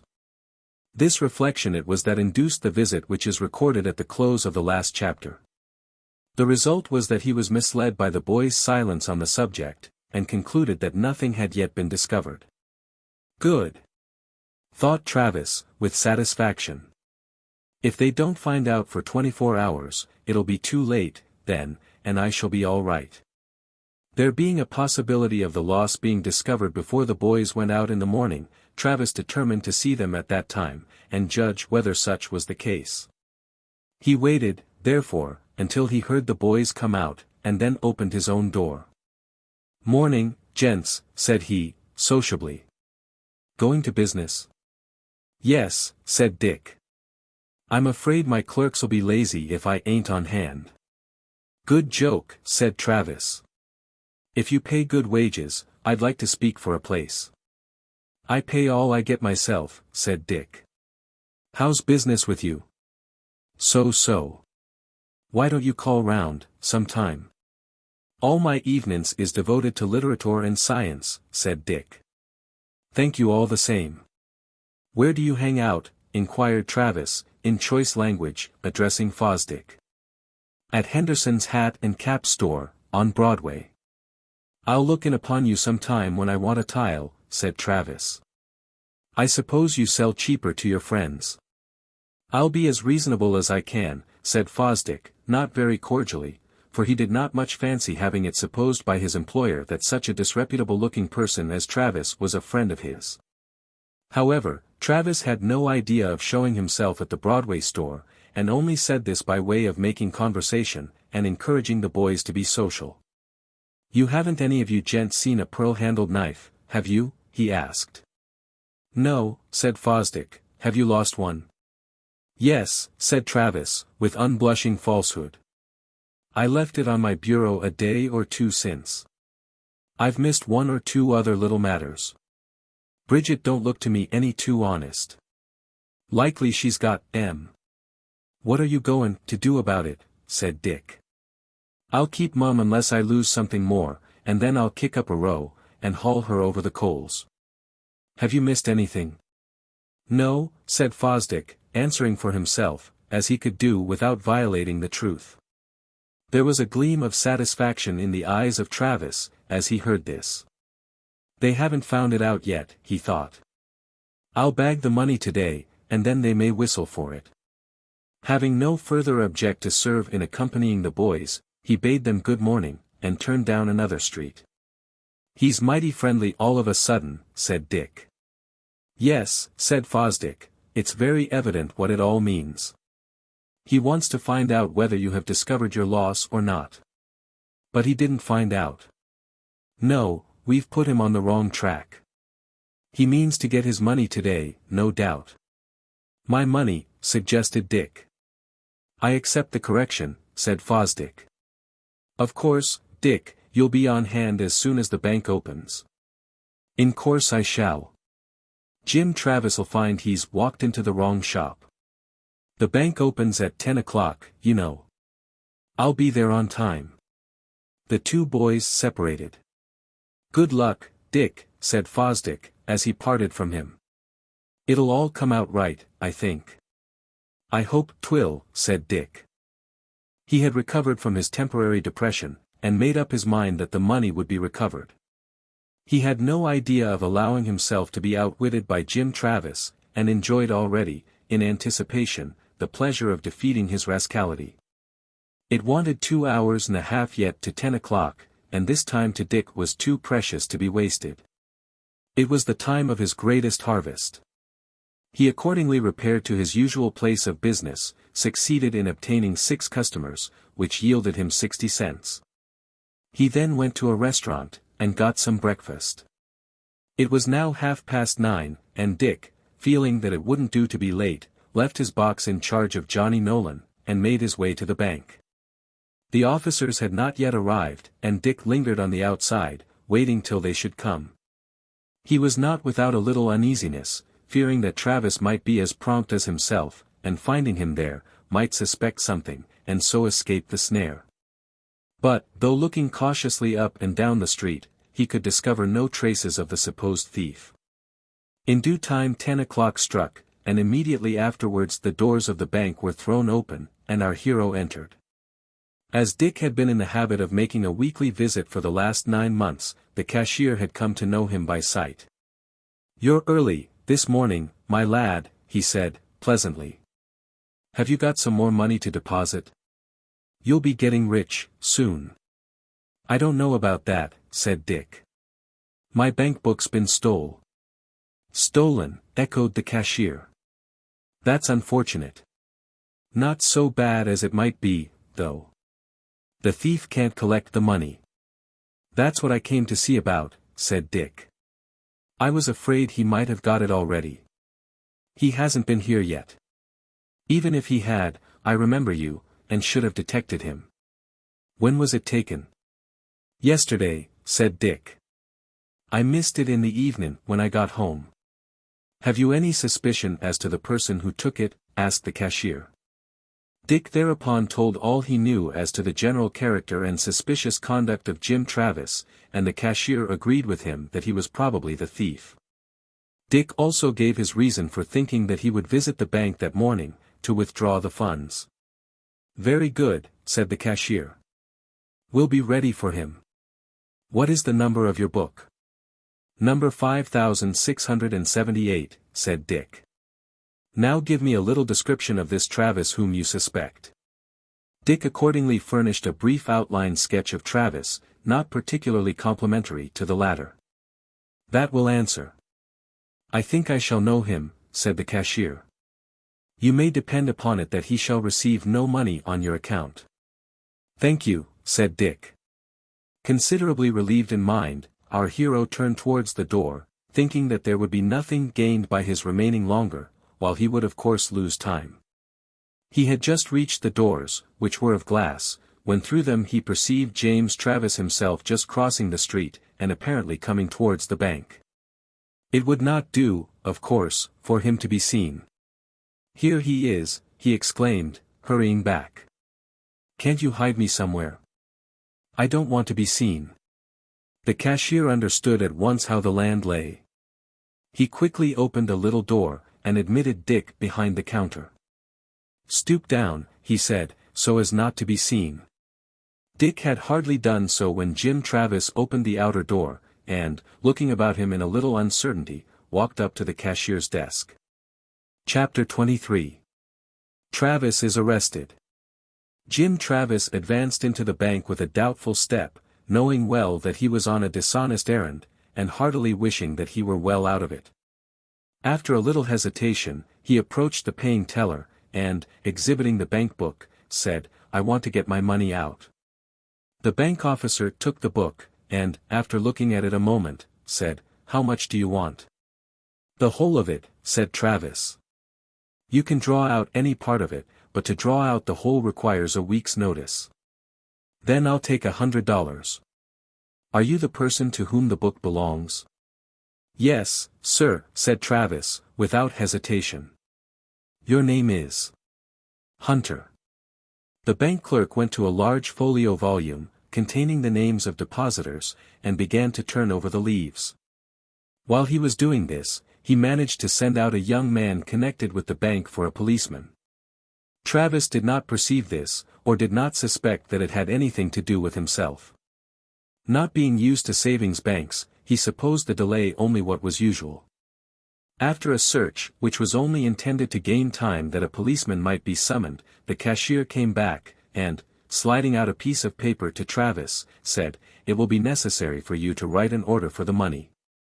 Travis took a pen, which he found on the ledge outside, and wrote the order, signing his name, Dick Hunter, having observed that name on the outside of the book.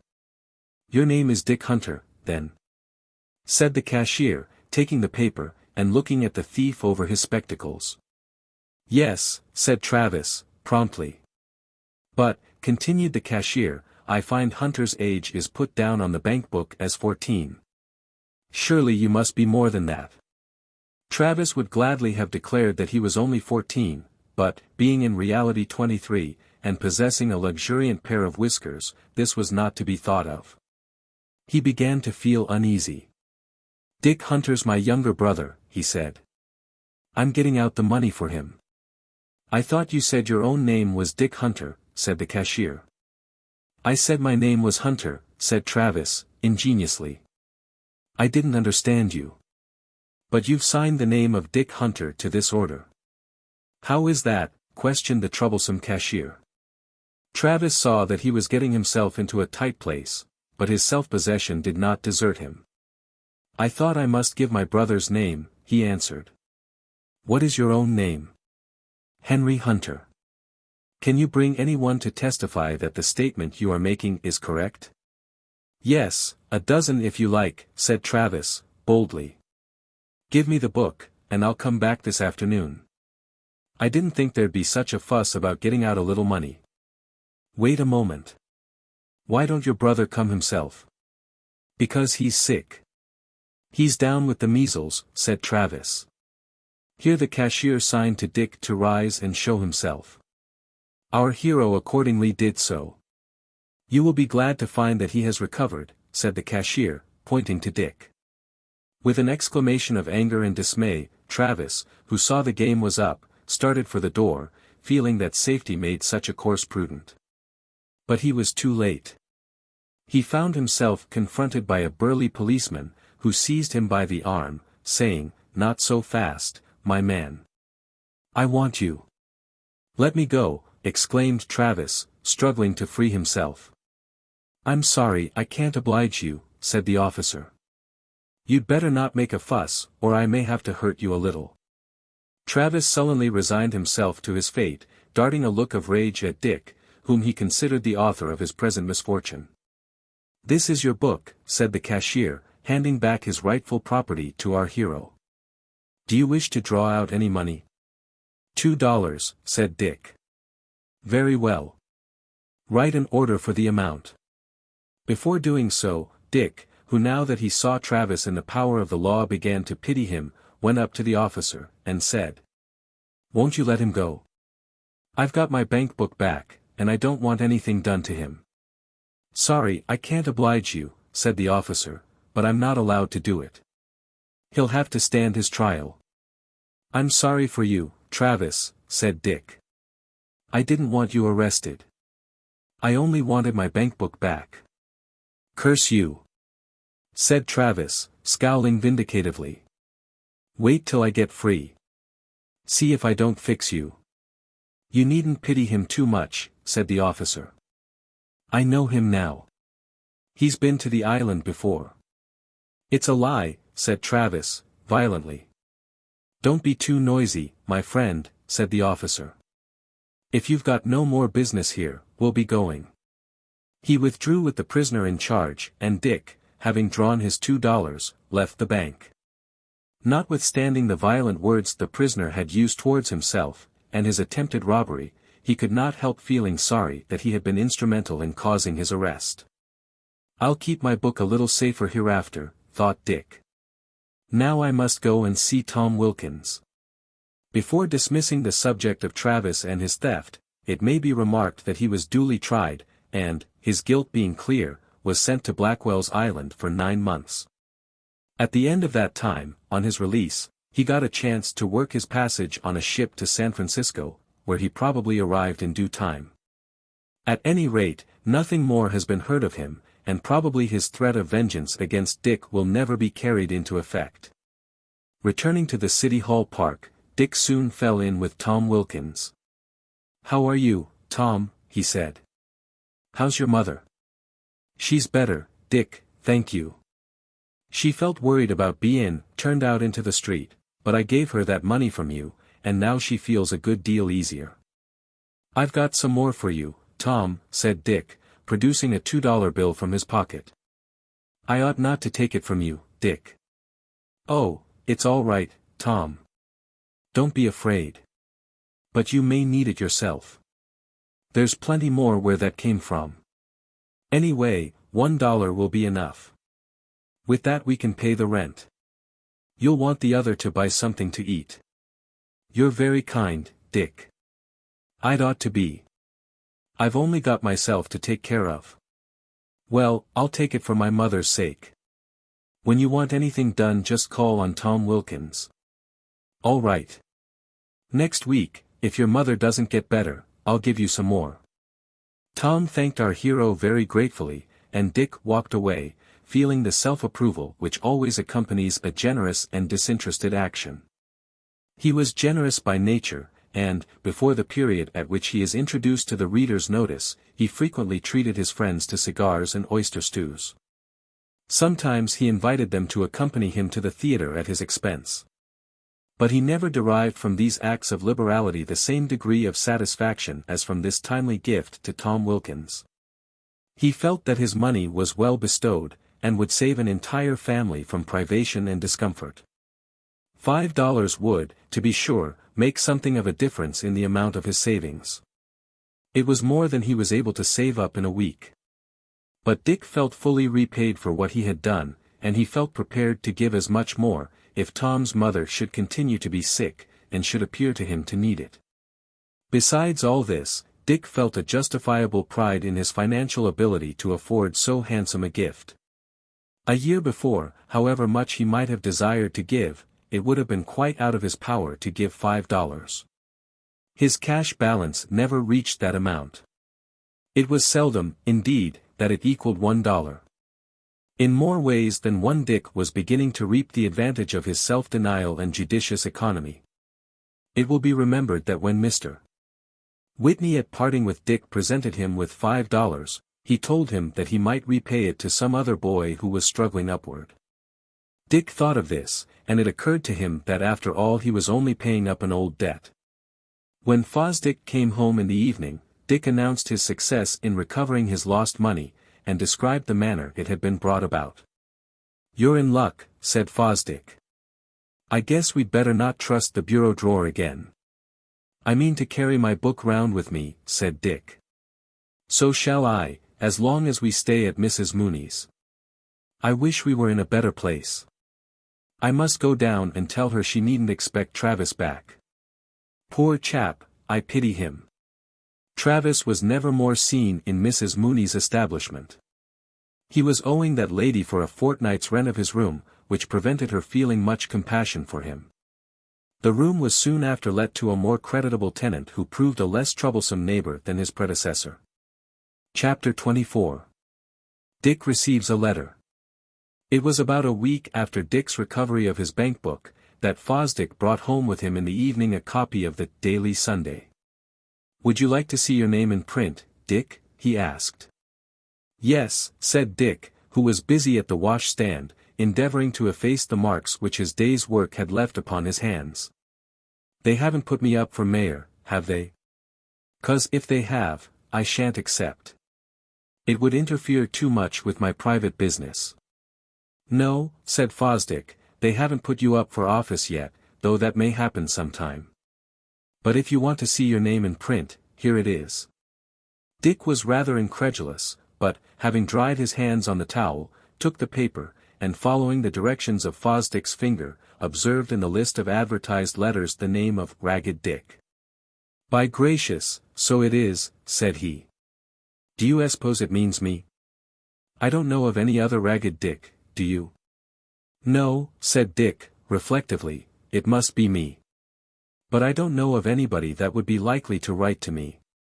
Perhaps it is Frank Whitney, suggested Fosdick, after a little reflection. Didn't he promise to write to you? Yes, said Dick, and he wanted me to write to him. Where is he now? He was going to a boarding school in Connecticut, he said.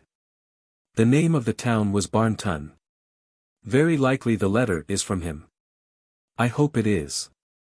Frank was a tip-top boy, and he was the first that made me ashamed of being so ignorant and dirty. You had better go to the post office tomorrow morning, and ask for the letter.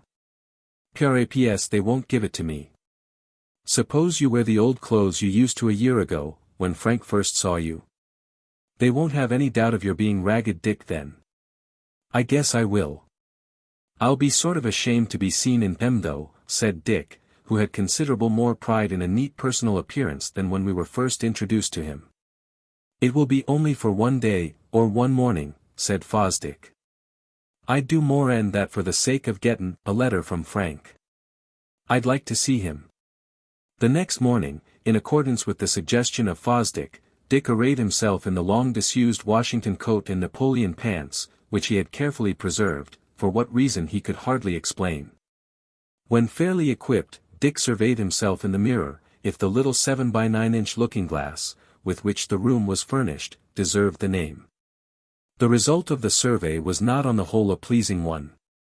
To tell the truth, Dick was quite ashamed of his appearance, and, on opening the chamber door, looked around to see that the coast was clear, not being willing to have any of his fellow boarders see him in his present attire. He managed to slip out into the street unobserved, and, after attending to 2 or 3 regular customers who came downtown early in the morning, he made his way down Nassau Street to the post office.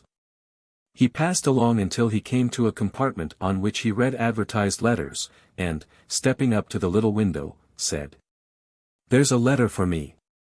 I saw it advertised in the Sun yesterday." "What name?" demanded the clerk. "Ragged Dick," answered our hero.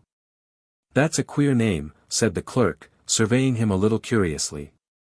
"Are you Ragged Dick?" "If you don't believe me, look at my clothes," said Dick. "That's pretty good proof, certainly," said the clerk, laughing. "If that isn't your name, it deserves to be." "I believe in dressin' up to your name," said Dick. "Do you know anyone in Barnton, Connecticut?"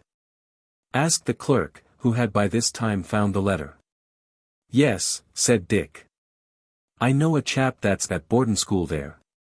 It appears to be in a boy's hand. I think it must be yours." The letter was handed to Dick through the window. He received it eagerly, and drawing back so as not to be in the way of the throng who were constantly applying for letters, or slipping them into the boxes provided for them, hastily opened it, and began to read. As the reader may be interested in the contents of the letter as well as Dick, we transcribe it below. It was dated Barnton, Con, and commenced thus. "Dear Dick, you must excuse my addressing this letter to Ragged Dick. But the fact is, I don't know what your last name is, nor where you live. I am afraid there is not much chance of your getting this letter, but I hope you will. I have thought of you very often, and wondered how you were getting along, and I should have written to you before if I had known where to direct. Let me tell you a little about myself. Barnton is a very pretty country town, only about 6 miles from Hartford. The boarding school which I attend is under the charge of Ezekiel Monroe, A.M. He is a man of about 50, a graduate of Yale College, and has always been a teacher. It is a large 2-story house, with an addition containing a good many small bedchambers for the boys. There are about 20 of us, and there is one assistant teacher who teaches the English branches. Mr. Monroe, or Old Zeke, as we call him behind his back, teaches Latin and Greek. I am studying both these languages, because Father wants me to go to college. But you won't be interested in hearing about our studies. I will tell you how we amuse ourselves. There are about 50 acres of land belonging to Mr. Monroe, so that we have plenty of room for play. About 1/4 of a mile from the house there is a good-sized pond. There is a large, round-bottomed boat, which is stout and strong. Every Wednesday and Saturday afternoon, when the weather is good, we go out rowing on the pond. Mr. Barton, the assistant teacher, goes with us, to look after us. In the summer we are allowed to go in bathing. In the winter there is splendid skating on the pond. Besides this, we play ball a good deal, and we have various other plays. So we have a pretty good time, although we study pretty hard too. I am getting on very well in my studies. Father has not decided yet where he will send me to college. I wish you were here, Dick. I should enjoy your company, and besides I should like to feel that you were getting an education. I think you are naturally a pretty smart boy, but I suppose, as you have to earn your own living, you don't get much chance to learn. I only wish I had a few $100s of my own. I would have you come up here, and attend school with us. If I ever have a chance to help you in any way, you may be sure that I will. I shall have to wind up my letter now, as I have to hand in a composition tomorrow, on the life and character of Washington. I might say that I have a friend who wears a coat that once belonged to the general. But I suppose that coat must be worn out by this time. I don't much like writing compositions. I would a good deal rather write letters. I have written a longer letter than I meant to. I hope you will get it, though I am afraid not. If you do, you must be sure to answer it, as soon as possible. You needn't mind if your writing does look like hen's tracks, as you told me once. Goodbye, Dick. You must always think of me, as your very true friend. Frank Whitney. Dick read this letter with much satisfaction. It is always pleasant to be remembered, and Dick had so few friends that it was more to him than to boys who are better provided. Again, he felt a new sense of importance in having a letter addressed to him. It was the first letter he had ever received. If it had been sent to him a year before, he would not have been able to read it. But now, thanks to Fosdick's instructions, he could not only read writing, but he could write a very good hand himself. There was one passage in the letter which pleased Dick. It was where Frank said that if he had the money he would pay for his education himself. He's a tip-top feller, said Dick. I wish I could see him in. There were two reasons why Dick would like to have seen Frank. One was, the natural pleasure he would have in meeting a friend, but he felt also that he would like to have Frank witness the improvement he had made in his studies and mode of life. He'd find me a little more respectable than when he first saw me, thought Dick. Dick had by this time got up to Printing House Square. Standing on Spruce Street, near the Tribune office, was his old enemy, Mickey Maguire. It has already been said that Mickey felt a natural enmity towards those in his own condition in life who wore better clothes than himself. For the last 9 months, Dick's neat appearance had excited the ire of the young Philistine. To appear in neat attire and with a clean face Mickey felt was a piece of presumption, and an assumption of superiority on the part of our hero, and he termed it, tryin' to be a swell. Now his astonished eyes rested on Dick in his ancient attire, which was very similar to his own. It was a moment of triumph to him. He felt that pride had had a fall, and he could not forbear reminding Dick of it. "Them's nice clothes you've got on," said he, sarcastically, as Dick came up. "Yes," said Dick, promptly. "I've been employin' your tailor. If my face was only dirty we'd be taken for twin brothers. So you've give up tryin' to be a swell?" "Only for this particular occasion," said Dick. "I wanted to make a fashionable call, so I put on my regimentals." "I don't believe you've got any better clothes," said Mickey. "All right," said Dick, "I won't charge you nothin' for what you believe." Here a customer presented himself for Mickey, and Dick went back to his room to change his clothes, before resuming business. Chapter 25. Dick writes his first letter.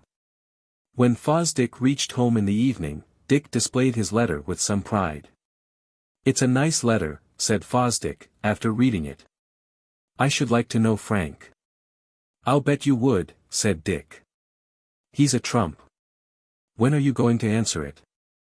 "I don't know," said Dick, dubiously. "I never writ a letter."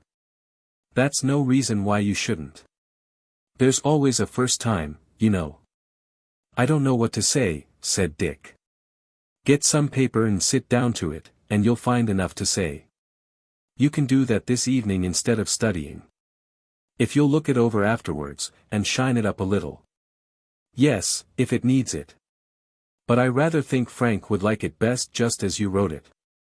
Dick decided to adopt Fosdick's suggestion. He had very serious doubts as to his ability to write a letter. Like a good many other boys, he looked upon it as a very serious job, not reflecting that, after all, letter writing is nothing but talking upon paper. Still, in spite of his misgivings, he felt that the letter ought to be answered, and he wished Frank to hear from him. After various preparations, he at last got settled down to his task, and, before the evening was over, a letter was written. As the first letter which Dick had ever produced, and because it was characteristic of him, my readers may like to read it. Here it is. Dear Frank, I got your letter this morning, and was very glad to hear you hadn't forgotten Ragged Dick. I ain't so ragged as I was. Openwork coats and trousers has gone out of fashion. I put on the Washington coat and Napoleon pants to go to the post office, for fear they wouldn't think I was the boy that was meant. On my way back I received the congratulations of my intimate friend, Mickey Maguire, on my improved appearance. I've give up sleepin' in boxes, and old wagons, finned in, it didn't agree with my constitution. I've hired a room in Mott Street, and have got a private tutor, who rooms with me and looks after my studies in the evening. Mott Street ain't very fashionable. But my mansion on Fifth Avenue isn't finished yet, and I'm afraid it won't be till I'm a gray-haired veteran. I've got $100 towards it, which I've saved up from my earnings. I haven't forgot what you and your uncle said to me, and I'm trying to grow up respectable. I haven't been to Tony Pastor's, or the Old Bowery, for ever so long. I'd rather save up my money to support me in my old age. When my hair gets gray, I'm goin' to knock off blackin' boots, and go into some light, genteel employment, such as keepin' an apple stand, or disseminatin' peanuts among the people. I've got so as to read pretty well, so my tutor says. I've been studyin' geography and grammar also. I've made such astonishin' progress that I can tell a noun from a conjunction as far away as I can see M. Tell Mr. Monroe that if he wants an accomplished teacher in his school, he can send for me, and I'll come on by the very next train. Or, if he wants to sell out for $100, I'll buy the whole concern, and agree to teach the scholars all I know myself in less than 6 months. Is teachin' as good business, generally speakin', as blackin' boots? My private tutor combines both, and is makin' a fortune with great rapidity. He'll be as rich as Astor some time, if he only lives long enough. I should think you'd have a bully time at your school. I should like to go out in the boat, or play ball with you. When are you comin' to the city? I wish you'd write and let me know when you do, and I'll call and see you. I'll leave my business in the hands of my numerous clerks, and go round with you. There's lots of things you didn't see when you was here before. They're getting on fast at the Central Park. It looks better than it did a year ago. I ain't much used to writin' letters. As this is the first one I ever wrote, I hope you'll excuse the mistakes. I hope you'll write to me again soon. I can't write so good a letter as you. But, I'll do my best, as the man said when he was asked if he could swim over to Brooklyn backwards. Goodbye, Frank. Thank you for all your kindness. Direct your next letter to No, Mott Street. Your true friend, Dick Hunter. When Dick had written the last word, he leaned back in his chair, and surveyed the letter with much satisfaction. I didn't think I could have wrote such a long letter, Fosdick, said he. Written would be more grammatical, Dick, suggested his friend. I guess there's plenty of mistakes in it, said Dick. Just look at it and see. Fosdick took the letter, and read it over carefully. Yes, there are some mistakes, he said. But it sounds so much like you that I think it would be better to let it go just as it is. It will be more likely to remind Frank of what you were when he first saw you. Is it good enough to send? Asked Dick, anxiously. Yes. It seems to me to be quite a good letter. It is written just as you talk. Nobody but you could have written such a letter, Dick. I think Frank will be amused at your proposal to come up there as teacher. P.R.A.P.S. It would be a good idea for us to open a select school here in Mott Street, said Dick, humorously. We could call it Professor Fosdick and Hunter's Mott Street Seminary. Bootblack and taught by Professor Hunter. The evening was so far advanced that Dick decided to postpone copying his letter till the next evening. By this time he had come to have a very fair handwriting, so that when the letter was complete it really looked quite creditable, and no one would have suspected that it was Dick's first attempt in this line. Our hero surveyed it with no little complacency. In fact, he felt rather proud of it, since it reminded him of the great progress he had made. He carried it down to the post office, and deposited it with his own hands in the proper box. Just on the steps of the building, as he was coming out, he met Johnny Nolan, who had been sent on an errand to Wall Street by some gentleman, and was just returning. "What are you doing down here, Dick?" asked Johnny. "I've been mailin' a letter." "Who sent you?" "Nobody." "I mean, who writ the letter?" "I wrote it myself." "Can you write letters?" asked Johnny, in amazement. "Why shouldn't I? I didn't know you could write." "I can't." "Then you ought to learn." "I went to school once. But it was too hard work, so I give it up."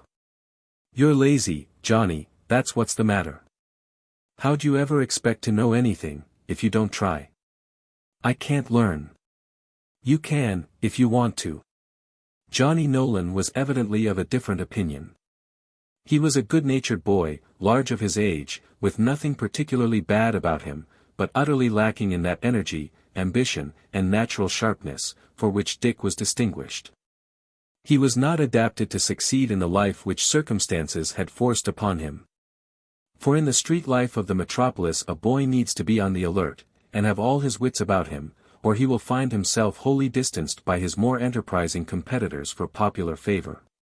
To succeed in his profession, humble as it is, a bootblack must depend upon the same qualities which gain success in higher walks in life.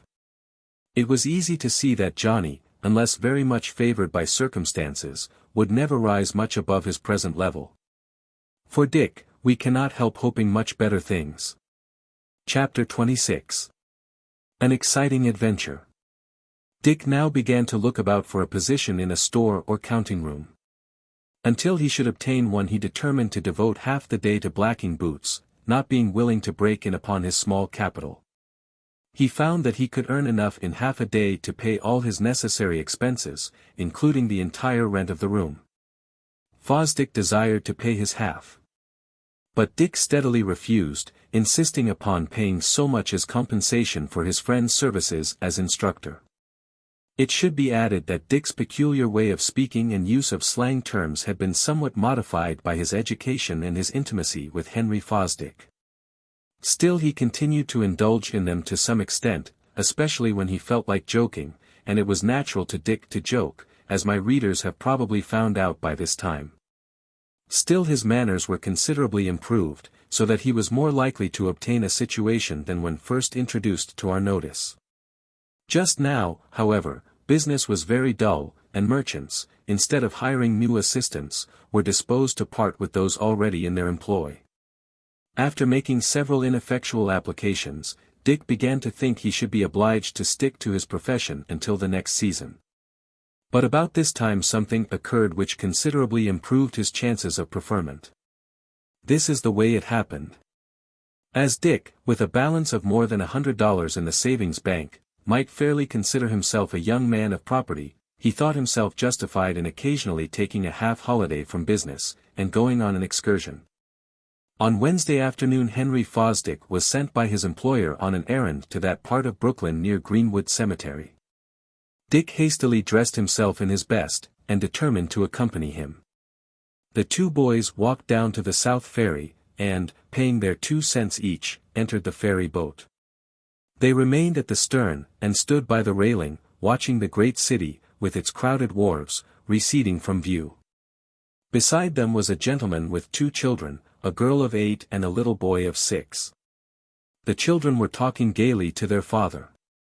While he was pointing out some object of interest to the little girl, the boy managed to creep, unobserved, beneath the chain that extends across the boat, for the protection of passengers, and, stepping incautiously to the edge of the boat, fell over into the foaming water. At the child's scream, the father looked up, and, with a cry of horror, sprang to the edge of the boat. He would have plunged in, but, being unable to swim, would only have endangered his own life, without being able to save his child. "My child!" he exclaimed in anguish. "Who will save my child? $1,000, $10,000 to anyone who will save him." There chanced to be but few passengers on board at the time, and nearly all these were either in the cabins or standing forward. Among the few who saw the child fall was our hero. Now Dick was an expert swimmer. It was an accomplishment which he had possessed for years, and he no sooner saw the boy fall than he resolved to rescue him. His determination was formed before he heard the liberal offer made by the boy's father. Indeed, I must do Dick the justice to say that, in the excitement of the moment, he did not hear it at all, nor would it have stimulated the alacrity with which he sprang to the rescue of the little boy. Little Johnny had already risen once, and gone under for the second time, when our hero plunged in. He was obliged to strike out for the boy, and this took time. He reached him none too soon. Just as he was sinking for the third and last time, he caught him by the jacket. Dick was stout and strong, but Johnny clung to him so tightly, that it was with great difficulty he was able to sustain himself. "Put your arms round my neck," said Dick. The little boy mechanically obeyed, and clung with a grasp strengthened by his terror. In this position Dick could bear his weight better. But the ferry boat was receding fast. It was quite impossible to reach it. The father, his face pale with terror and anguish, and his hands clasped in suspense, saw the brave boy's struggles, and prayed with agonizing fervor that he might be successful. But it is probable, for they were now midway of the river, that both Dick and the little boy whom he had bravely undertaken to rescue would have been drowned, had not a rowboat been fortunately near. The two men who were in it witnessed the accident, and hastened to the rescue of our hero. "Keep up a little longer," they shouted, bending to their oars, "and we will save you."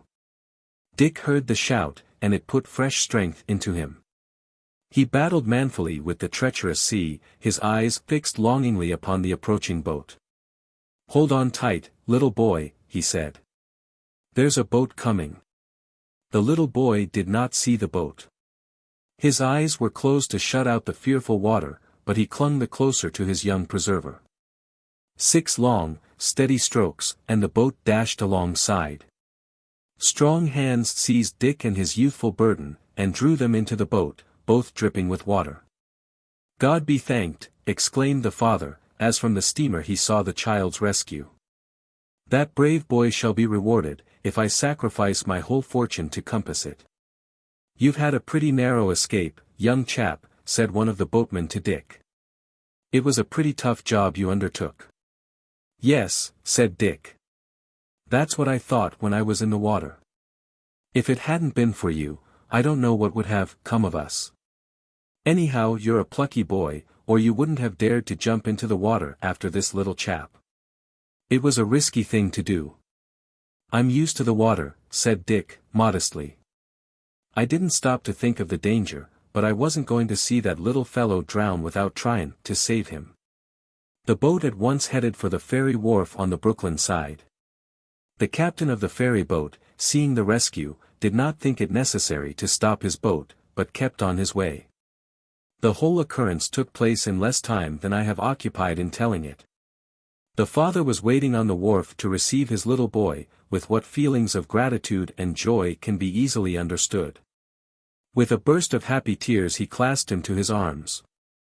Dick was about to withdraw modestly, but the gentleman perceived the movement, and, putting down the child, came forward, and, clasping his hand, said with emotion, "My brave boy, I owe you a debt I can never repay. But for your timely service I should now be plunged into an anguish which I cannot think of without a shudder." Our hero was ready enough to speak on most occasions, but always felt awkward when he was praised. "It wasn't any trouble," he said, modestly. "I can swim like a top." But not many boys would have risked their lives for a stranger, said the gentleman. But, he added with a sudden thought, as his glance rested on Dick's dripping garments, both you and my little boy will take cold in wet clothes. Fortunately I have a friend living close at hand, at whose house you will have an opportunity of taking off your clothes, and having them dried. Dick protested that he never took cold. But Fosdick, who had now joined them, and who, it is needless to say, had been greatly alarmed at Dick's danger, joined in urging compliance with the gentleman's proposal, and in the end our hero had to yield. His new friend secured a hack, the driver of which agreed for extra recompense to receive the dripping boys into his carriage, and they were whirled rapidly to a pleasant house in a side street, where matters were quickly explained. And both boys were put to bed. I ain't used to goin' to bed quite so early, thought Dick. This is the queerest excursion I ever took. Like most active boys, Dick did not enjoy the prospect of spending half a day in bed. But his confinement did not last as long as he anticipated. In about an hour the door of his chamber was opened, and a servant appeared, bringing a new and handsome suit of clothes throughout. You are to put on these, said the servant to Dick. But you needn't get up till you feel like it. Whose clothes are they? Asked Dick. They are yours. Mine. Where did they come from? Mr. Rockwell sent out and bought them for you. They are the same size as your wet ones. Is he here now? No. He bought another suit for the little boy, and has gone back to New York. Here's a note he asked me to give you. Dick opened the paper, and read as follows. Please accept this outfit of clothes as the first installment of a debt which I can never repay. I have asked to have your wet suit dried, when you can reclaim it. Will you oblige me by calling tomorrow at my counting room, No, Pearl Street? Your friend, James Rockwell. Chapter 27. Conclusion. When Dick was dressed in his new suit, he surveyed his figure with pardonable complacency. It was the best he had ever worn, and fitted him as well as if it had been made expressly for him. He's done the handsome thing, said Dick to himself, but there wasn't no cash-ion for his givin' me these clothes. My lucky stars are shirneen pretty bright now.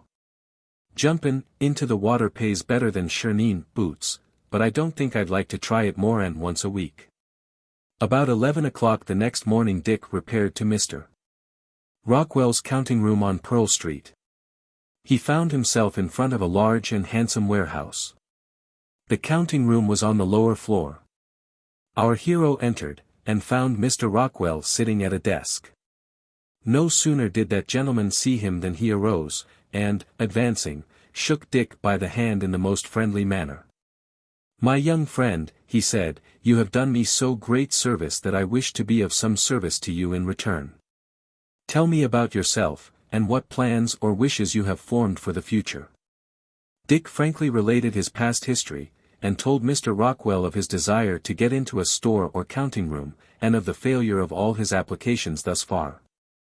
The merchant listened attentively to Dick's statement, and, when he had finished, placed a sheet of paper before him, and, handing him a pen, said, Will you write your name on this piece of paper? Dick wrote in a free, bold hand, the name Richard Hunter.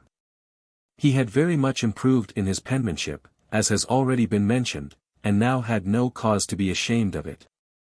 Mr. Rockwell surveyed it approvingly.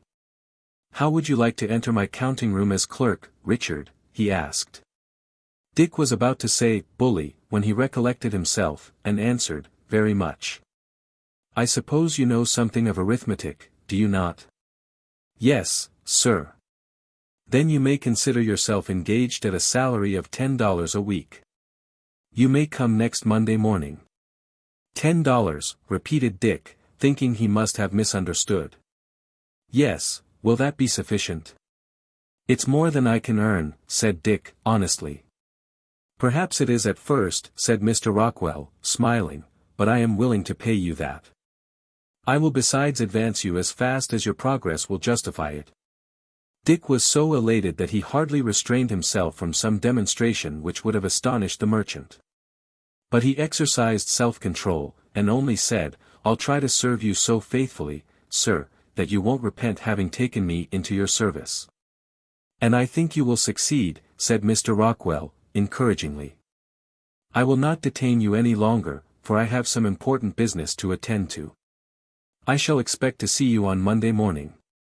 Dick left the counting room, hardly knowing whether he stood on his head or his heels, so overjoyed was he at the sudden change in his fortunes.